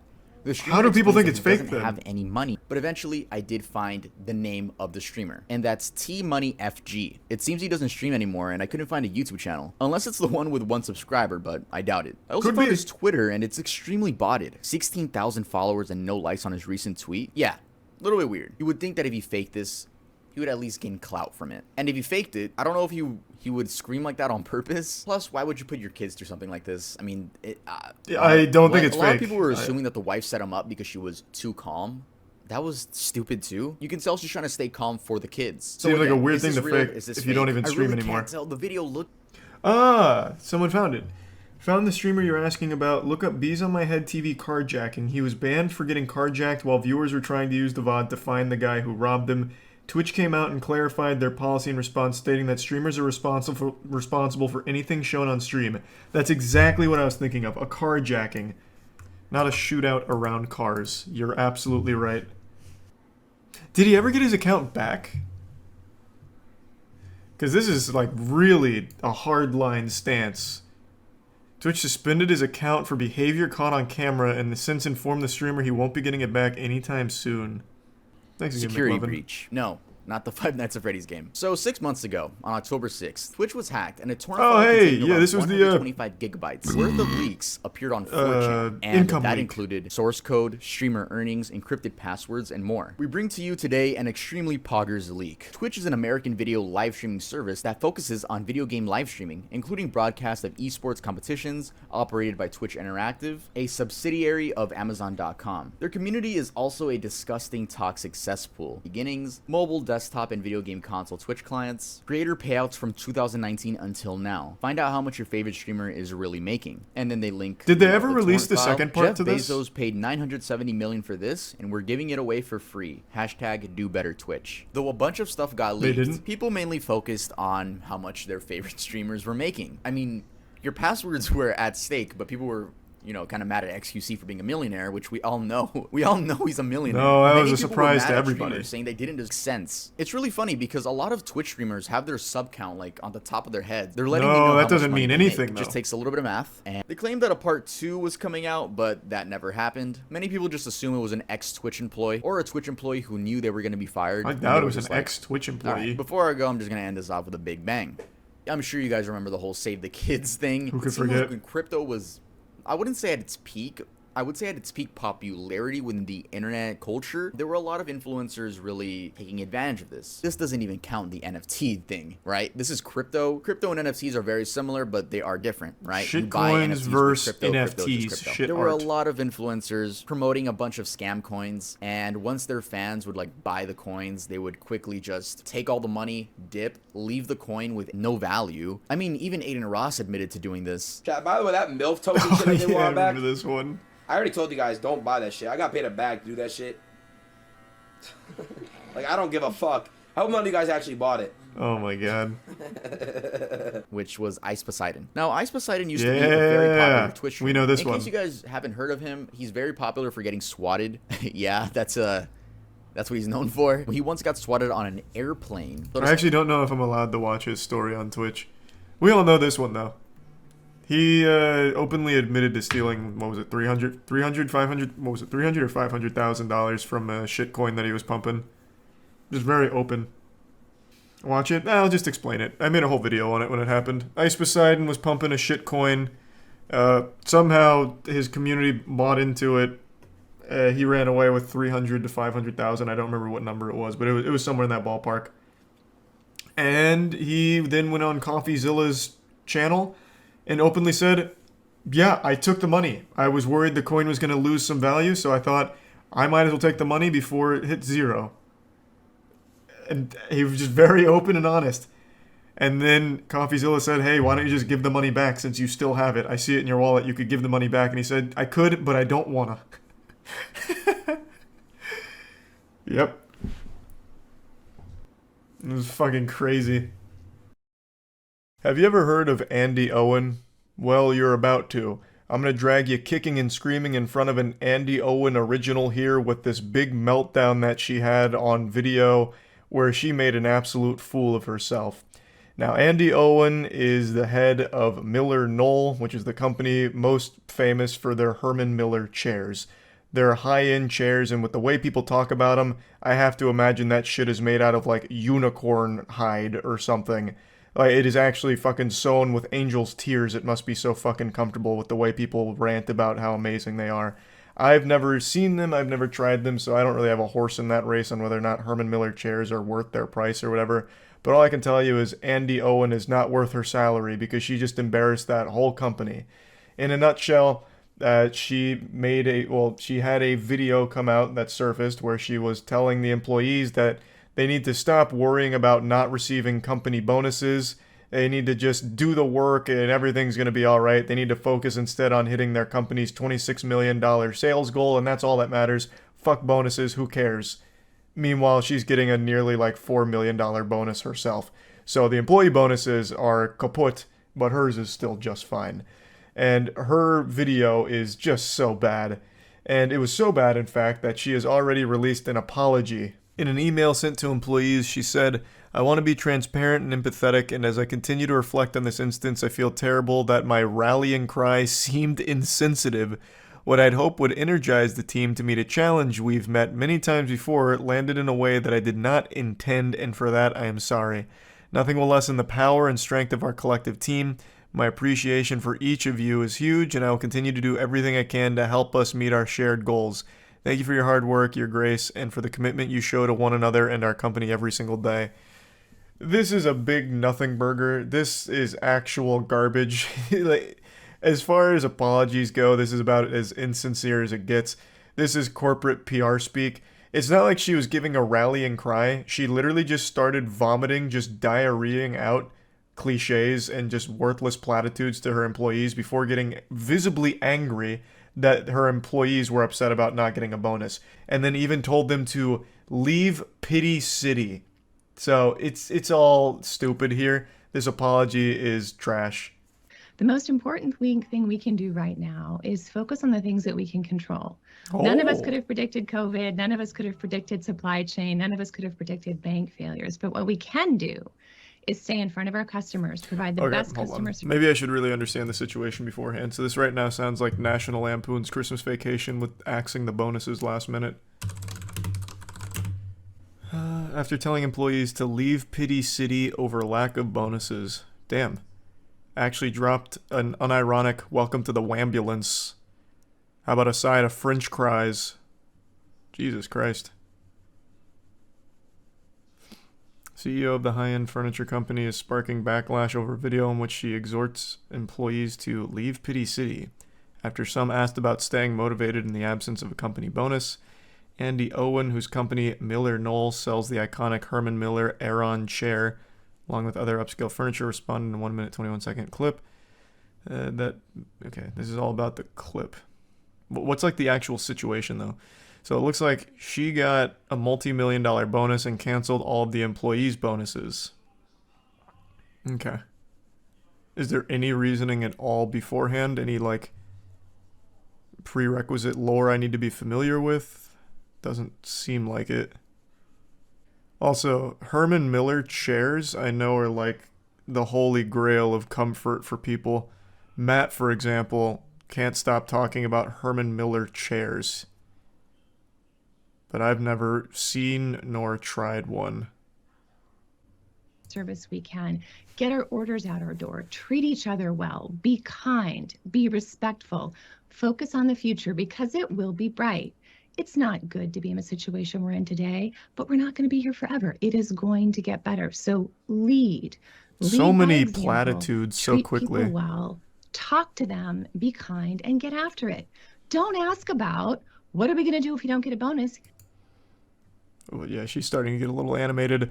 She's literally just regurgitating the biggest fucking cliches of all time. Everything she said there was nothing but buzzword nonsense. Jesus Christ. It reminds me of that clip from that streamer who's like, well, why don't we just throw ourselves off a bridge? The world is dying. The animals are leaving. And that's okay because all we need is ourselves. And do you really need anything else? Or whatever. And then it goes into the Call of Duty montage. What was that speech again? That's up there with like some of the greats like We Choose to Go to the Moon. I think it was Invader Vice. I think she was the one that said it, right? Oh, here it is. The planet is dying. The government hates us. The animals are leaving. The aliens aren't contacting us. We might be alone, but that's okay because do you really need anyone else? And then 30 Seconds to Mars starts playing. There we go. Found it. I just didn't feel like getting DMCA'd by 30 Seconds to Mars. Jared Leto coming in. Get the damn $26 million. Spend your time and your effort thinking about the $26 million we need and not thinking about what you're going to do if we don't get a bonus. All right? Can I get some commitment for that? I would appreciate that. Damn, she's popping I had off. an old boss who said to me one time, She's getting you upset. can visit Pity City, but you can't live there. So people, leave Pity City. Let's get it done. Okay. Thank you. Have a great day. Damn. Welcome to Shitty City, population Andy Owens. God, good lord. I mean, I think it's totally reasonable, like, hey, can we have our bonuses? And also, why do you get a huge bonus? It seems like she doesn't even have a reason for withholding bonuses or canceling them or whatever. She's like, yeah, there's no bonuses. She doesn't understand people can't even afford to live in Pity City. True, I guess. Not without these bonuses. I also love someone in her position pretending like she's out there making the chairs. Like, alright, it's time we bring ourselves up by our own bootstraps here and start really getting to work on those chairs, alright? We don't need to focus on these bonuses, we just gotta put our head down and do it. As if she's out there with like a fucking wrench and screwdriver. I'll play the Invader Vi clip, but I'm not playing the one with 30 Seconds to Mars. That is like a fast pass to DMCA. I'm not even fucking with it. Here, I'll give the OG original. Damn, I didn't realize this was like 4 minutes worth of monologue. Faking these things, and that I'm psychotic, that I'm 88 motherfucker, even more into the blanket for it, and I think that we can do it together. Jesus Christ. I don't know that I can't do it by myself, because I come in here every single day, covered in glitter, covered in sequins, covered in booty shorts, covered in nylons, so that I do not violate the terms of service, so that each and every one of you can have both. Oh my god. Oh my god. So you can have a good time listening to me, playing with me, singing with me, smiling with me. You guys, a lot from just throwing ourselves off a bridge. Here we go, here it is. What the fuck is stopping us from just throwing ourselves off a bridge and giving up and saying, yeah, the planet is dying. Yes. The government hates Preach. us. The animals are leaving. The aliens aren't contacting us. We might be alone. It just might be you and me. But that's okay, because do you really need anyone else? And then 30 Seconds to Mars. Damn, that's a crazy speech though. Holy shit, she was in the zone. That was a flow state. I've never seen it in its entirety. I've only seen that ending. But why did she say all that? I don't know, man. I still don't know where the animals were going. There was just a whole lot to unpack with that speech. P. Diddy. I'm sure most of you know that name, and I'm sure in recent times you've at least heard a little bit about the awful things he is accused of. P. Diddy has been a huge individual in the music industry for decades now, and with a lot of new information coming to light about his past as well as what he's been doing behind the scenes, a lot of people are comparing him to the Harvey Weinstein or the Epstein of the music industry. It's abhorrent stuff that's come to light. And in recent times he's become known as the Diddler. And you don't want to fiddle with the diddle. P. Diddy's got a laundry list of extremely serious accusations, and he's embroiled in a ton of controversy as well as lawsuits, and there's just been a lot to keep track of with everything he's accused of. From car bombings to assault to abuse to sex trafficking. It's like he's trying to get the platinum trophy for crime. He's committed like every crime imaginable, allegedly. It's scary stuff. And like I said, there's been so much that I imagine a lot of you aren't even aware of all of it. But luckily, Jackson, Windigoon, and myself did all the heavy lifting and compiled all of the information about everything he's accused of into our Red Thread episode covering P. Diddy. I'll drop a link to the full episode in the description, but for this one, I'm just going to give you all of the most pertinent information concerning the P. Diddy case. We're going to start with Cassandra Ventura's case against P. Diddy. She was in a relationship with him for quite some time and suffered greatly as a result. It initially started with P. Diddy signing her to his record label, Bad Boy Records. He signed her for a 10-album record deal, which is a ton. 10 albums is more than probably most artists have ever put out. Unless you're someone that's just using AI-generated music, it's hard to just shit out 10 albums. That's a lot. Like, that's not small potatoes at all. You're fucking in there for like 30 years to make 10 albums, most likely. And it seems like from the very start, this was all just a ploy, a nefarious scheme from P. Diddy to get Cassandra to be with him. So immediately he started driving a divide between her and her boyfriend. He would leverage his power in the industry to just have control over her. And it's just a horrible, horrible situation.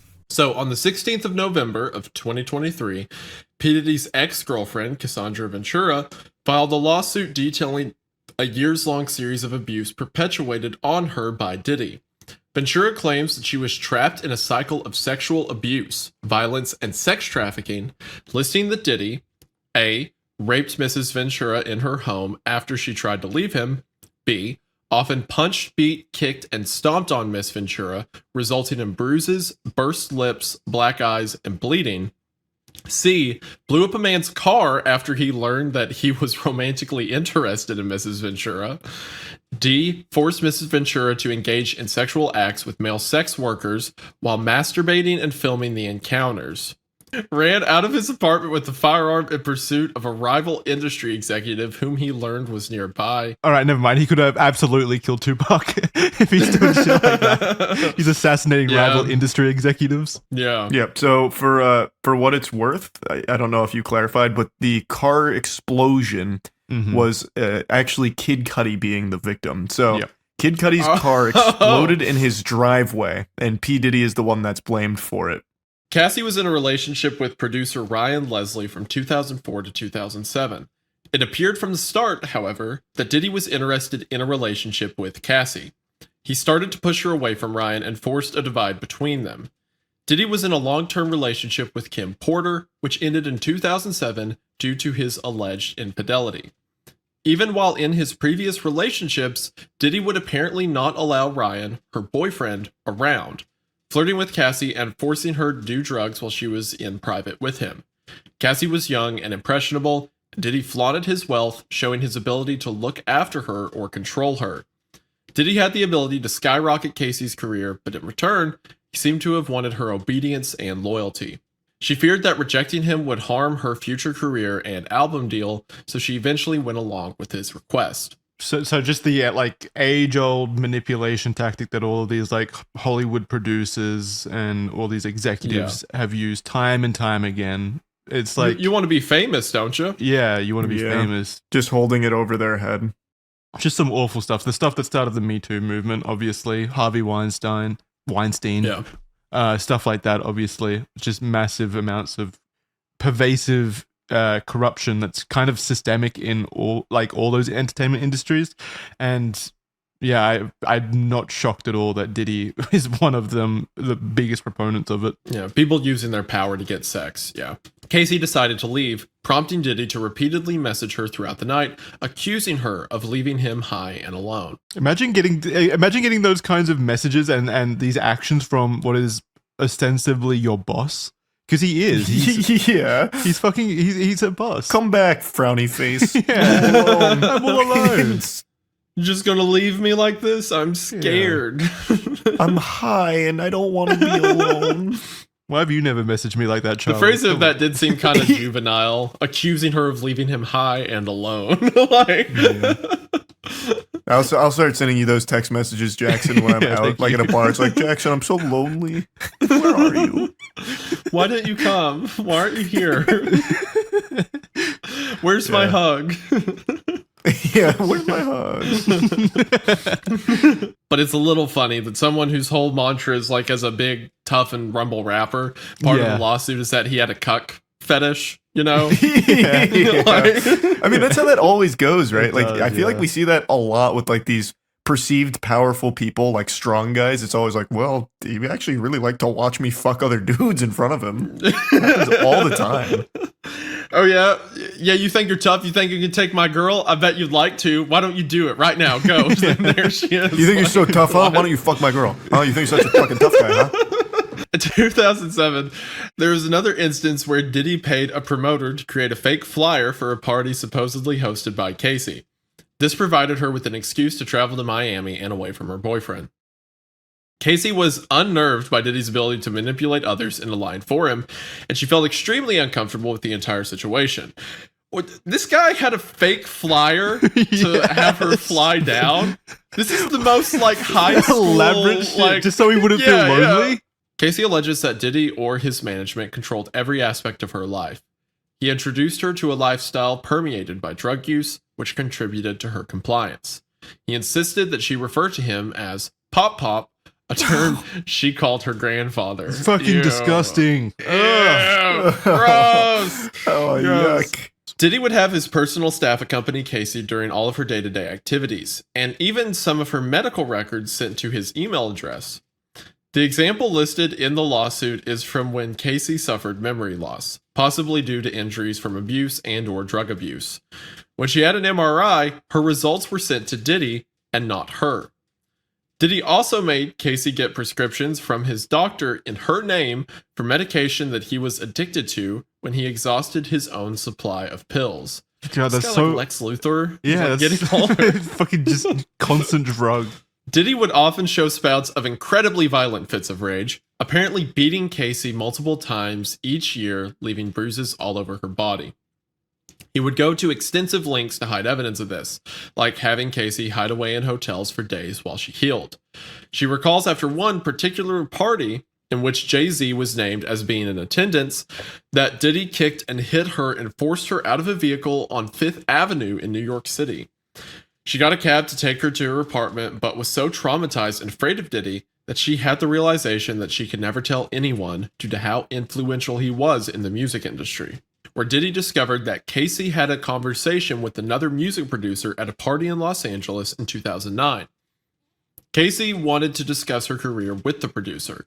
In response, Diddy abruptly removed Casey from the party and departed in a car. Allegedly, Diddy forcibly pushed her into a corner of the car and proceeds to, quote, stomp on her face. Despite the presence of Diddy's security team, the situation escalated beyond their control, which showed her just how loyal his network was. I doubt the security team even like tried to stop it, right? No, they definitely didn't. Casey was expected to find locations and hire male sex workers when Diddy wanted. The situations being frequent, sometimes weekly. He would become so intoxicated and belligerent during these situations and would allegedly also beat Casey in front of the sex workers. The lawsuit lists multiple locations where this, what Diddy referred to as our secret to Casey, would happen, including Trump International Hotel, the London Hotel, the Intercontinental Hotels, and more. Man. Hotel suites would be decked out with baby oil and Astroglide, and Diddy would provide Casey and the sex worker with seemingly endless supply of drugs, including ecstasy, cocaine, GHB, ketamine, weed, and alcohol. What's GHB? I have no idea. I don't know what that stands for. Diddy would film these encounters, and even when Casey deleted the videos, Diddy would claim that he had backups. So using it for blackmail, probably like hoarding these. Oh videos yeah, as blackmail. absolutely. Casey tried to escape Diddy multiple times, but he utilized his staff and networks to lure her back in. During a brief breakup, Casey actually dated musician Kid Cudi. Diddy was irate as he had found her phone and saw emails between her and Kid Cudi. He apparently had a manual corkscrew in his hand and charged towards Casey in an attack. In a panic, Casey escaped to Kid Cudi's home. She returned to Diddy, however, as she felt as though she had no choice when Diddy would ask to just talk to her. Diddy was still enraged and hit her multiple times. Casey says that he threatened to blow up Kid Cudi's car. Around this time, Kid Cudi's car did explode in his driveway, and Cudi has since come out and confirmed her version of these events. It's probably just a coincidence, right? Yeah, just faulty wiring somewhere. Casey says she was stuck in a cycle of abuse, trying to run away, being trapped, apologizing, and coming back. It was a rotation of bruises, black eyes, busted lips, and heavy amounts of makeup. She believes that Diddy paid Intercontinental Century City $50,000 for hallway security footage that showed him beating and throwing glass at her. Man, if that's fucking true, if that is true and they have proof to back that up, that Intercontinental Century City is complicit in hiding evidence of domestic abuse, fuck whoever accepted that offer it had to at be that a hotel. manager or something, right? Because it's not like 50,000 is a bribe to the whole organization or anything. Yeah, it'd be nothing. It'd go to an individual, so they need to find the individual. They arranged a dinner in 2018 where she thought they would be discussing their official separation. However, instead they returned to her apartment after the dinner and he forced his way in and onto her. She repeatedly asked him to stop and attempted to push him away. She was sexually assaulted and this left her traumatized, and says she continues to suffer emotional distress. Just one day after the lawsuit was brought against Diddy, they settled outside of court. The terms of this were not disclosed, and Diddy's attorney in a statement made it clear that this was not an admission of wrongdoing. Cassandra's statement in this says, "I have decided to resolve this matter amicably on terms that I have some level of control. I want to thank my family, fans, and lawyers for their unwavering support." And Diddy's statement says, "We have decided to resolve this matter amicably. I wish Casey and her family all the best. Love." This next allegation is from a woman named Liza Gardner. On November 24th of 2023, another lawsuit was filed against Diddy and singer Aaron Hall. So it was a suit against two people by Liza Gardner for battery, sexual assault, and negligent infliction of emotional distress. The lawsuit was filed within the time frame of the Adult Survivors Act and details an event that happened in 1990.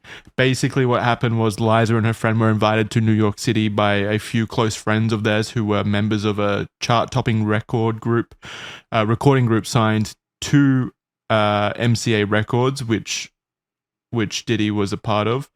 Liza was from North Carolina at the time. She recounts that they met up with Diddy and Aaron at the offices of MCA Records where an event was being held at the time. Diddy and Aaron were very flirtatious and offered rounds of drinks all throughout the night.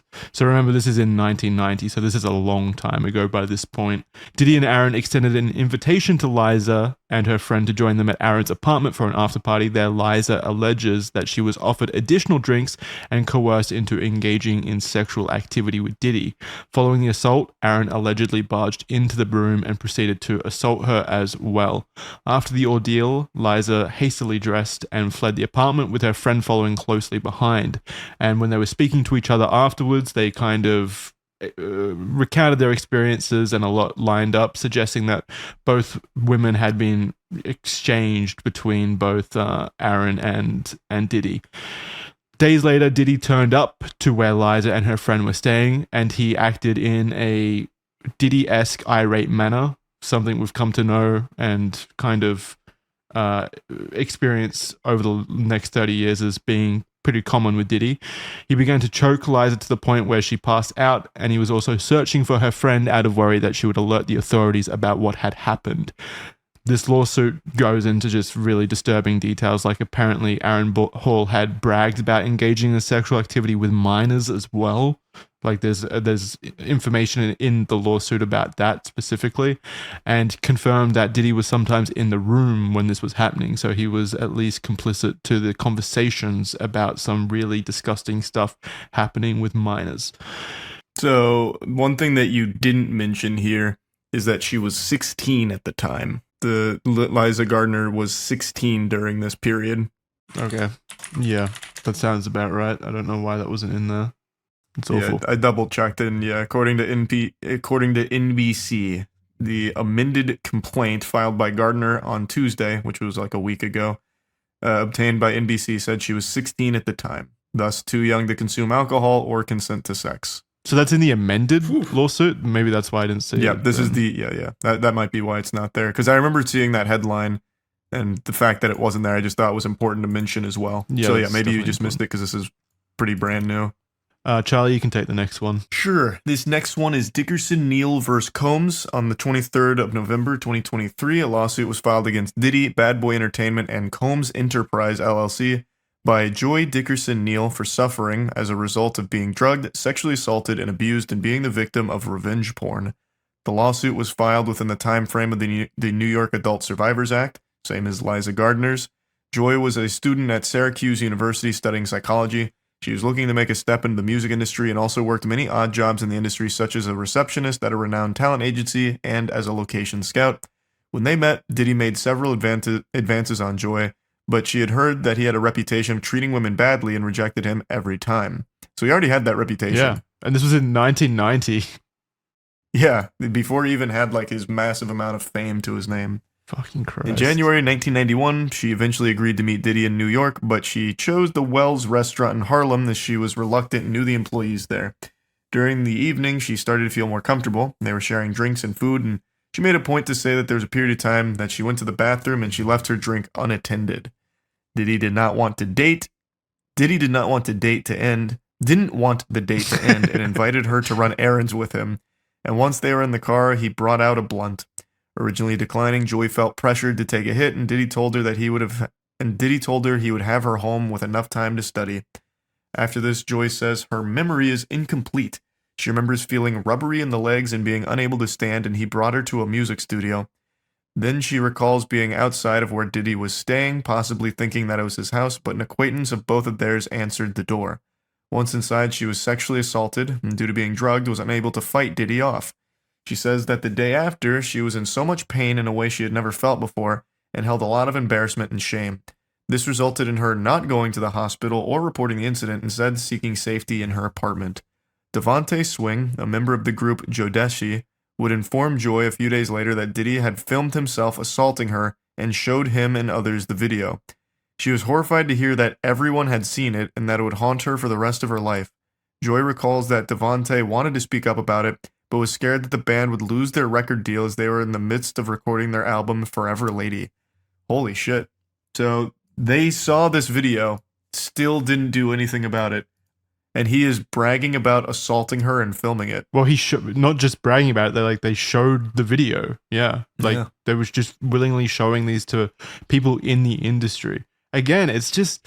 And the dude's like, sorry, we've got this whole deal worked out, Yeah, so I saw you get sexually assaulted and shit. That video was brutal, but we're recording Forever Lady right now, so if you could just tough it up till that's done. Every single time these situations happen where someone gets away with decades of assault and abuse and rape and stuff like that, it's always because there were 100 people who were like, yeah, but I didn't want to make things weird. Yeah.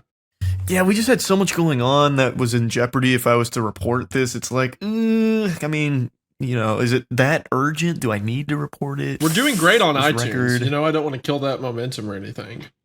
Yeah. What's that fucking saying that's always overused about how the only the one thing that lets bad people do bad things is evil prevails when good men do nothing. Yeah, something like that. That's the Call of Duty quote that comes up when you get killed in COD 4. I'm pretty sure it's a Churchill quote originally, but it gets used everywhere.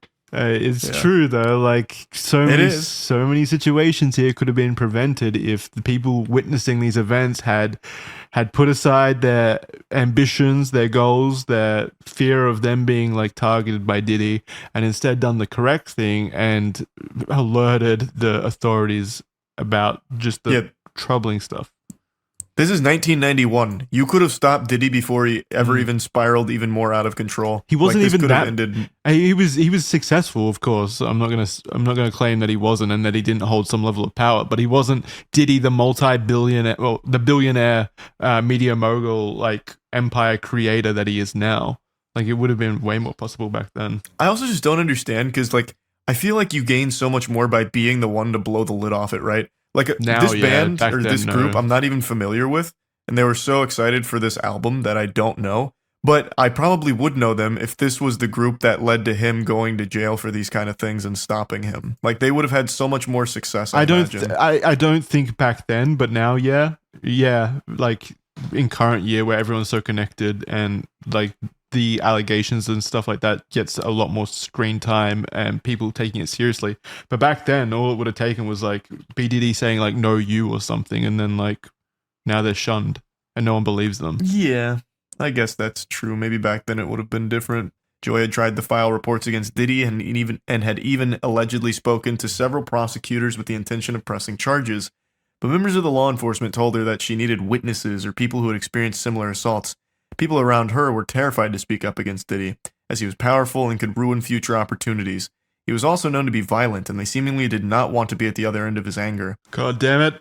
This is Lil Rod. On 26th of February 2024, a lawsuit was filed against Diddy, his son Justin, multiple members of his staff, and Chalice Recording Studio, Love Records, Motown Records, Universal Music Group, Combs Global Enterprises, and more by Rodney Jones. Rodney Jones, or Lil Rod, was a former producer and videographer for Diddy. He worked on 9 songs on Diddy's album Love from September 2022. Put all that together. He worked on 9 songs on Diddy's album Love from September 2022 to November 2022. I thought that was the name of the album, Love from September 2022. I was like, what the fuck is that name? The album name is Love from September 2022 to November 2023. A very specific period of time of love for Diddy. Great year of loving, I suppose. But yeah, so he worked on that album, 9 songs for Love, and he lived with Diddy for months at a time. Lil Rod is said to have many witness statements, video, audio records, and images which corroborate his complaint. Apparently, Diddy required Lil Rod to film him all the time, and on which is a great idea. Which is a great idea if you're committing crimes constantly, fucking Christ. Hi, I'm Diddy. Welcome to Jackass. Make sure you film this. What a fucking idiot. Of course, it's not idiocracy though, it's confidence. That's what's annoying about this to me is he's not an idiot. Well, he is, but he's not an idiot in this way. He's just extremely confident that he's not going to be caught and no one will care. That's what's so annoying. It's his ego. Yeah. So on several occasions took his phone and recorded himself. So he started vlogging his own shit too. Yeah, great. This has resulted in hundreds of hours of footage and audio recordings of Diddy, his staff, and guests engaging in illegal activity. Lil Ron claims to have irrefutable evidence of the acquisition, use, distribution of ecstasy, cocaine, GHB, ketamine, marijuana, and mushrooms. The displaying and distribution of unregistered illegal firearms, case 124CV 01457, document 1 filed on 2/26/2024. Page 7 of 738. You don't need to read it specifically. You could have just said his no, just in case anyone wants to check out the case number and they're only listening via audio, so they can go ahead and quickly remember that case number. Mr. Combs providing laced alcoholic beverages to minors and sex workers at his home in California, New York, the U.S. Virgin Islands, and Florida. Man, they got him in 4 different places, handing out beer to kids. Keep in mind, he wanted all of this documented. Him lacing alcoholic beverages and giving them to minors and sex workers at his homes. Do you think he was doing it to like jerk off to it, like he was proud of what was happening, or was he actually like gonna use it in promotional footage or something? You think he's jerking off to videos of him hanging out with his friends and stuff? Like I don't know why he'd even want any of it recorded. Like there's nothing that you could use that for. Like, oh, I want to. Hey, Lil Rod, can you pull up that party from like 2 weeks ago? I want to see me give this kid some beer again. Well, I don't understand. No, maybe it's when he's feeling lonely. He looks back at it and sees all the fun times he had with his friends. He probably wanted to do like some video with it, or like be like, no, this is my life. This is what it's like. This is the lifestyle, like. I don't know. I think another equally possible thing is this guy's got actual amnesia, like he has memory loss problems from all the frequent drug abuse, and he needs this footage to remember his life. It's like 50 First Dates, the end of 50 First Dates, he wakes up to this playing on the TV to remember his whole life. He's like, oh shit, that's right, I'm a criminal. I beat women, of course. Mr. Combs' chief of staff, Christina Coram, KK, instructed her staff to retrieve drugs so she can provide it to Mr. Combs for his consumption. Christian Combs drugging and sexually assaulting a woman. Mr. Combs detailing how he planned to leverage his relationship with Bishop TJ Jakes to soften the impact on his public image of Cassie Ventura's lawsuit. Young Miami's cousin and or assistant sexually assaulting Mr. Jones. Actor Cuba Gooding Jr. sexually harassing and assaulting Mr. Jones. You didn't know about that? Whoa. No. Okay, this is going to get interesting, yeah. That's a name I haven't heard in so long. And it's not a great situation for it to pop back up in. And it only gets Holy worse. shit. So rapper Redacted on Mr. Combs' yacht consorting with underage girls, sex workers, and R&B singer Redacted in Mr. Combs' Los Angeles home consorting with underage girls and sex workers. I want to know who they are so bad. Yeah. I'm going to send you guys this article because I looked up Cuba Gooding Jr. No, here. it's coming up. It's coming up. Well, this is 9 hours ago. There's no way it's here. Oh. It's just this headline and this picture associated with it is fucking extraordinary. So it says, Cuba Gooding Jr. surfaces in Miami amid Diddy's drama, and it's him on the back of a golf cart looking like really shocked at what he's reading. Like he's reading it in real time. He's on his phone. Yeah. Oh my god. I'm going to throw this up on screen as well. He's got like a vacation shirt. He's got like a vacation shirt on. He's going to a yacht. He's like, shit, I did what? Like he's like, damn, who did I sexually assault? He's in the next picture. He's shaking his fist. Damn you, Little Rod. However, this turned from promises to threats. Allegedly, Diddy even threatened to harm Lil Rod physically, saying he would eat his face off. Diddy even said he would kill his own mother, Janice, to achieve his goals. Jesus Christ. Unprompted? Just go. Yeah, I can imagine how that conversation went. Listen, I will kill my mother right now. Like, I will do in an it. instant. You think Janice is reading these fucking allegations and be like, what the fuck? My son said what? That's fucked up. My son's gonna kill me. Why? Also, eat his face off. Was he on fucking bath salts at the time? Like, what a Probably, yeah. weird threat. According to the lawsuit, Diddy was relentless, intimidating, flaunting his firearms, and boasting about his ability to evade consequences for violent acts to sow fear in individuals like Lil Rod. In September of 2022, Diddy was holding a writers and producers camp at Chalice Recording Studio. Diddy, his son Justin, and a man named G were in a heated conversation that moved from studio into a restroom near where Lil Rod was shitting. Sitting. Is that because you read restroom? Yeah, I definitely thought that said shitting because they went to the restroom and I thought they barged in on him pooping. That's the most fucked up allegation of all. They didn't knock before they barged in. Where Lil Rod was sitting, which was about 2 feet away from the bathroom.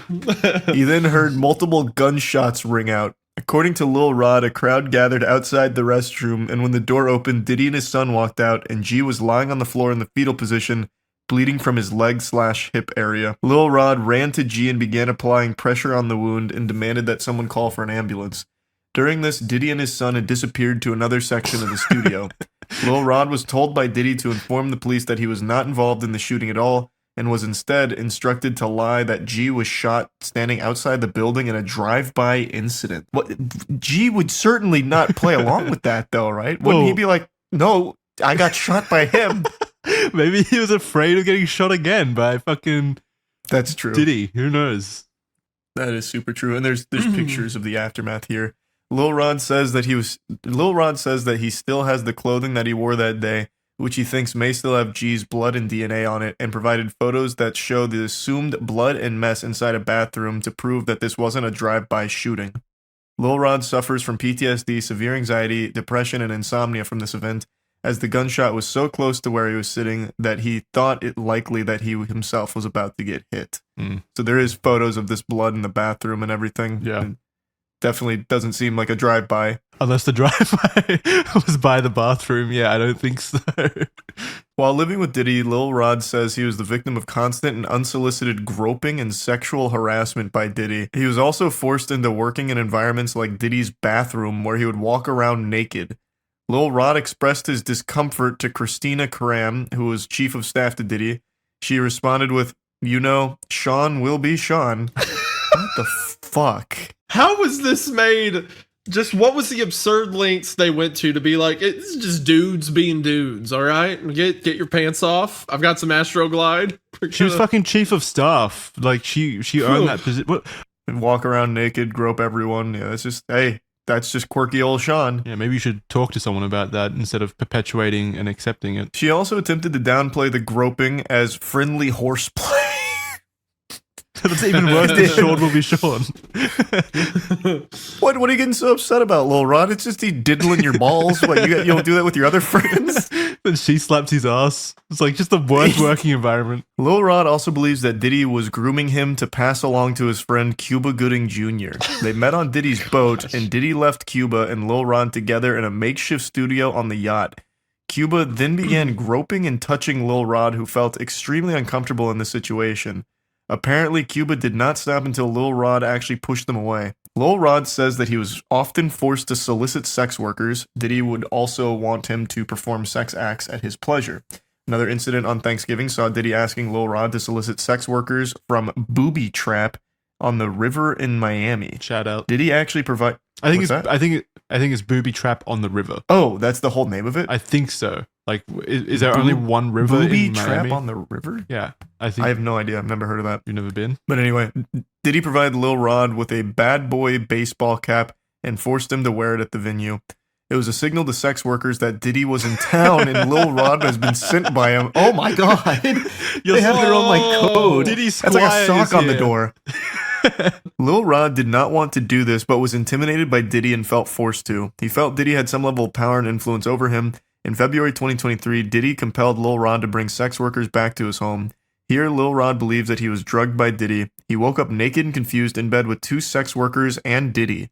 He recalls wandering around the house naked aimlessly. Bro, what the heck? Yeah, he also details that Diddy hosted a listening party at his home in July of 2023, and the party consisted of his son Justin, a redacted R&B artist, sex workers, and underage girls. Apparently, at least 5 of the girls were under the age of 16, Ooh. and Diddy forced all of the women to drink DeLeon liquor laced with what Lil Rod believes was ecstasy. No IDs were checked at this party, and Lil Rod says he felt uncomfortable and attempted to leave, but Diddy forced him to stay. Lil Rod says that there were many people of power that attended these sponsored events and listening parties at Diddy's home that should or would have known that the underage girls were present. Apparently, there were specific bottles of alcohol that were only for females and certain bottles only for himself, staff, and friends. That is fucking abominable. Yeah, it's one of the worst allegations so far. Because if this is happening, I mean, it has to happen frequently, right? It's just, there's so many people involved. He's got his own code language, so this is definitely frequent. Oh, yeah, true. Like the baseball cap. Lil Rod also witnessed Christina Karam order all assistants to keep Diddy high off gummies and pills and made everyone from butlers to housekeepers walk around with packs filled with multiple types of drugs so it was readily available if he asked. Has he ever been sober? It doesn't sound like it. She made Lil Rod carry around a drug pouch on multiple occasions. Another shocking allegation made in this lawsuit was that Diddy has hidden cameras in every room in his house, which I 100% believe. So my guess is that Stevie J video came from one of Diddy's listening parties where he started doing whatever was on that video that he secretly He's clearly recorded. got like a bunch of footage of all these powerful people, and that's probably why Stevie J went to bat for him against Lil Rod. So Lil Rod believes that Diddy has incriminating videos of important celebrities, music label executives, politicians, and athletes without their knowledge and in compromising acts. So anyway, the quote from this is, "I have never seen any lawyer in any pleading in any court accuse people in companies of criminal conduct without the slightest basis and then try to file an amended pleading completely jettisoning every allegation underpinning the original claims and substituting completely different and can someone pronounce that for me? Irreconcilable. Thank you. Allegations to support the very same claims." So that's from Universal Media Group's or Music Group's lawyer representation. So they're claiming that because the lawsuit was amended, this is clear, irrefutable proof that some tomfoolery is going on and such. So I don't know if that. I mean, there's fucking photo evidence and apparently hours and hours and hours of footage evidence of all the stuff that Lil Rod is talking about here. I mean, throughout the document, I've got the pictures here. So it doesn't seem like it's just made up to me. Plus, there's a history that you can pull from the other lawsuits and the other victims of Diddy. So many people talk about it. And that brings us to the next thing, which is something that happened very recently. So on Monday, the 25th of March, 2024, authorities from the US Department of Homeland Security conducted raids on Combs' 2 residences situated in Miami and Los Angeles as part of a federal investigation into sex trafficking. So they clearly had information If the lawsuits corroborate an unrelated Homeland Security investigation of sex trafficking, that they think the federal government thinks it's worth it to raid 2 of his houses at the same time. Yeah, shit's not looking good for PD. Like, not looking good. Yeah. We didn't even really touch on sex trafficking in the allegations. Like, I don't think that this investigation by Homeland Security has even been spurred on by the allegations themselves. No, it hasn't, because sure, it can be implied, like maybe sex trafficking was happening with some of the underage prostitutes and stuff like that, but like it's not like a few celebrities filing lawsuits made Homeland Security decide to do this. They've been doing their own investigation for a while. Yeah, that now everything's coming to light at once. So if their determination is that they need to execute a search warrant for an investigation into sex trafficking on 2 residences owned by this guy, they've found something that led them to a search warrant being justified, which is pretty concerning. And also speaks to something much larger here. Validates the lawsuits as well. Also, he was not at either of these residents because allegedly he had received some kind of tip that this was going to happen. So this is when like the fleeing allegations came out where he had run away. So he had abandoned both of these properties. He was well aware this was on its way.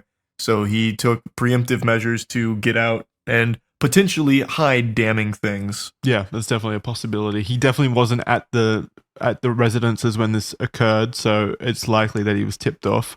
That's good. If there's something there, which I assume there is, they would have found it. Well, I don't think there would be, since he clearly knew this was coming. I imagine he got everything out that would be a problem.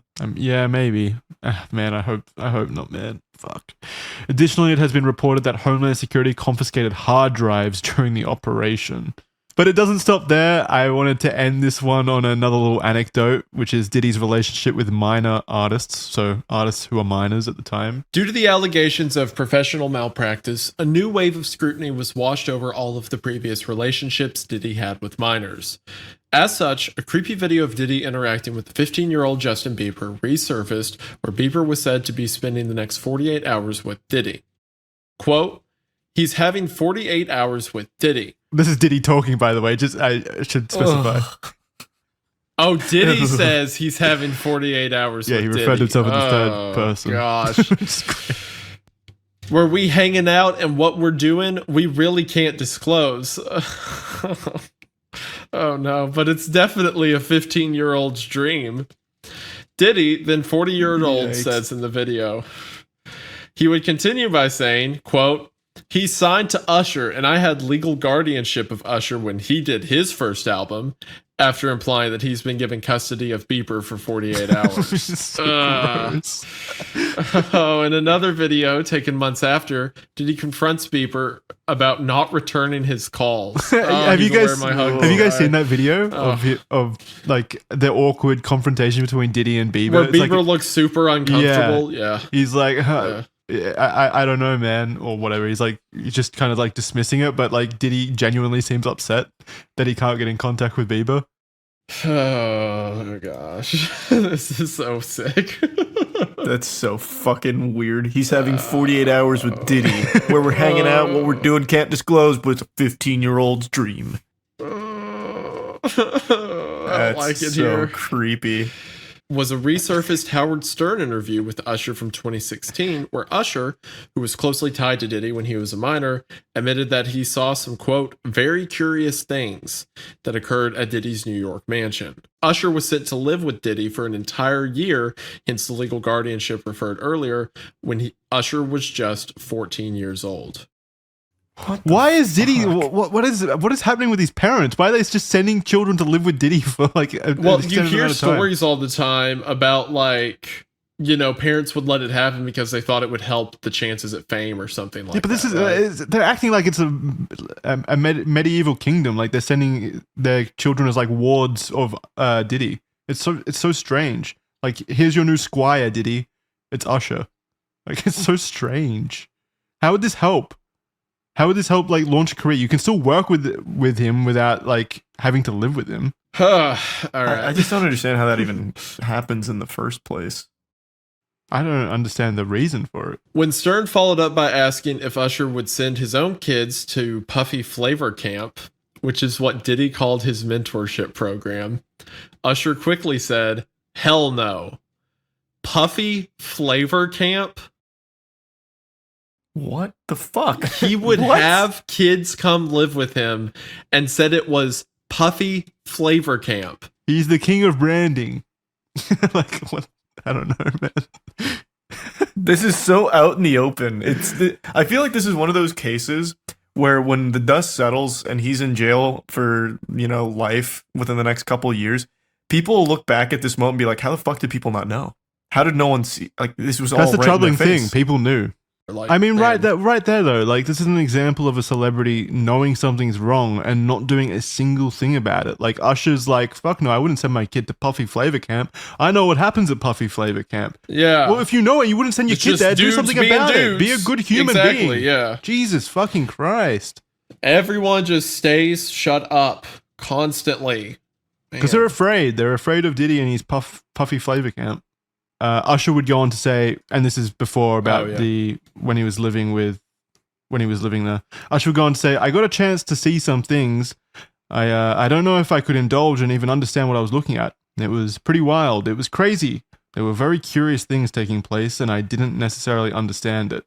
We can't know with guaranteed certainty the validity of the multiple claims of the lawsuits, but there does appear, I mean, it's undeniable, there does appear to be a troubling and problematic history of abusive behavior and, frankly, just shocking activity by Diddy that seems to be overwhelmingly illegal and also overwhelmingly covered up by an industry that seems to have a habit of turning a blind eye if it means career security and progression. I don't think any of us disagree with that statement, right?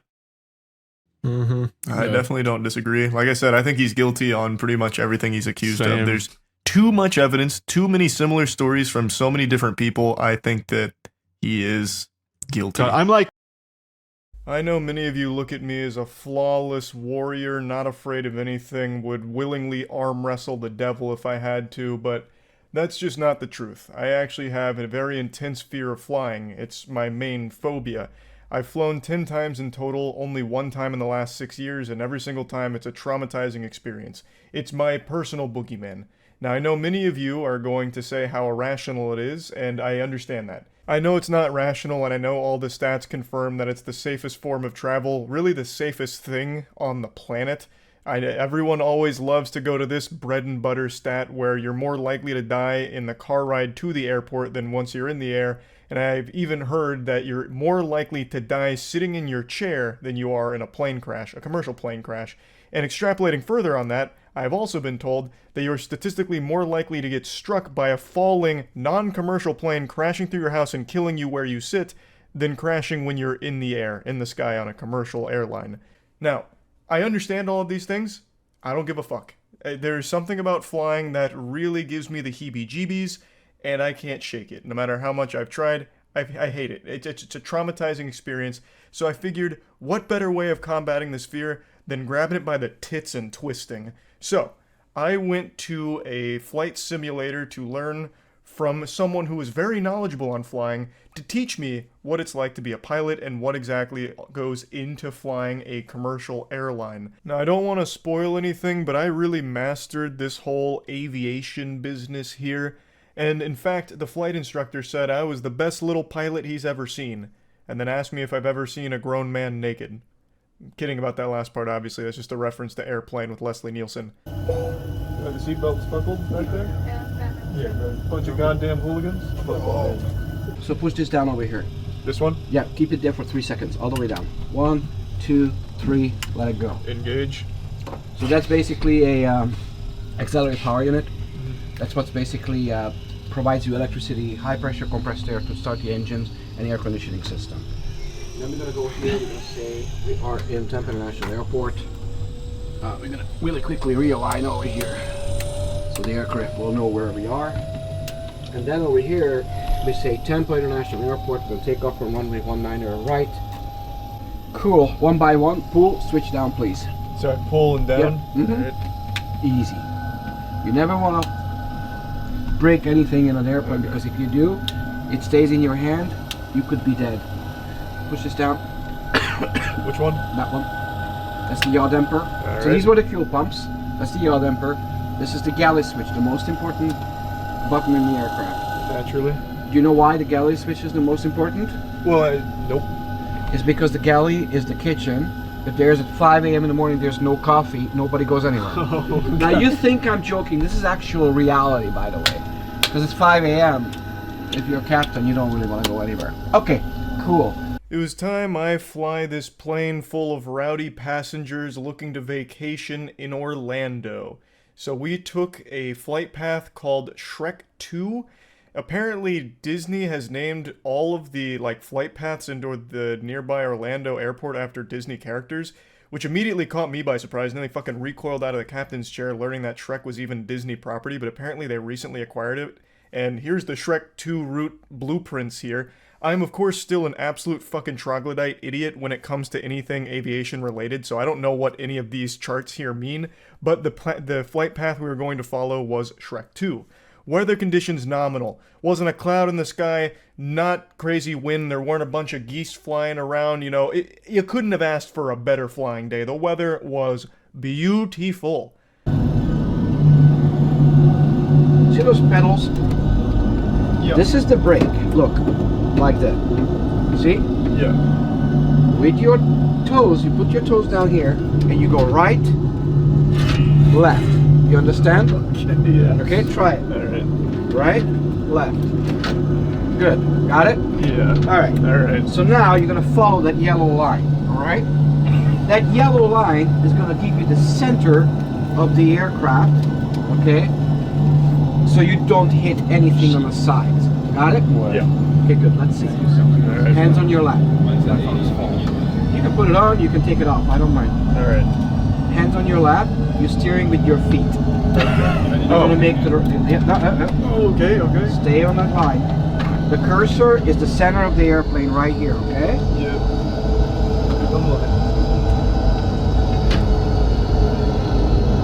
Oh, that's pretty good. You start going to the right.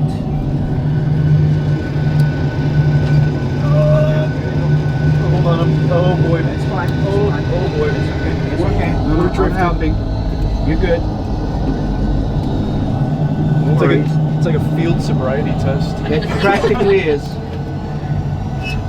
Right now you're really drunk.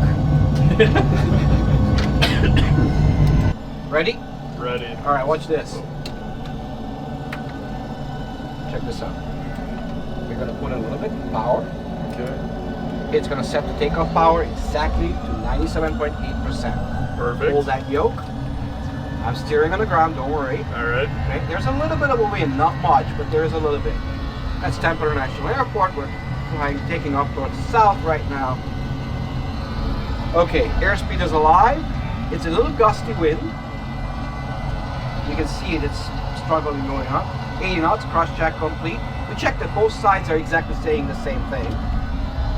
Okay. Yep. At 135 knots, you're starting to pull up, okay? Alright. But no more than 10. Rotate, start pulling. Pull. Now once more than 10, so you're going to push forward. I know you're strong. There you go. You would have hit the tail. Positive rate, gear up, RTO off. 250 knots on level change. Lights. See that beautiful cross in the middle? Yeah. You see the center of the cross on the right side? Yeah. Start turning to the right. So small movements, gentle, smooth movements.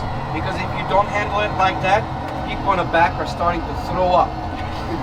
Got it? Got it. Beautiful. Let's see how you do. I'm gonna make 2,000 feet per minute. That's a lot. Everybody in the back just literally lost it. Okay? Easy. I'm getting her back in control. Smooth. There you go. There she is. Good job. She's fickle. There you go. Now, you want to know how we fly this for real? Yeah. Alright, push this button here. Good. Now, this is the procedure, okay? This is a really important procedure. Let that go. Alright. I put my feet up here, and I start playing Angry Birds. Alright. The airplane is an autopilot. It flies all the way to Sydney, Australia on its own if it wants. You understand? Jesus, alright. The amount of technologies in this thing is absolutely mind-boggling. You get 2 fuel pumps for each tank. You get 2 pilots, 2 engines, 2 displays, 2 flight management computers, 2 autopilots, 2 engine start switches, 2 of everything. There is nothing that is a single thing. Now, if I put this into level change, it's going to keep this power, which is 95%, okay, actually 96.1. It's going to pitch down now, you see, going 2,000 feet per minute, so it can gain airspeed, okay? We're just about to reach 11,000 feet, okay? And because we're going all the way up to Shrek, we can actually, by the way, look at, these ones are you wondering what these points are? Yeah. Okay, so watch this. These are waypoints, okay? There's that many. And every place in the United States, there are highways in the sky. And all of these, those little crosses over here, and these little things over here, like that, this is Shrek. Those are all intersections in the sky. Is this sticky? That's probably what it is. Alright, Oh, I'm gonna turn this off. So the route now is stinky? Yeah, we're gonna do that. Okay. Alright, now we're going to set up for arrival. 111.90 here, please. You have a big button, okay, and a small button. 111.90, like this.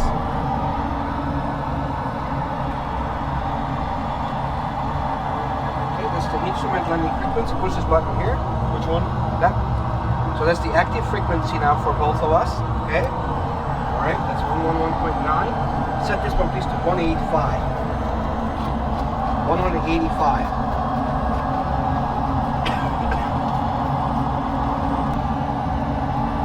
Beautiful. You want to take over? Yeah, I can assume control. Alright. Push the button over there. Make sure this one is not going either up or down, and you follow that cross. Alright. Push the button. Autopilot is disconnected. It's all yours. So that beep, beep, beep, beep, that means you went above 11,000 feet by 200 feet. Oh, okay, and that's right? That's not good. Okay, we don't like that. Charlie, do you need glasses? No, I just want to make sure I'm like firmly planted here. Now at the same time, you'll look outside as well, right?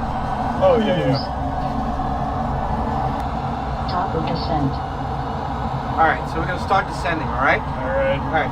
Set this one please, while you're flying that, set this one down please to 5,000 feet.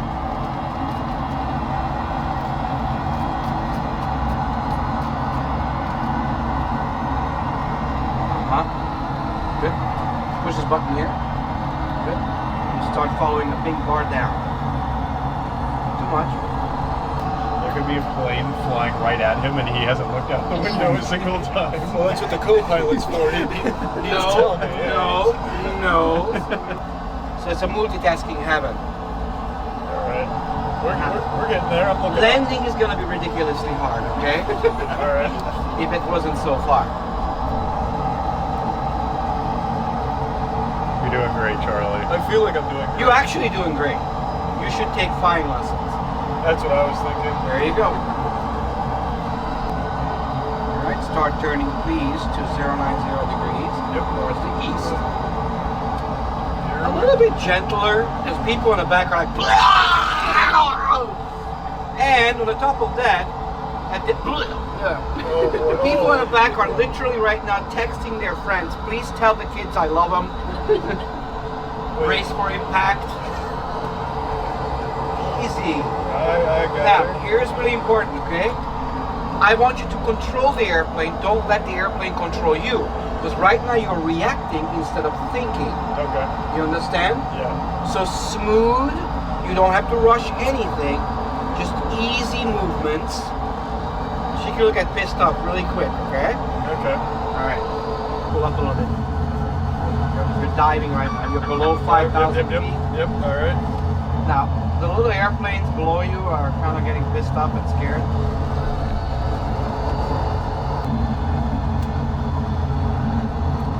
Just ever so slightly. About maybe 500 feet per minute. Okay. That's it. Alright, we're 237 knots. Climb, descent. We're going to start turning towards Hollow intersection.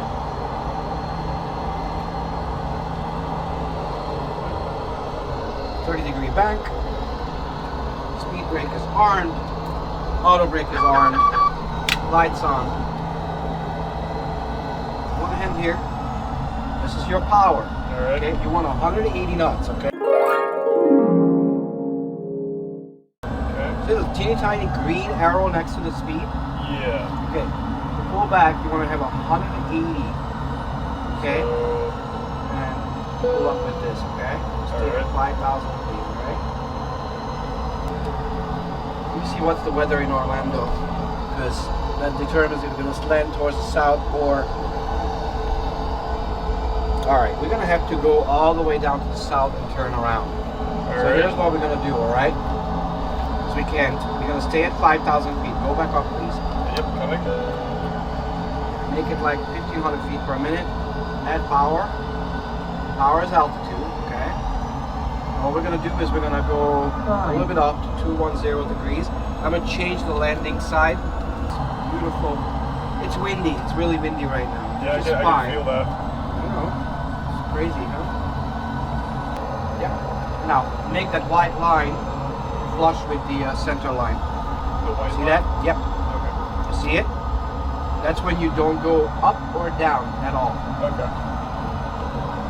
He's so focused. I'm trying not to kill the passengers, Daniel. Pull up, pull up, pull up. Okay. Look outside. You see the airport? Oh, yeah, there it is. Yeah, well, we're gonna go down and come back up. Okay. Are you sweating yet? A little bit. I'm sweating. You will on landing, trust me. Pull up, pull up. Yeah, there you go. Oh, too much, sorry, yeah, sorry. Pull up, we're still going down. There you go. Just ever so slightly, go up just 100 feet. There you go. See? Yeah. 4,920, you're doing great, man. Alright, I want you to go down please to 3,000 feet at this point, alright? Alright. Gently. Yep. Just like when you go down on a hill, you pull back on the gas, right? Yeah. Hands here.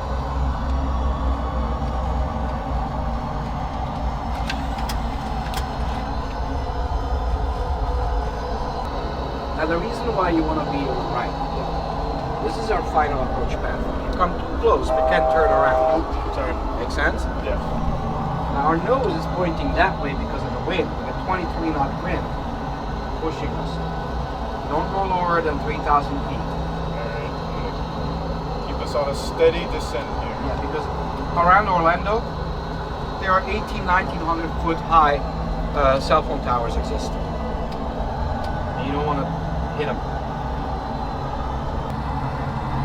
So granted it's windy, okay? Yeah. It's okay. 7 seconds to spool up the engine, 15 seconds to spool down. So it's like, think about this, okay? You go from if you fly a Cessna, that's like a jet ski, okay? And now you're in a cruise ship. Okay, it takes time until things happen. Okay, approach is set, localizer is captured. Bank angle. Yep, that means we turned a little bit too much. This is what people in the back kind of like uneasy. But 45 degrees they can take. Anything more than that, it's sideways. It's not happy. Okay. Yeah, that makes sense. Yeah. Do I want to be back at 180 or? Yes, please. Slow Okay. down. Good observation. All right. At this time, I want you to pull this out. Please put it down. Okay. Gear down. Flaps 15. We're gonna slow down to 145 knots. Okay. All right. Good. Lights on. Flight attendants, please be seated for landing. All right, my friend. To the left, please. Yep. Okay, look outside. See it over there, right that thing? Yeah. That's gonna be your runway. Okay. Okay? Just around there, all right? Yeah. You'll see it better when we get there. Stay at 3,000 feet, please. Oh, right. And add power before it because you're gonna literally stall. Okay. So right now, you're gonna get 40 degrees flaps.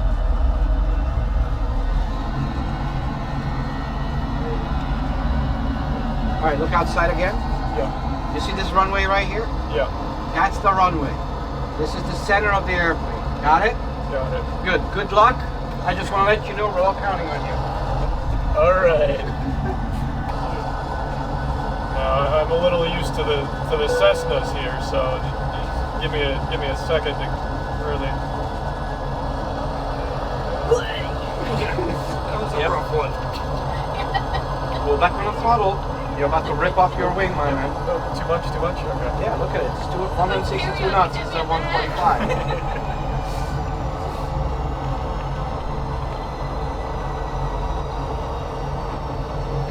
You're about to stall out. Look at your speed. Yep.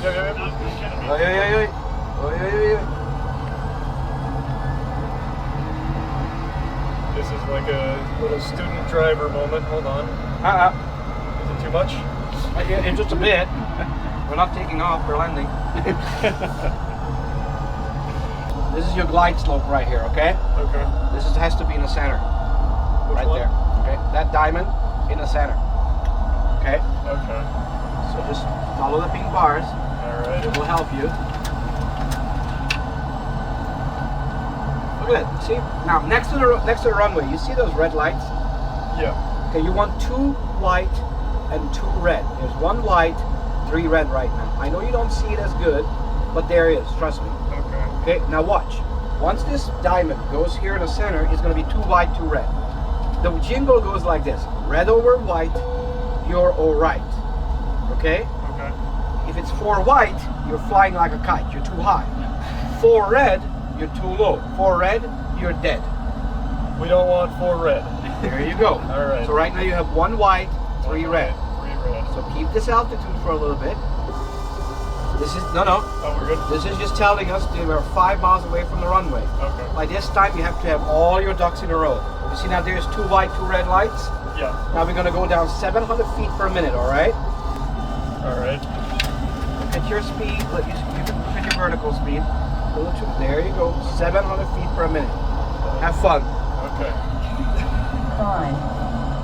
Good, start going down a little more. All right. You're above the glide path. Okay. Pull back on the throttle a little bit.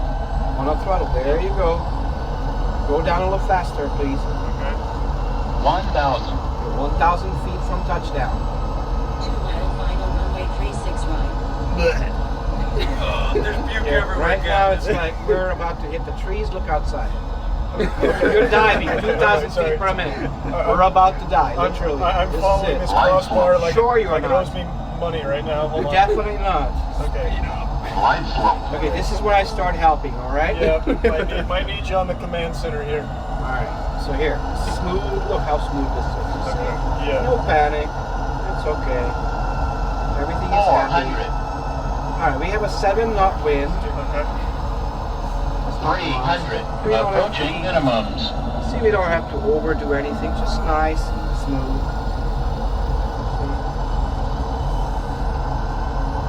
1,000. 200 feet, this is when you decide, am I going to land or not? This means we just arrived at the beginning of the runway. That beep, beep, beep, beep, beep. If you could not see the runway because there's fog, that's what would tell you you're about to touch 40. down. Okay. 30. 20. It's just fully, okay. 10. Ladies and gentlemen, welcome to Orlando International Airport, where the local time right now is... It was getting a little hairy there for a minute. We're going to go to the gates. Alright. Wow. Great work. Not one of my smoothest rodeos. It was just a lot of... There was geese flying around and had to avoid them. I feel like I focused too hard on the pink crossbar and I wasn't looking up enough. Everybody does. Yeah. Everybody does, because what happens is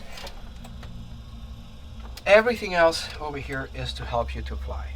This guy over here is your speed, your altitude, your RPM, your heading. It's the same in every airplane. Make sense?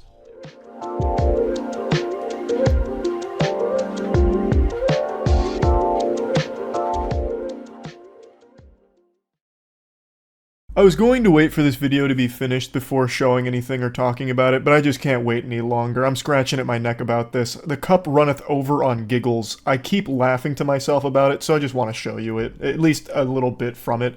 A few days ago, my friends and I thought it would be a banger idea to go to a comedy club and perform a stand-up routine, a nice tight 5. But we wrote each other's material. We drew names out of a box, and we would write for whoever we got. Kind of like Secret Santa, but instead of giving a gift, we're just giving pure fucking cringe. It kind of became a competition to see who could make the worst stand-up routine that would have to be performed by the person you got from the box in front of an audience. A live audience. And I was blessed. I got Matt. And I knew I could do something diabolical. I think I created one of the worst stand-up routines most of you have ever seen. This shit is so bad, Amy Schumer's probably gonna steal a few jokes from it. And I just need to show you it.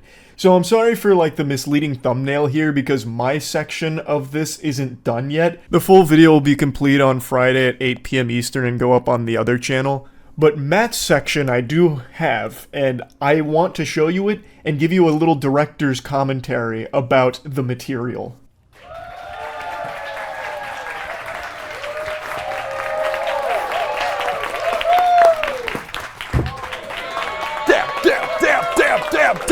Damn! Woo! How's everybody feeling tonight? That was pathetic. How's everybody feeling tonight? Oh. I said, how's everybody feeling tonight? That's better. This was filmed at noon on a Monday. Prime time for aspiring comics. A little matinee stand-up. And that wasn't even on purpose, by the way. I wrote this before I knew when and where we'd be performing our stand-up, so I'd already wrote in, how's everyone feeling tonight? And it just so happened that it's fucking first thing in the morning, so that was great. Now, the idea behind it was, I wanted Matt to come out with bombastic energy. That was actually my direction in the script.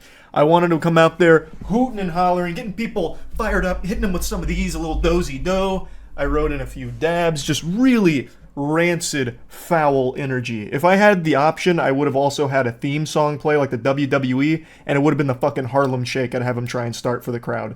I wanted this to just be off the rails, off rip. And kudos to Matt, because he sent it. That was 110% out there. Now, I do want to mention that I did make a request of the audience to do their best not to laugh during his performance.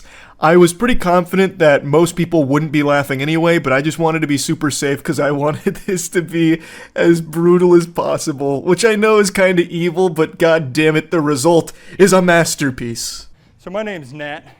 I'm from Tampa. Yeah. Whew. Tampa! Tampa! Damn, damn, damn, damn. Oh, fuck. All right. I'm going to put some smiles on your faces tonight, even though you guys aren't really feeling into it just yet. Let me get a little movement here. So I've been working on some new material. No pity laughs, please. It's all fucking hilarious, though. Okay.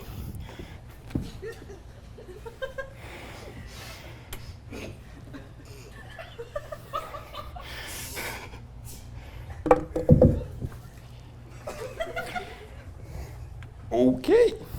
The audience didn't laugh even a little bit, not even like a small sympathy chuckle. The little giggling you can hear is for me, Aaron, and Chase going ballistic.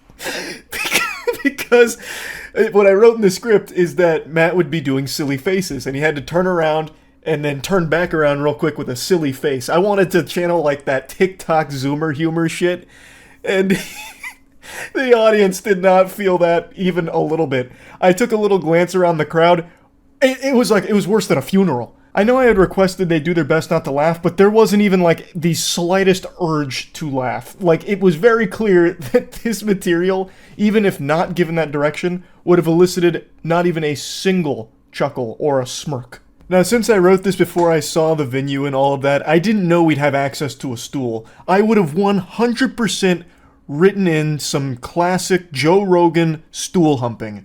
I didn't know the tools we'd have at our disposal. I didn't know the equipment we'd be working with, so unfortunately a huge missed opportunity here for some stool fucking. That probably would have sent the crowd into gut-busting fits of laughter. Like, they would have been sounding like hyenas out there with how hysterical that would have been.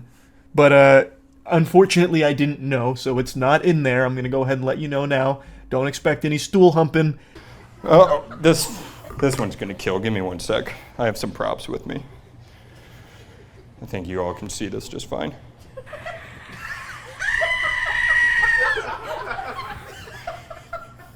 Okay. Sorry, I have to work with 2 phones here. All right, so you know the old story. They say you give a man a fish, he eats for a day. But you teach a man to fish and he eats for a lifetime. Those idiots never met my girlfriend. That pussy's so juicy it'd feed you for 2 lifetimes.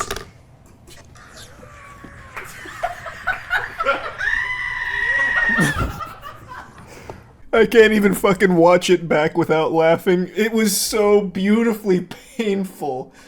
So, let me explain a little bit about this little humdinger here. So, I thought prop comedy would slay. I thought that'd be the secret sauce here, the chemical X for the routine to really flourish. Except I didn't have access to any good props. So instead, I did the worst possible idea, which was tell Matt to queue up a video of the goat screaming sound meme. So instead of it being like a prop, it was more like a soundboard to complement some of the worst written jokes I could think of. So like the juicy pussy one. Also worth noting, Matt has a wife, and she was there.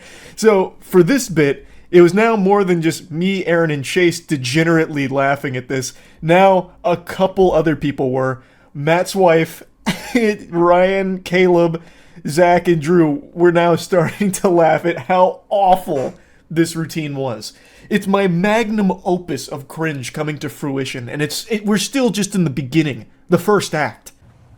Wow. All right. Sorry to my wife in the crowd. Oh, sorry, a different video started. I'm new to this. Oh, God, I'm going to skip that part. Speaking of my girlfriend, she said she was tired of my indecisiveness. So I told her I decided to leave. It won't play again. I fucking hate it here. Let me pull it back up. Sorry. You can see panic start to wash over his entire soul here. This is a war zone now, and Matt's in the center of the artillery shells of cringe. The only people laughing even a little bit were us. I honestly thought for a moment someone might start heckling him. And I think if someone did do that, Matt's heart would have stopped right there on stage. We would have had to take him out in a stretcher. Oh, man. So, he skipped a lot of jokes. I was actually going to really milk the shit out of the goat screaming sound effects. I wrote like a few other jokes that would end with the goat scream. So, like, one of them was... Here, I still have it written down. I'll just read one verbatim, because, I mean, they're not exactly the, top shelf material here. But damn it, I would have loved to see him performed. So, one of them that he obviously didn't say, I tried to masturbate to VR porn, but I wasn't ready to actually feel like I was in the scene. So when the girl squirted, it acted like a jump scare, had me going, goat scream. What I didn't plan for was how difficult it would be for Matt to use technology up there. I thought he'd be able to just hit rewind whenever he needed to, but it turns out he had autoplay on, and it went to an Elijah Wood documentary, which it threw everything out of whack. But I had a couple more jokes like that would be goat scream sound effect as the punchline. It was going to be putrid. I also had a couple scrapped ideas from the script. I was going to have a ventriloquism segment in there, but since I couldn't find props, I obviously couldn't find a ventriloquism dummy. But damn, I'm still so happy with how all of it had turned out. All right. Okay. So I'm starting to think these aren't going over very well, so we're going to go back to the classics. You guys hearing that? Okay. All right. Sir, I am going to read your mind. You thinking of something?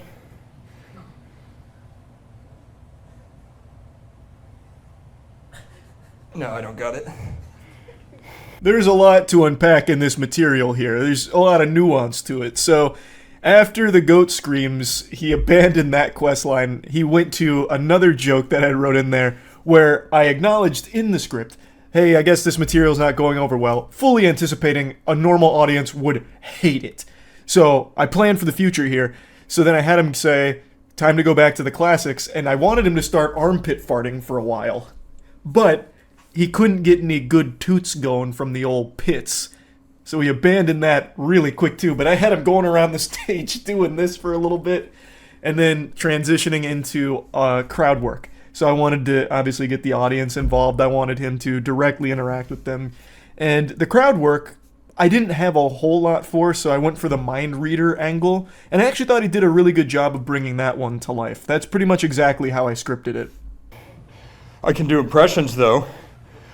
Foo Fighters, you come to me on the day of my daughter's wedding and you say to me that my silly faces aren't funny.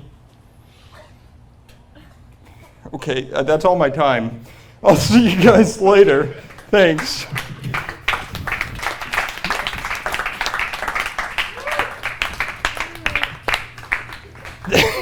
Charlie, I fucking hate you. A brilliant finale, a wonderful conclusion. I had envisioned the routine taking close to 4 to 5 minutes, but I think as it became very clear that the audience wasn't really laughing at the jokes, Matt started to speed run through the material, missing a couple very important elements to it. But overall, what an incredible performance from Matt, huh? Give it up for Matt. The stand-up career is looking promising, I must say. The way he was able to fully commit to it, I think, is nothing shy of extraordinary. And I think the audience, while they may not have, loved it in the moment, they'll look back on it fondly as a core memory. Damn. So this is how bad stand-up can get. I was there for it. And that means something. That's special. But I'll tell you what, sports fans, I certainly loved it. Ooh, Tampa! Tampa! Damn. Oh, fuck. All right.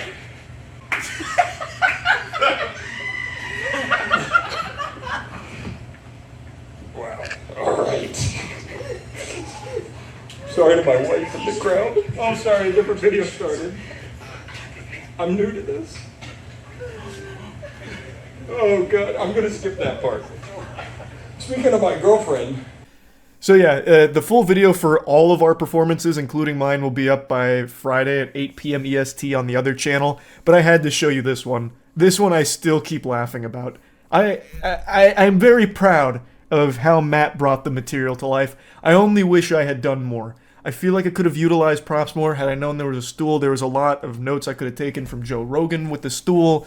Like, there's definitely room for improvement. Maybe we do it again in the future, who knows, but it was a lot of fun. That's about it. So yeah. Friends, I am so deep in the void right now. I am down the rabbit hole of looks maxing, and I don't know if I can ever get out. I'm starting to believe we really do live in a simulated universe because I am in the darkest corners of this, and I can't believe that this is real life. I'm in the looks maxing matrix here, and what I see disturbs me.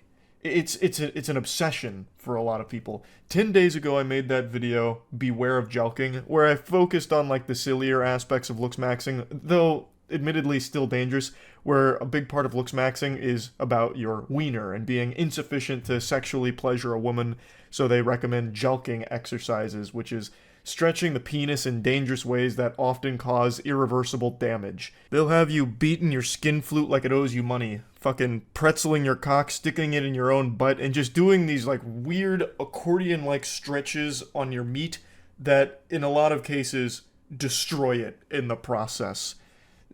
And I was making a video kind of just talking about that and joking about it because jelking is something that I'm familiar with because it was an old internet meme and something I also tried when I was young, stupid, and desperate. But when I made that video just 10 days ago, I was at the surface level of looks maxing. I still had my water wingies on and I was above water, but now, brother, I'm a fucking seasoned veteran. I have seen some weird shit with looks maxing and I want to share a little bit of it with you.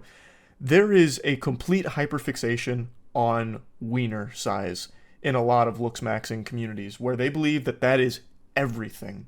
And they spend every waking hour of their day doing all that they can to penis max, like everything they can to stretch and contort, or even drugs in some cases to increase the size in any way at all, even just like a fucking millimeter, they are doing. And it's really sad because that's like their whole life right now.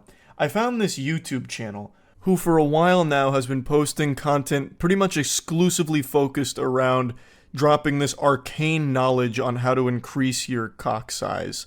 Like, just look at some of these. The Best Extender 4.0 is here, and then that doohickey looks like some kind of gadget that Wile E. Coyote would use to try and trap the Roadrunner, like a bear trap for it. And that's supposed to be something for your most sensitive area on the body? Like, my God, please have mercy. And then he does like these interviews with people, so like how women react to giant penis. Like his whole mentality is all about his cock And it's, I don't know, like this obsession from not only him but like the comments is so baffling to me. So you see that video right there, how porn stars blow massive loads? I decided to go to the comments and I saw this. I tried everything to blow bigger loads. Kegels and supplements and drinking 3 or 4 big glasses of celery juice a day. Hydration helps, drink lots and lots of water. Outside of that, yeah, it's genetics. I've always been a dribbler, and I always wanted to fire rope after rope of semen just like Peter North did. I'm unfamiliar with the work of Peter North, but he speaks about him like he's the Babe Ruth of cum. Now there was a guy who nearly drowned some of his co-stars. He's probably been retired for 10 or 15 years now, but 80s, 90s, and early 2000s, that dude was the GOAT when it came to the old money shot. This dude's got an entire diet around increasing load volume. Why? It's not that important. I mean, I guess it's a cool thing to be able to do if you're fucking dumping DNA by the gallon, like, I guess? But it's really not important enough to start buying supplements for it, drinking 4 glasses of celery juice a day. This man's training like Rocky Balboa, but for cum. Like, brother, it's not that big of a deal. And neither is having an average size willy. Like, if your Johnson isn't pushing 8 inches, it's not the end of the world like a lot of these looks-maxing gurus are trying to scare you into thinking it is. It's not like you're going to be, you know, forced into a life of solitude and, you know, virginity because you have a 5-inch penis or whatever. Like, that's not the case. You need to play with the cards you're dealt. Like, and buying into, like, supplements and the extender medieval torture device, all that kind of shit, it's highly unnecessary. Penis extender that I can use throughout the day without it interrupting any part of my day. I wanted something that I can simply wear and forget about it. I didn't want to feel it too much. I didn't want it to bother me. Unfortunately, there hasn't been anything like this on the market. And if you're following me for long enough, you realize that I tried so many different ways to rig my own device from using different materials together. However, since now I have the resources and I have the connections to be able to manufacture such device, I present to you the new best all-day stretcher right here. Now, if you want to stretch and make your penis bigger in the most comfortable way, this is it. I guarantee you there's not going to be anything more comfortable than this. Holy shit, a whatchamahoosit designed to stretch your penis all day? Just trying to fight for a couple millimeters? That is not a battle worth fighting.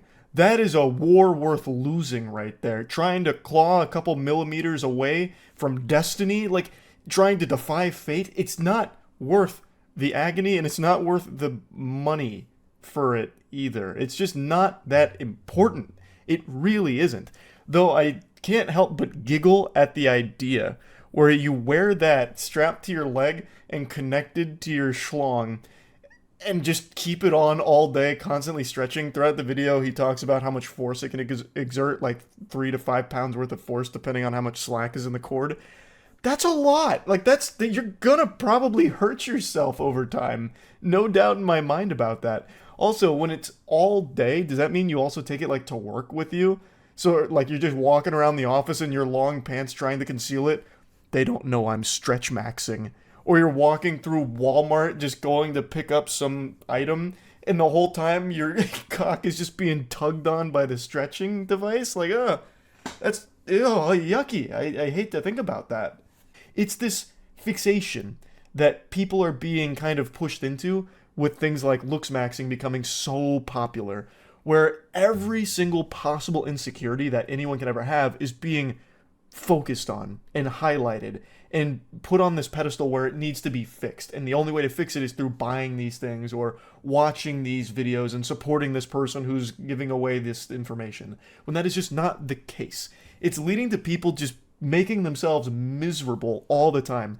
Like I said in the last video, there's a couple of positive things about looks maxing on like a very basic level, such as telling people that it's good to brush your teeth, it's good to take a shower, it's good to like fix your hair or dress nice. That's all very positive general advice. That's basically just being a parent to people, to be honest. Like that's not this level. This is where it gets dangerous, and it's really done by bad actors that are peddling shit to you to make money off of your insecurity that they are only exacerbating. It's just a horrible practice of keeping people miserable and always feeling insufficient so that way they're responsive and more susceptible to buying this kind of garbage or subscribing to the people that just keep feeding into this belief. And it, like I said in the last one, it must be really confusing growing up in this kind of landscape right now because it's so prevalent. where you're getting told that, you know, getting laid is extremely important, and in order to get laid, you need to have a 6-figure income, you gotta have hunter eyes. If you don't have hunter eyes, well, hope you enjoy no pussy for the rest of your life. You don't have a chance. Just all kinds of awful things. I could sit here and play 1,000 looks maxing videos and shit on them, but at the end of the day, I actually just feel bad for the people who are constantly being fed that. Just being told all the reasons why they're ugly, and the only ways to fix it are by following these guides or buying these courses or these products. That's just fucking miserable. And then what inevitably happens is you brainwash other people into following this path, and it becomes like a cult, a looks-maxing cult, where they've bought in and they will never come to terms with the reality that they've been scammed, pretty much. Or they just never realize that the things they have been peddled about, like how important, you know, the cantle tilt is or whatever, really don't matter that much at all. You don't need to be mewing 24 hours a day, mewing in your sleep, in order to get the perfect chiseled jawline, in order to lead a happy, successful life and have a significant other.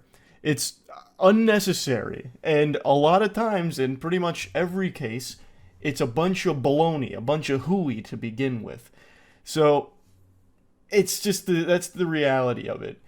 I was shocked in all of my looks maxing deep dives I've done over the last 10 days to see how many people defend it. That was the weirdest part to me, and I really think it's because they've just bought into it and then feel trapped, like they have to keep supporting it, otherwise it was all for nothing. But yeah, I just had to rant about looks maxing a little bit. I've spent too long in the rabbit hole to not talk about it a little further past the jelking video. So yeah, that's really about it. See ya. Shitting on Fortnite content isn't brave, it's the lowest hanging fruit on the internet. The content is fucking abominable and we all know this. You have those incredible trends such as 1 kill equals 1 centimeter of my girlfriend's areola that I'll show on camera, doing Fortnite dances in real life while nude, subscribe to my channel for a Ghoul Trooper skin, 10,000 V-Bucks, and a personal rim job from my mouth to your asshole. And then you've got conspiracy theory videos like, is Area 51 actually just a cover for the Fortnite cube? Just absolute shit is what I'm getting at. So me shitting on it doesn't make me a hero. But I'm gonna shit on it some more. Atop the Mount Olympus of suck-fucking Fortnite content, there stands one champion. His name's Exility. It's all just clickbait nonsense like, Fortnite will fuck your wife while you're asleep, and here's how. Oh, and then the follow-up video, Ninja will fuck Fortnite's wife while Fortnite is asleep, and here's the evidence. And it's all just clickbait bullshit that's all padded for 10 to 20 minutes longer than it should ever possibly need to be. This is from one of his newer videos. Fortnite's gonna be offline for a while. The East Coast is in a declared state of emergency because of Hurricane Florence, which is on a fast track to North Carolina and headed directly for Epic Games offices. If Epic Games doesn't do a good job preparing for this catastrophe, Fortnite servers could go offline for months.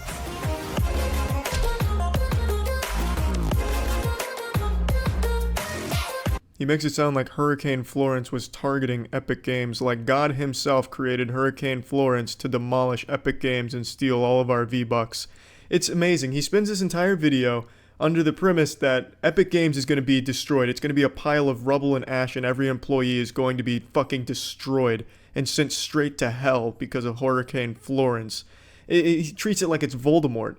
And then he has the audacity to pad this video over 10 minutes to talk about every single previous hurricane that's ever hit the United States. It's fucking horrible. It's the worst history lesson I've ever heard in my life. It's 3 a.m. and I've been watching Exility videos for the last hour. Probably gonna have a fucking dream of Exility clickbait. How Charlie woke up 6 inches taller, and then I'll wake up and I'm not 6 inches taller, I'm still 5'6". Anyway, I'm gonna finish this video in the morning.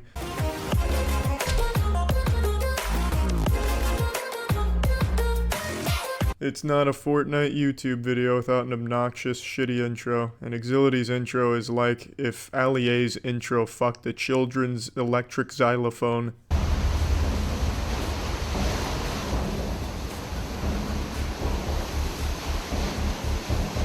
If flooding like this occurs in Carolinas, Epic Games and Fortnite are going to be out of commission for a while. On top of the flooding and the storm surge, there's also extremely high winds. Yeah, no shit, Chief Meteorologist Exility. If Hurricane Katrina flooding happened in North Carolina, I'm sure the office would get a little soggy. It's a statement you can make about anything. You could show a video of an intense thunderstorm and say, but what if this happened in North Carolina, right over Epic Games headquarters? What if a lightning bolt struck Epic Games, caused the entire facility to explode, killing every single worker there? There would be no more Fortnite, and this could happen, here's why.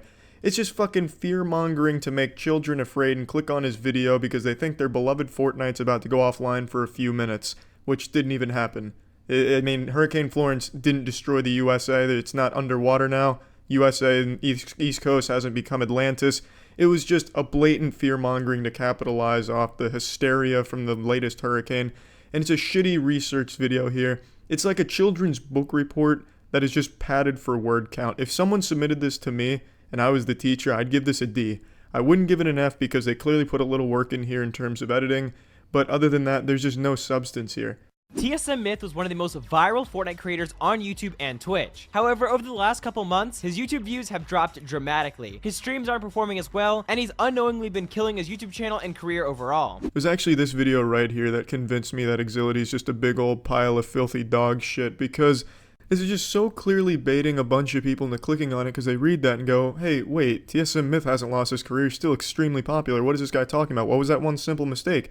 Then you watch this entire 17-minute insufferable video with this man's screeching, nasally voice, and he has nothing to say about how he lost his career. He keeps hyping it up like, he made one simple mistake. Oh, and we'll get there. Don't worry. It'll be towards the middle of the video. You get to the middle of the video? Oh, we're almost there, guys. We're just getting to chapter 3 here, act 4 of this play that I'm creating, and milking as much YouTube dollars as I can out of watch time, but trust me, it's coming. And then, you get to the end, and it's not there. This video is basically like one of those virus ads on a porn website. Click here to find the one simple trick that scientists don't want you to know about getting a bigger dick. That's what this video is. He shows one clip where he's like, this is the one, this is what cost Myth his career, and it's a clip where he falls off a cliff once, and then he's like, yeah, but this didn't really cost him his career. So the video said this is how Myth cost himself his career, this is how he lost his entire fucking career, this is why he's homeless, this is why the mafia wants to kill him. You go through the whole video and at the end he's like, yeah, well obviously Myth hasn't lost his career, he's still extremely popular, but I mean, what if? What a convincing argument, bulletproof, watertight. What if Exility held the dirtiest part of my butthole? At least with that guy who became the meme for the Burger King ass pickles or whatever it was, he had like a cool voice and way of talking. Foot lettuce, that's what it was. At least he had a cool way of talking. There's nothing cool about this guy. There's nothing that draws anyone in here, except maybe his uber epic gaming challenges that he issues to his viewers in the middle of his videos, putting them to a dead stop to do this fucking stupid challenge to try and game the system and get more likes out of it. Let's check the one that he threw onto this Myth video. Did. The next thing we're going to talk about is the fatal mistake he made after his decline began, and a specific clip that was very instrumental in his downfall. But real quick, I've got a challenge for you guys, and you only have 5 seconds to accomplish it. Drop a like and subscribe, and if you're able to accomplish this in the next 5 seconds, then you will have 5 years of incredible luck. Just the luckiest things will start happening to you, so just trust me, try it. It really works, and let's get back into the video. Hey, what's up, fam? Let's get those swag likes on this video and smash that subscribe button with bell notifications annihilated on, and you'll receive 10 years of pussy. Yahoo! This dude's fucking channel banner is begging people to turn notifications on and subscribe. And another big pet peeve, every single video he uploads, he hashtags Exility, hashtag Exility, as if a single child that subscribed to him is subscribed to him because they support him. They just like all the people he clickbaits. He's a brand new channel, it seems like, for the most part, in terms of content, but he's got the system figured out. If you want to really explode on YouTube right now, you take the most popular internet people and you make up some bullshit about them, or you do some cheeky bullshit where you count their donations, and that's how you do it. He's playing the game well, and he's not the worst Fortnite content producer there on the site. There's definitely worse ones and more insidious ones, but this one's just such a frustrating one for me personally, because I think this is just the laziest and shittiest content there is. At least when you're doing like strip challenges in Fortnite, you gotta actually strip, and there's something to that. Whereas here he's just leeching off of actually, talented people and people that others want to support, which is why they're clicking on these videos, because they're trying to learn about the person that they like. No, I'm sure everyone that watches Exility's videos don't even know they're watching an Exility video, because they don't give a fuck. They just want to hear about the content, that they want to hear about the producer that he's talking about. But yeah, I mean, This is just some more shitty Fortnite content that I thought I'd talk about. So yeah. It's become a fun, cherished family tradition here on YouTube where when you're a douchebag and you reach a certain level of success on the platform for being a douchebag, you're expected to make a really shitty rap song, putting your narcissism on full display to your audience of impressionable young children. So, I thought we'd look at the latest one I found from Justin Roberts. Now, all of these songs from the YouTube douchebags are always atrocious, just fucking abysmal. They're the audio equivalent of listening to your grandmother and grandfather have sex right next to you. It just makes you go, ooh, that's yucky, that's disgusting, this is bad. But this one really takes it to the next level, so let's check it out. Real deep lyrics, thank you, Robert Frost. So, let's break it down. He starts with, like E.T., selling out arenas just to see me. I don't fucking understand what that means. It's not like E.T. was a famous rock star rapper. He sat in a fucking bicycle and went home. I don't really remember E.T. all that well clearly, but I think that's the synopsis in a nutshell. Unless E.T. in this situation isn't referring to the alien, maybe it stands for like erectile torsion. But then again, why would people be going to an arena to see this man with erectile torsion? Nobody likes testicular torsion. I don't think anyone's going to go out of their way to pay money to see a man with an erection that's twisted like a fucking corkscrew. Unless he's at like a circus freak show, then that would make sense too. I don't know, it's a lot to really digest. He's really challenging the listener's intelligence here because it's just really fucking bad. And then ice like Fiji, again, I don't understand. But then again, it's only 4. So your family's rich. Why are you bragging about that? You had no part in your family's success. It's not like you were the fucking boss baby in a suit ironing out deals with Apple when you were 4 years old. You weren't investing in the stock market. You were a snot-nosed 4-year-old that had a wealthy family. Why is that something you feel the need to brag about? That had nothing to do with you. Unless you were like a child star, which after Googling you, you weren't, and you're still not a star, you're just a fucking douchebag. I don't understand why you think 6 figures when you were 4 is a cool thing to brag about, because you didn't do anything. Usually douchebags like this will talk about how they're self-made or how no one believed in them but they overcame the odds to be as successful as they are today. But this guy doesn't even bother putting up that facade. Yeah, my parents were rich. Suck my small micro penis, bitch. Got a speeding ticket, I don't go to court.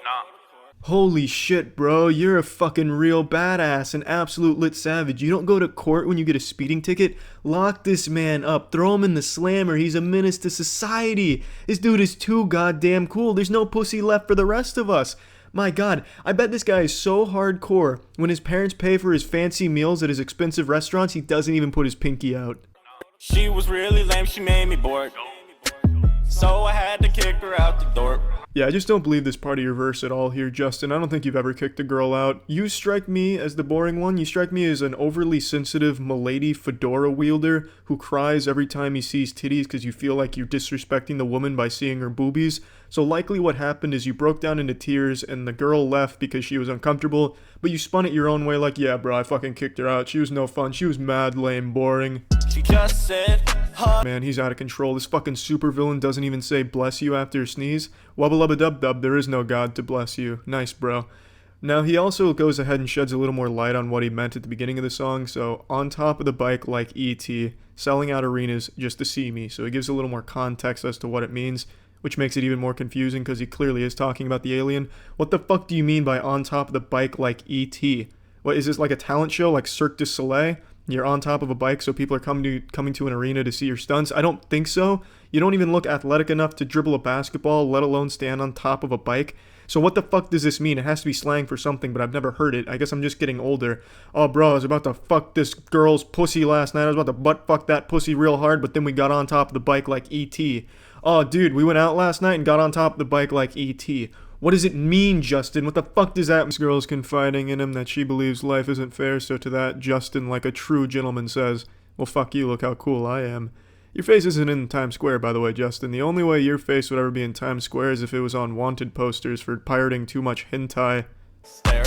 Oopsies, I just crashed the boat. So many chains I might choke. Why'd you crash the boat? Are you just a shitty driver? I'm not even old enough to vote. Making history, you should take a note. Oh, okay, alright, I'll take some notes on how to make history. Okay, so from the Justin Roberts playbook, step 1, be born into a very wealthy family, okay, and then brag about it. Alright, thank you, Justin. This seems like it'll work out well. So basically, just try and be reborn again, but this time, be born into a wealthy family. It's that fucking easy. Oh, shit. I messed up my notes. I just wrote, you're a douchebag. Your grandfather's not the Pope. Is this just your style of comedy, I guess, if that's what the children want to call it? Oh, my girlfriend wanted to elope, so I asked my grandma, how wacky is that? She said no. So I asked my grandfather, he said yes, he's the Pope. I don't like this, man. I just don't like this at all. This is really shitty. This is like some stinky garbage that you're putting out here. I really don't like it. I don't respect it at all, Justin. I just don't think there's anything redeeming about this. I don't like you. I don't like the music that you make here. I don't like anything about it. What a banger. What a fucking banger this was. Can't wait for more YouTube douchebag original rap productions. See ya. The Borderlands movie is finally out, and Jiminy Christmas, it's atrocious. It doesn't matter your take on the Borderlands series, if you love the games, if you hate the games. If you see this movie, you will hate it. It is just bad across the board regardless of your taste. I am stunned by how bad it actually is. I didn't have the highest hopes for it, but you have to try really hard to make a movie this terrible. So I went last night to see it with a bunch of my friends. We were 10 heads deep to see the Borderlands movie because this is one of those special stinkers that had a lot of hype. 0% on Rotten Tomatoes when it debuted, a 3 from IGN, which is unheard of. IGN gives fucking anything a 5. If they watched an hour and a half of the peanut butter jelly time banana gif going back and forth, they'd probably rate that a 5, and they gave this a 3. So we knew that this was going to be something impressively bad, but I don't think any of us expected just how boring, lame, and just downright nauseatingly, insultingly worthless this film is. I have nothing good to say about it. I'm going to go ahead and play clips from when we were kind of debriefing after witnessing this war crime, but I'm going to speedrun like the basics. I'm not even going to bother talking about how unrecognizable this movie is from the source material. It doesn't even bother to try and be a comedy. Like, I think the Borderlands humor hasn't aged super well, but I still like Borderlands 1 and 2 a lot. I don't like 3 or any of the games that followed, but I really like 1 and 2. And I thought, bare minimum, this would be trying to take that DNA of that humor and put it in this movie. It doesn't. There's like almost no comedic moments in this film at all, except for Jack Black doing his best to try and make Claptrap entertaining. He's like the only one putting any kind of soul into this at all. Everything else is like the most flat NPC shit ever. It felt like everyone in this movie just didn't want to be there at all, except for Jack Black, who was at least trying. But again, I'm not even going to talk about how different this is from the Borderlands source material. I just want to talk about how bad it is just from a movie perspective. This movie had an over $100 million budget, and I don't know where the fuck that went. They need to be investigated for money laundering because there is some fishiness afoot here. Something has gone awry. The movie looks horrible. Like, visually, it is bad. Claptrap is like the only thing that looks pretty good, and apparently they didn't even credit some of the people that worked on Claptrap. There's quite a bit of controversy around that right now. And Claptrap is the only thing that actually looks consistently decent. All of the action, it's like you stick your head into a fucking washing machine that's going through like a rapid cycle. You can't tell what's happening with the action because there's no choreography. The camera's doing this, like they're playing Beat Saber with the camera. It's terrible. The action, they don't even use the core component of Borderlands, which is the guns. The guns aren't here. They only use like the most basic guns, which is an assault rifle and a pistol. Now they do have the Infinity pistol, but they don't explore that being cool at all. It's fundamentally still just a normal pistol in this movie. They don't do anything cool with the guns or anything. I know I said I'd not like talk about how different it is from the IP, but I think it's important to mention this for the action. The guns basically are non-existent here. Don't even go into this thinking that that's going to play a role because they don't. All of the action is for the most part shoot, shake the camera a lot when someone's doing like melee, hand-to-hand, close quarters combat, and then go to the next scene. And it's all so meaningless. There is at no point in this film any resistance per se. Everything goes exactly how it needs to without any like emotional stakes, without any kind of like actual obstacles. They forgot like a core component of the film is something that needs to be overcome. You know, like this big moment doesn't exist here. Everything is just this fucking cakewalk with characters that seem actually bored. Every character seems truly miserable to be acting in the film. And I don't blame them because the material they were given was 100% spit out by ChatGPT. I'm tired of using that criticism, but it's becoming so apparent when AI is used here, and I am confident that all of the attempts at comedy were AI-generated jokes. I wrote down a couple of them, and you'll see that in the debriefing, but they used some of the most cliche lines we've all heard a million times unironically in this movie. It's so baffling that this actually hit the big screen. There is not a single audience I could imagine latching onto this and liking it. Fans of the game are gonna hate it. Fans of movies are gonna hate it because the movie's shit. They're like, the only people that might like it is masochists, perhaps. I love bad movies, and this is not a bad movie that's enjoyable. It's truly awful to sit through. There is nothing fun about it. There's no charm. There's no anything. It's just actually so empty. It can't even tell its own story cohesively. This feels like Randy Pitchford had a wet dream and then pieced together this movie based off the little fragments he could remember about it. It is like nothing works and nothing is actually cohesive. So the story it tells horribly because it's so abrupt, changing things all the time or having like really convenient moments or just completely useless moments. Like, you could probably cut out 40 minutes of this film, and it's not a long movie, it's only like an hour 20, but you could comfortably, I think, cut out 40 minutes and nothing changes. The movie plays out exactly the same. It's just very, very bad. So here, I'm gonna play clips from when we were debriefing. We saw Borderlands. The hype was there. 0% on Rotten Tomatoes debut, 3 from IGN, which is very rare. That means it almost doesn't function for IGN to go that low. And they were generous. Yeah, that movie super sucks. Temperature, how's everyone feeling? I want to die. That I'm maybe the biggest Borderlands fan that I know, and that made me hate the franchise. Yep, that sounds which about makes right. me very sad. Aaron's puking in the bathroom. Danny slept through. I was telling them, I have literally never in my life fallen asleep in a movie theater before until this movie. I slept for maybe an hour of the hour and 20 minutes at that runtime. So that was truly the worst movie I've ever seen in my life. And not fun bad either. No, it was very like, not just fun bad actually bad. So I took notes. And that's rare. Usually I reserve this for only the biggest stinkers. I think comfortably that's the worst movie of the year. It's worse than Tarot. So when Danny fell asleep, I made a timestamp mark when I noticed. You fell asleep about 24 minutes into the film. That sounds about right, yep. And I honestly think that you experienced it the best. Like, I think if you're forced to go see Borderlands, you did the right thing and just slept through most of it. Because it is insufferably bad. So let's talk about what makes it so bad, huh, guys? What makes it so bad?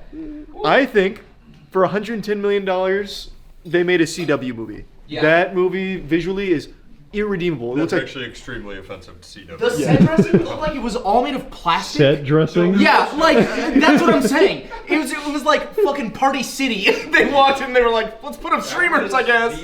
I did not know CGI in today's world could be that bad. And it's not even I always say this, it's not the VFX team, like lack of talent, it's lack of time. Yes. That looks like they forced it out as quickly as they could.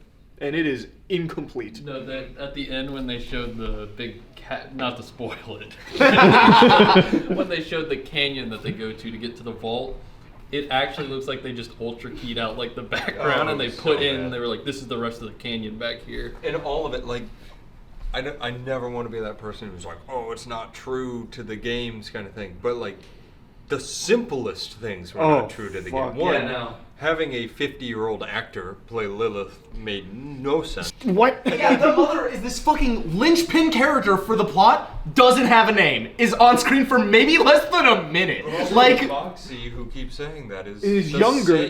She is younger than Lilith. Kate Blanchett. Like, which doesn't make sense. And also, it doesn't connect. Who fucking cares about spoilers at this point? Lilith, towards the end, it's like, oh my god, I'm chosen. I'm a siren. And she learns it, which in the time frame of who's in the movie makes no sense at all. Like, it doesn't add up. It's fucking insane. But it led to some really cool moments where when she realizes she's the chosen one, she sprouts wings and she just does this a lot. Floating in air like and giving this. people force fields. She gives them like Destiny 2 buffs for a second. Yeah, that was she is like an ultimate. We haven't even gotten into the dialogue. Yeah, so that movie, we were in the Uber back talking about how it was like they ADR'd the entire movie. Yeah. I think the ADR, they just recorded a table read from when they were first reading the script.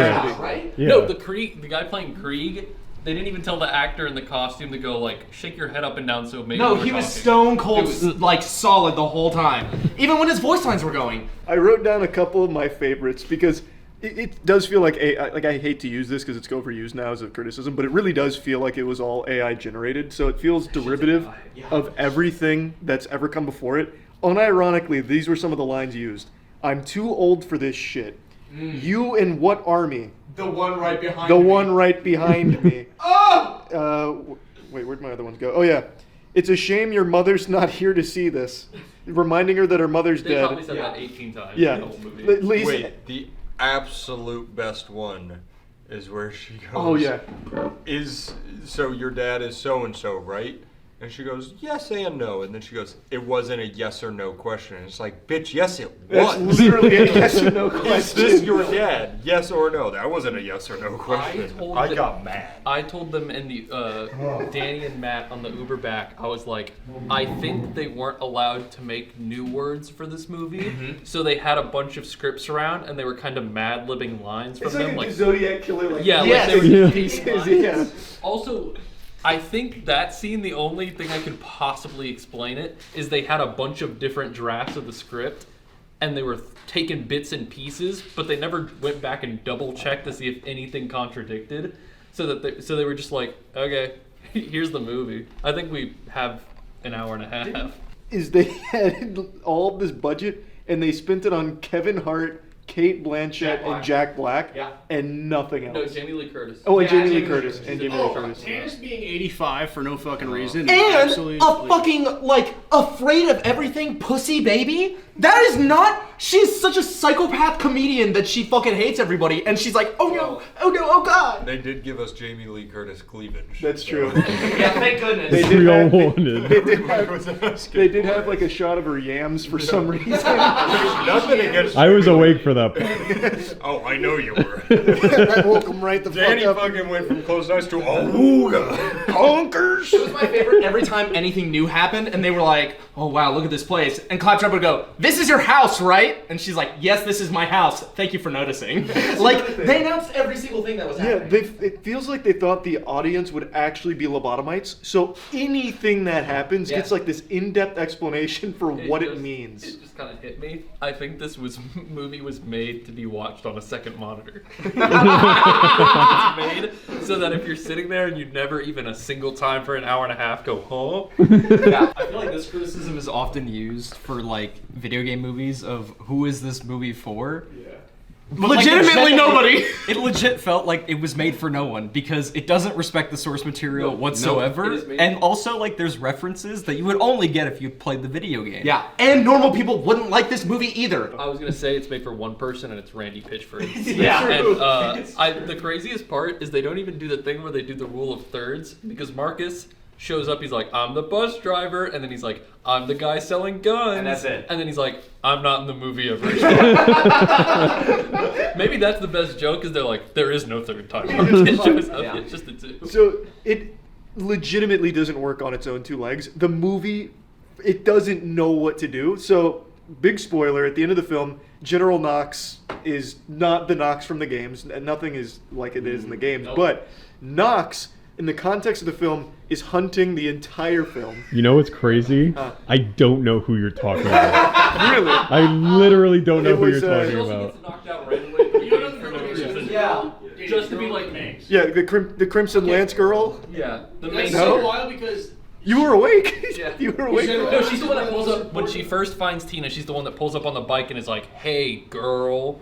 Is she the one that got shot right at the end? Yes. Like, Yeah. she was like, "Wait a second, I gotta say." And That's what. she doesn't exist. Yeah. She doesn't exist. She's not. She She causes becomes an an ally to cyborg. them for no reason. She's like, don't shoot, and then gets disintegrated. The entire story is General Knox is hunting them down. Is the guys? Is Atlas goes shoot? He goes shoot those guys, kill them all, and then she goes wait, and every single person. Well, And they go, "You're the general." They literally, like the Yeah, voice goes, say "You're that. the general. We listen to you." He shoots. He says, "Shoot them, kill them all," and then none of them shoot for legitimately probably 5 seconds, and then she goes, "Wait a minute," and then they continue to not shoot, and she walks up and she's like, "You're right, Roland. He's not right, really. He didn't do a single thing. We should," and then gets vaporized. Like it's. Everything that happens in this movie could be removed, and there would be no consequence to the rest of the story. Remember when Roland sacrificed himself to 20,000 gun-wielding murderers, and then just got up out from under their corpses? He's like, "Damn, it was a hard day of work. I'm so tired and sore after And they that." had the gall. They had the absolute chutzpah to try and make it emotional. I know. Like, why? Well, and then the other thing too, the combat. Oh, it's the choreography was so bad. It's like the shaky cam is on another It level. was quick cuts to try to make you feel the action, which failed. So what I was saying about like narratively, it doesn't work either. It's so disjointed. So like Knox at the very end, that she's been hunting them this whole movie, ruthless. There's no like indication she's turning or anything. Nope. And at the very end, she's like, "Everybody fucking stop!" and then dies. Like nothing. And there's so many scenes in this movie that don't do anything. The heroes face zero resistance the entire movie. Yeah, no. Like At all. things will come up, and even the final fight starts to happen, and then they just win. And then at the end of the movie, she puts the big shields up when she gets the powers, and they're like, "Haha, I can't be hurt." Then she gets blasted by a gun. And then they still don't get hurt. She headbutts a force field. Yeah, she did it to herself. Yeah. She just flew. I was awake for that. She just flew forward and was like, "Whoops." Well, and then everybody Rags uses all her against the special Destiny 2 shield power-ups. And it didn't matter. And just continues to fight as they did before. Yeah. They don't even say like, "Fuck, Yeah, I well, lost." Kevin Hart literally goes, "Oh, well, that was fun while it lasted," and then keeps nothing going. happened. Yeah, he just keeps going. Besides us, yeah. Besides us, there was 2 people in that theater, and apparently no one's seeing this And they fucking were movie. all back there with us, huddled up for warmth. Apparently, if you weren't within our proximity, we were all just gonna freeze. I cannot tell you how many times during that movie, you or I just went. Yeah. This was always happening. What loved though when the hologram popped up and she goes, "If you're seeing this," and I went, "I'm already dead," thinking they're not gonna say that, and she says that, and I was like, "Why? Yeah. Like who wrote It this was shit, so man?" stupid. There's nothing. That's it. There's nothing. That is seriously, There's there's nothing. nothing When I to went like to in the that. bathroom, I had to pee, I thought. And then I stood there and it took a few seconds for the stream to start, and I was like, I think my body was just like... Get me faking out. the reaction. Yeah. We can go around the room. I'd probably give it like a 12%-ish, somewhere in that ballpark, out of 100%. I'm truly gonna go 0. You're wasting money if you see that movie. I need you guys to understand how many shitty movies I go see with Charlie. This is the worst movie I've ever seen. It is a 0. It is worse than Moonfall. Yeah, it had the gun, the infinity, so 1. Okay. This has tainted my love for the franchise. This This will be a stain in my brain for the rest of my life. I hope this is not the last thing I think about before I die. Percentage. 0. Did you need one? 0.5. I don't think I can give one because I fell asleep. No, give one from the moments you were lucid. The moments are lucid. If it's 0, it's too high. Over the last couple of months, I've analyzed more text messages than the FBI. I have been glued to bad romance and flirting, like a moth to a flame. I've been wandering the deepest, darkest pits of filth. It's like in Space Jam when Michael Jordan gets sucked into the golfing hole. I've been sucked into the asshole of the internet, and all I see is cringe down here. But today, there's a new ingredient being added to this concoction. The recipe had a chemical X. Crime. This got posted to Reddit earlier today, and a lot of people sent it my way, and it actually reminded me of a real criminal case that happened back in 2022, and I actually found the case again through the comment section of this post, because I couldn't quite recall all the particulars of it. but there is a lot of similarity shared between that criminal case in 2022 and these text messages that this individual is showcasing here. So it starts with this girl's coworker messaging her out of the blue saying, "Hey." He receives crickets, no response, silence. And you know what they say, if at first you don't succeed, try being weirder. So he comes back around within 3 hours saying, "Hello? Is this blank?" She says, "Who is this?" And he goes, It's me," with a smiley face. "I just wanted to text you and see how things were." "Oh, things are going alright, I suppose.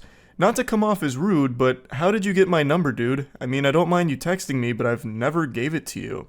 And that's when he lifts up the curtain and breaks the magician's code, revealing his secret method. "I just grabbed it off the contact sheet in the office room. Hope that's alright." To which she says nothing in response because that is fucking creepy. She never gave him her number. He just went out of his way to find it from their workplace. Yucky. But he comes back around saying, "How's it going?" And he just keeps going, throwing questions at the wind here, hoping to receive even the slightest semblance of life on the other side, not realizing that he has already scared her by snooping around tracking down her phone number without ever getting it from her directly. So it's already super creepy to do that. So he says, "How was your New Year's?" No response. 2 days later. "Sorry to keep texting, but what are you up to today? If you're free later, I'd love to go out." I will never understand that kind of shit right there. How can you be so deluded and lost in your own little fantasy land Narnia that you think there's even an iota of a chance that she agrees to go out with you when she has ignored your messages for 4 fucking days? Like, what is the thought process? Scratching at his chin. Maybe she's playing hard to get. Perhaps she's just been truly swamped and has been really wanting to reply to me but just might be a bit shy and doesn't know how. I know. I'll go ahead and invite her out with me. That should make her a lot more comfortable. And he goes a bit deeper. "I know you're probably busy, but I could pick you up too, so you wouldn't have to take the bus anywhere. If you wanted to go out, that is. Sorry to keep texting, but I don't want to be out too late, so I'd appreciate a response at some point, smiley. I'm heading out to get coffee now, so if you want to join me, just let me know. Ma'am, you better hurry. The choo-choo train is leaving and Mr. Perfect is going with it. You only have one opportunity to get coffee with a gentle sir like this, so you really gotta play your cards right." She declines, saying, "I would appreciate it if you didn't text me unless it's work-related. I don't really know you, and I'm only blank. You're 5 years older than me, dude. This just feels creepy." "I didn't mean to be creepy or anything. You're just pretty, and I thought it would be cool if we got to hang out, smiley." "No thanks. That's honestly so weird, and if you continue to ask, I'm going to talk to Lean about this." I'm assuming that's like their supervisor or someone higher up at the place they work. And then he goes in deep. He says, "I'm not gonna lie. I've been thinking about you a lot, and I just want you to spend time with me. What you said the other day just felt rude. At least try and give this a chance. I know you're probably not awake, but I've been up all night thinking about you. Not going to lie, sometimes I like to take pictures of your ass while you're in the drive-thru window and I jerk off to them in the bathroom." I'll go ahead and take a courtesy pause here to give everyone a brief respite and let that nugget marinate in this sauce here because he just dropped a real heavy, spicy meatball on the plate. And when I first read it, I certainly wasn't ready for that because that's just openly admitting to a crime. I'm not a sheriff or anything, but I'm pretty confident that that's illegal. He'd probably be taken away in handcuffs if this information got out, which it should. She should absolutely report all of this. Now, somehow it actually only gets worse from here. This is just the beginning. He's showing his true face, and man oh man, is it an extraordinarily ugly one. I know that's messed up, but imagine if we fucked in the work bathroom, or if we went out in public. I honestly just love the idea of having a little helpless bitch under my control. I know you're so much younger, but you should give it a shot. Older men can be so much fun to be with. No one at work would have to know. Hello? Sorry for calling, but I'm really lonely and you haven't replied to me at all. Since the text messages are going unanswered, I guess he's resorted to actually just calling her, which is also being ignored, obviously, because that's the safest thing you can do is ignore it. So I can't believe the revelation that it turns out he's lonely. Who would have seen that coming? With smooth talking like this dude's got all the game in the world. This man's a fucking apex predator, a grizzly bear, a champion of Riz here. I can't believe that he, of all people, would somehow be lonely. What a curveball. He then tries to brush all that under the rug, trying to apologize for it. Sorry about last night. I got carried away. I know you're probably not even reading these, but I hope you have a good day, smiley. I'll be thinking of you. I really don't see an issue. It's not like a romantic date or anything. It would just be getting coffee and food. And if you were in the mood, we could always go to my place to watch a movie. I know it sounds creepy, but why not just get out and enjoy the day together? What in the hell is even that? What are you talking about? It's not like a romantic thing or anything. You were just talking about fucking in the workplace bathroom. And then you were talking about having a helpless bitch under your control. What do you mean it's just coffee? You're already showing how extraordinarily creepy and perverse you are. What are you yapping about? He's blabbermouthing about a bunch of hooey. And that's when she finally does respond to all this and says, "Alright man, I'm probably going to report you to the police. You know damn well that I'm underage and you're texting me in the middle of the night like that. Fuck off." And then he drops her address and says, "If you continue to ignore me, I'll just make it so you can't. If you tell anyone, I'll make this even worse for you." So it turns out she's underage, and he was well aware of that fact. And he also would have been even more aware of that fact, considering he snooped through the confidential workplace documents to find her address and her phone number. So it would have been abundantly clear that she is underage, and he didn't care. He still went for this full throttle. So he's also a pedophile on top of all of this. Now, he concludes their conversation by dropping her address to obviously try and scare her, letting her know that he knows where she lives and he can always pay her a visit.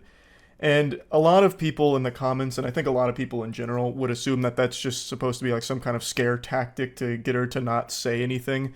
Not necessarily that he's going over there right this instant to do something, but that is still a legitimate threat, and I imagine an actionable threat that the authorities can use. This is one of those situations that really shouldn't be taken lightly, and it seems like it isn't. It seems like she's taken the proper measures here, like contacting authorities or contacting workplace staff and all that, which is what she should be doing, because this is just legitimately dangerous. I mentioned at the start that it reminded me of a case from 2022, where a man killed his 17-year-old coworker because he had a huge crush on her, and since he couldn't have her, nobody could.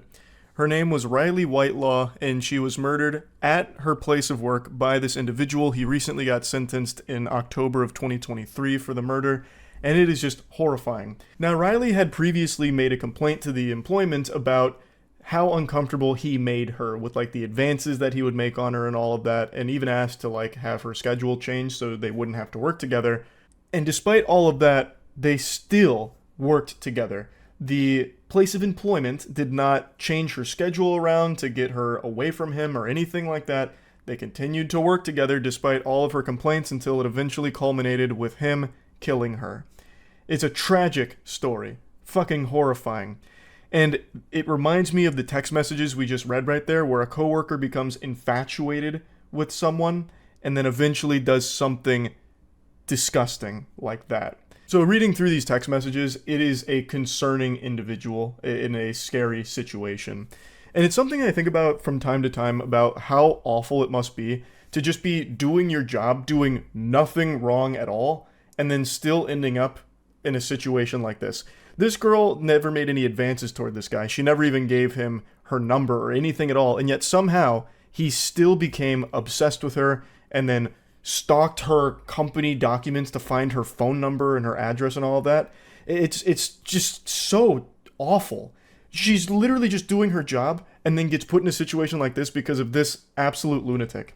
So yeah, just wanted to talk about it a little bit. I think situations like these should always be taken seriously. Like if a coworker or anyone for that matter starts to get like a level of obsession with you that it becomes a bit palpable, that you can start to see it, it immediately needs to be something that you take very seriously because you never know where it could lead. And I think that is just always something that needs to be handled with real care. So just wanted to go over this a little bit. That's really it. See ya.